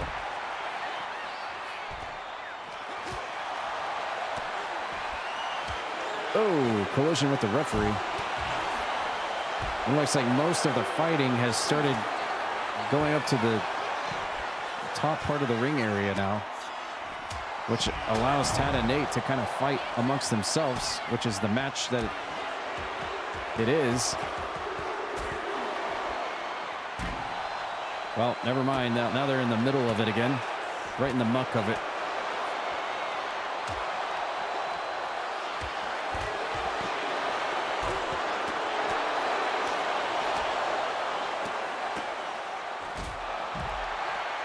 Yeah, Nate inverted. Oh, what's this? John Chaos looking for slice bread. Hits that on Asteria.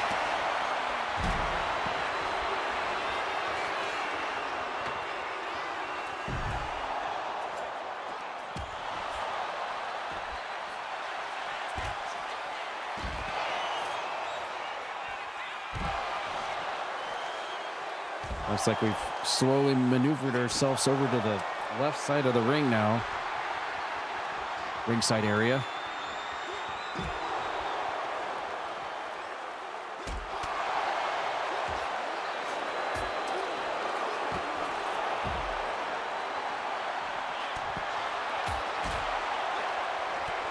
Ooh, submission there from John Chaos. Man, this thing started over on the right. Now it's slowly moved it. Oh, are we getting back into the ring finally? Oh my God, Nate's gonna go super high risk. Oh my God. Oh, he nailed it too. That's wild. Going for a cover. To break up the tie. And he does it. Nate's in the lead, 5-4.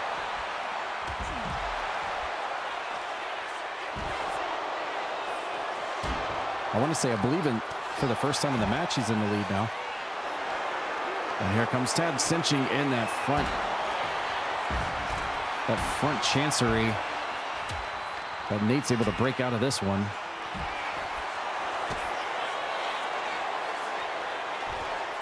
Maybe we get a little bit of separation here from all the fighting amidst the background. Leo Range just...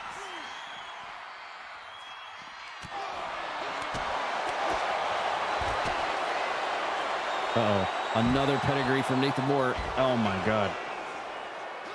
How are people not busted open yet? That's what I want to know.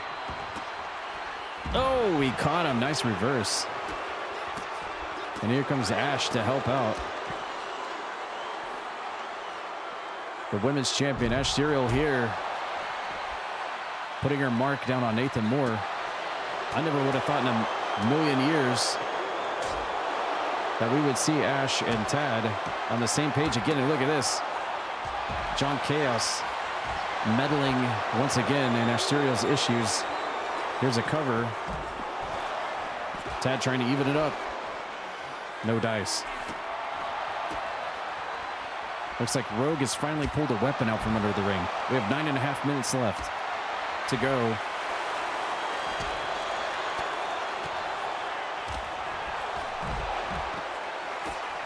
This certainly is the big one. Oh, Celestia just stood. All right, Celestia makes a save for Tad. And Ash Serial out of nowhere. Man, she has been an absolute menace to Nathan Moore in this thing.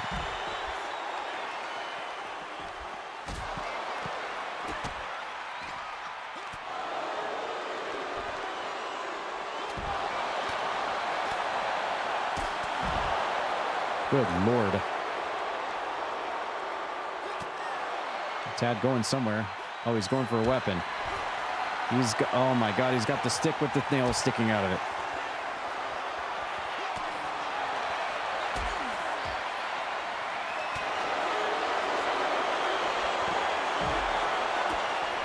We got a pinfall there in the midst of all this. All right, Ash makes the save.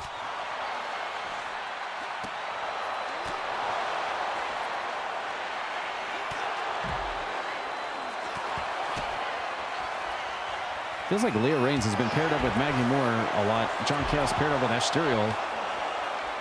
There's Nate with another pinfall, and he's up by 2 now.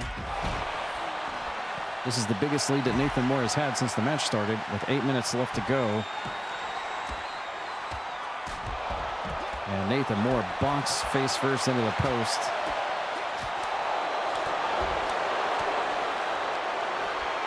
Oh my goodness. Oh, friendly fire. Oh. That 2x4's got nails sticking out of it, man. Look at Celestia go. Maggie Moore. Wow. It's got Leah Reigns up in the ring. Nice close up action here.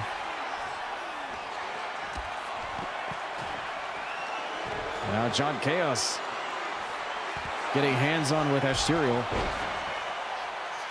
Another pin from Nate, and there's Celestia to make the save.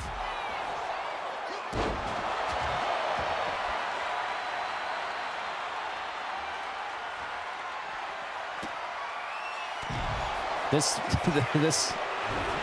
fight has literally went all the way around the entire ringside area. We're almost all the way around the track, really. I mean, we went around the track at ringside. We made a full loop. Oh, everybody is fighting over Tad Peters here.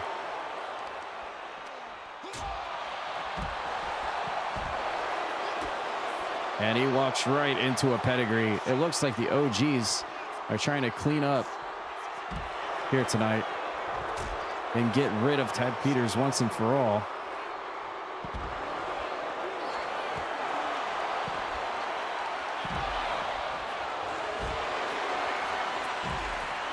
Side slam into the Anaconda Vice, but Rogue's there to make the save, but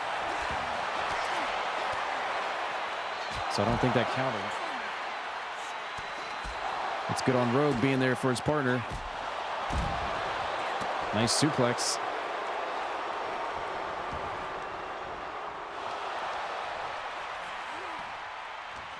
Everybody is just down and feeling the effects of this brawl. Absolute brawl right here. Tad setting ready with something. Nate with the reversal. And he comes back himself with another FU. It goes straight into the pin. And Ash is just a little too late on that one. And now Tad Peters down by 3.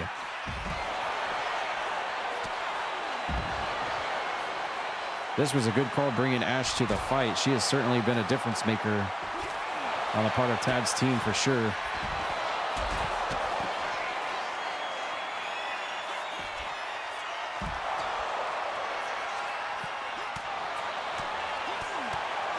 And while Tad has 5 minutes,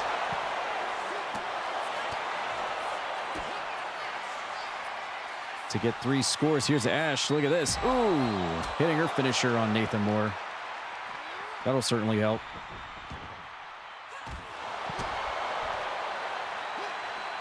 Now Tad and Nate are both laid out.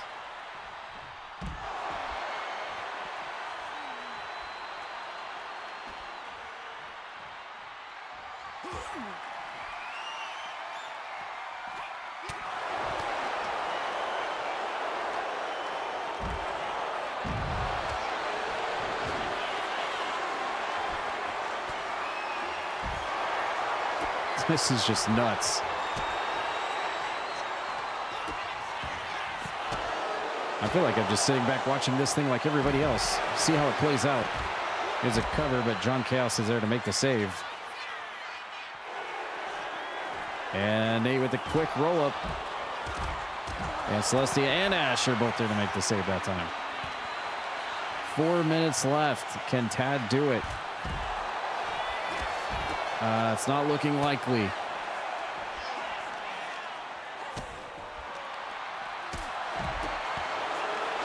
Oh, spike DDT from Celestia onto Nate. And where is Tad Peters going? This crazy fool. Where is he going?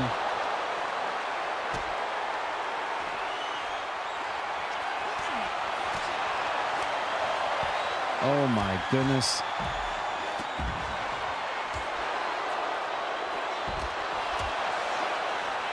Well, nobody tells Lazarus because there's 3 minutes left. And well, he's got to average a pin or submission, 1 per the next 3 minutes. And I don't think that's going to happen. And there goes Nathan Moore, driven into the... Hey, we got a pin up there, but everyone's there to make the save.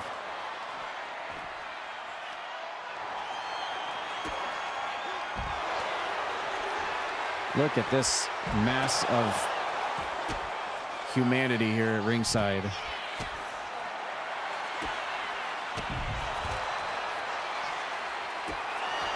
And here comes, oh, another counter into the cutter.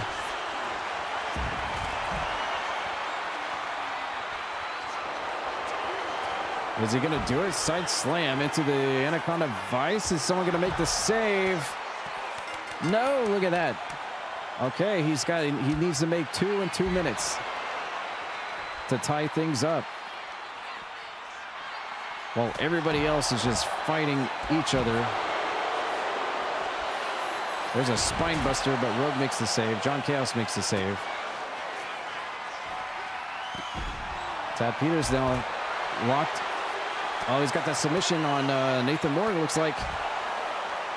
But I think it was broken out of. My goodness. Uh-oh. This isn't... Well, he reversed it. 1.5 minutes left for Tad to make 2 scores. Can he do it? Can he get 2 pins in 1 minute left? Or a submission? Stop trying to just beat him up and go for the pin or the submission, man. You only got 1 minute left. Time is of the essence. What are you doing? Stop checking your makeup. I think this one might be GG, ladies and gents. And it looks as if Maggie Moore and Celestia might be returning to their former selves, as Nathan Moore has done the heroic deed and stopped the purge and the corruption here tonight at the big one. Thanks to the OG Friends Alliance that have stepped in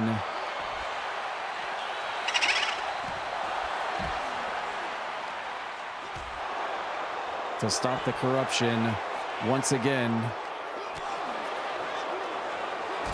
from the dastardly Tad Peters. And it looks like this one is about to come to an end, although everyone has taken a toll. This match has taken a toll on everybody.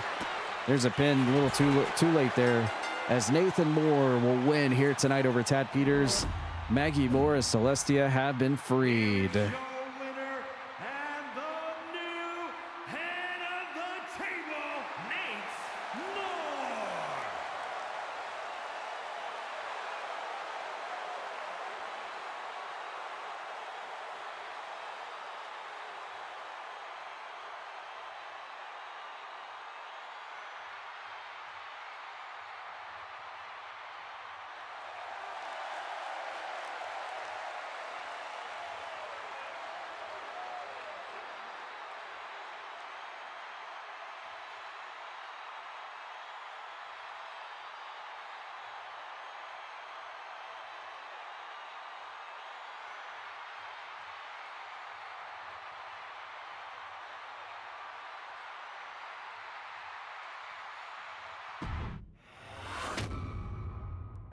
Well, that was our semi-main event, so that means there's only one thing left to do.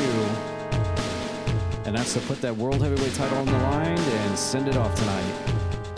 One match left, our main event of the evening.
Introducing the challenger from St.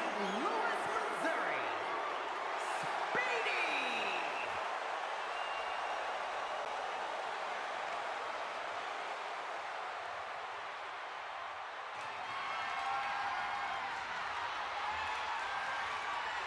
From Baltimore, Maryland, weighing in at 241 pounds, the men's world champion, Psycho T.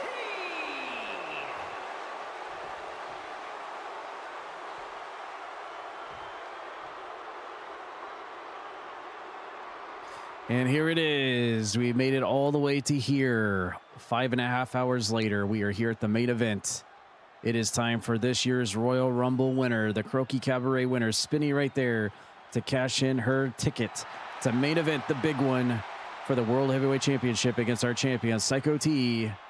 Let's get it on and do it right here to end off our night. Will Psycho T remain World Heavyweight Champion through the attempts of Spinny, or will Spinny... Ooh, look at this. What a great opener here, testing the waters on each other. Or will Spinny make some history here and become the first ever women's to hold the World Heavyweight Championship? This is history in the making right here. Can she do it? She has to beat Psycho T in this matchup to make it happen. Let's go.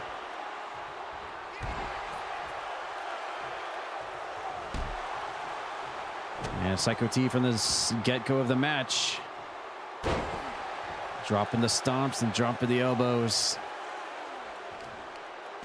For quality assurance. I think a lot of people were super shocked and super just astonished the fact that Spinny actually was the one who won the Rumble match back in February. And immediately had a ticket here to the main event of the big one.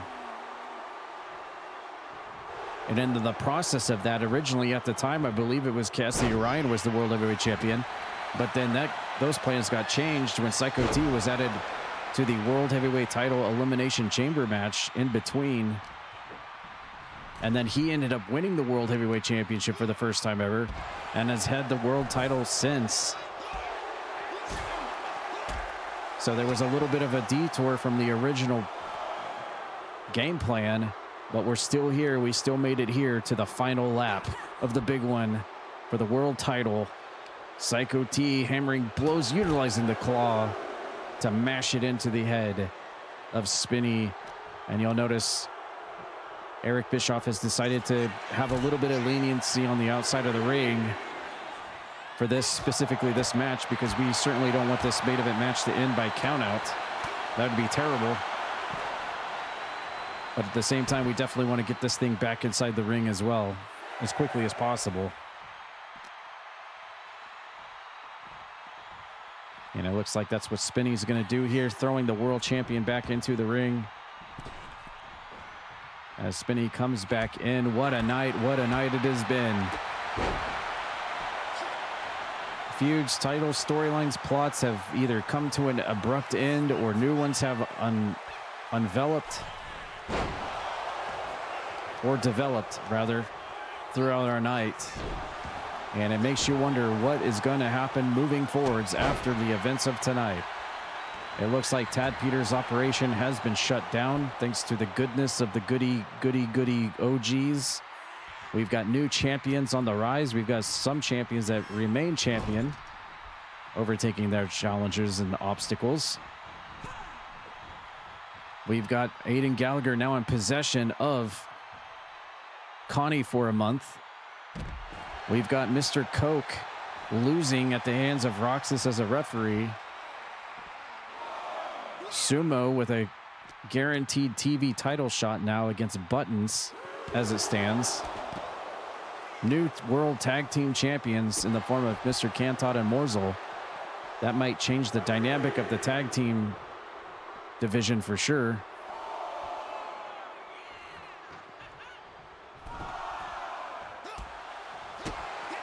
And what about this nonsense with Azarane and Miles Wildmore just going off on a tangent, just attacking and crippling anybody that they so please in the backstage area. Something's got to give, something's got to stop with these two maniacs running loose, just attacking anybody they please.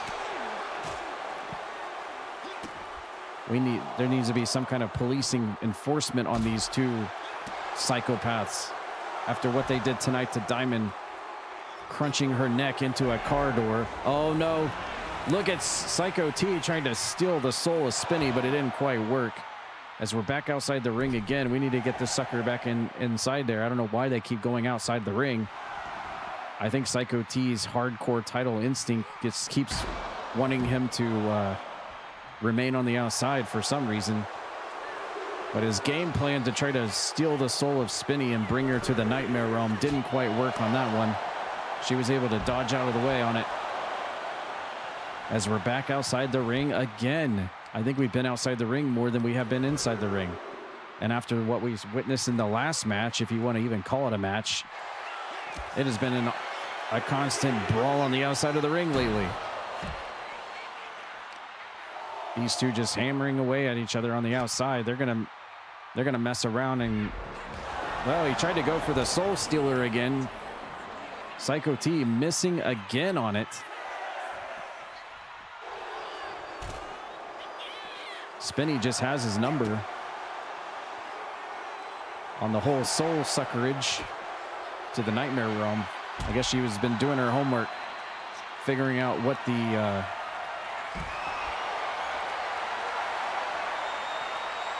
antidote is to Psycho T trying to bring people to the Nightmare Realm.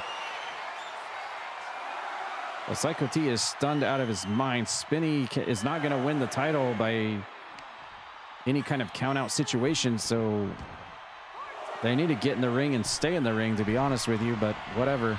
Spinny going to the top rope. Here she goes. Double axe handle off the top. And now rolls Psycho T over. Going for the cover here. Referee slapping the... And that's it, apparently. Okay. We have a new World Heavyweight Champion, and Spinny has just defeated Psycho T in the main event of the big one to become the World Heavyweight Champion. I am absolutely shocked that it ended like that. Spinny has done it. She is the World Heavyweight Champion.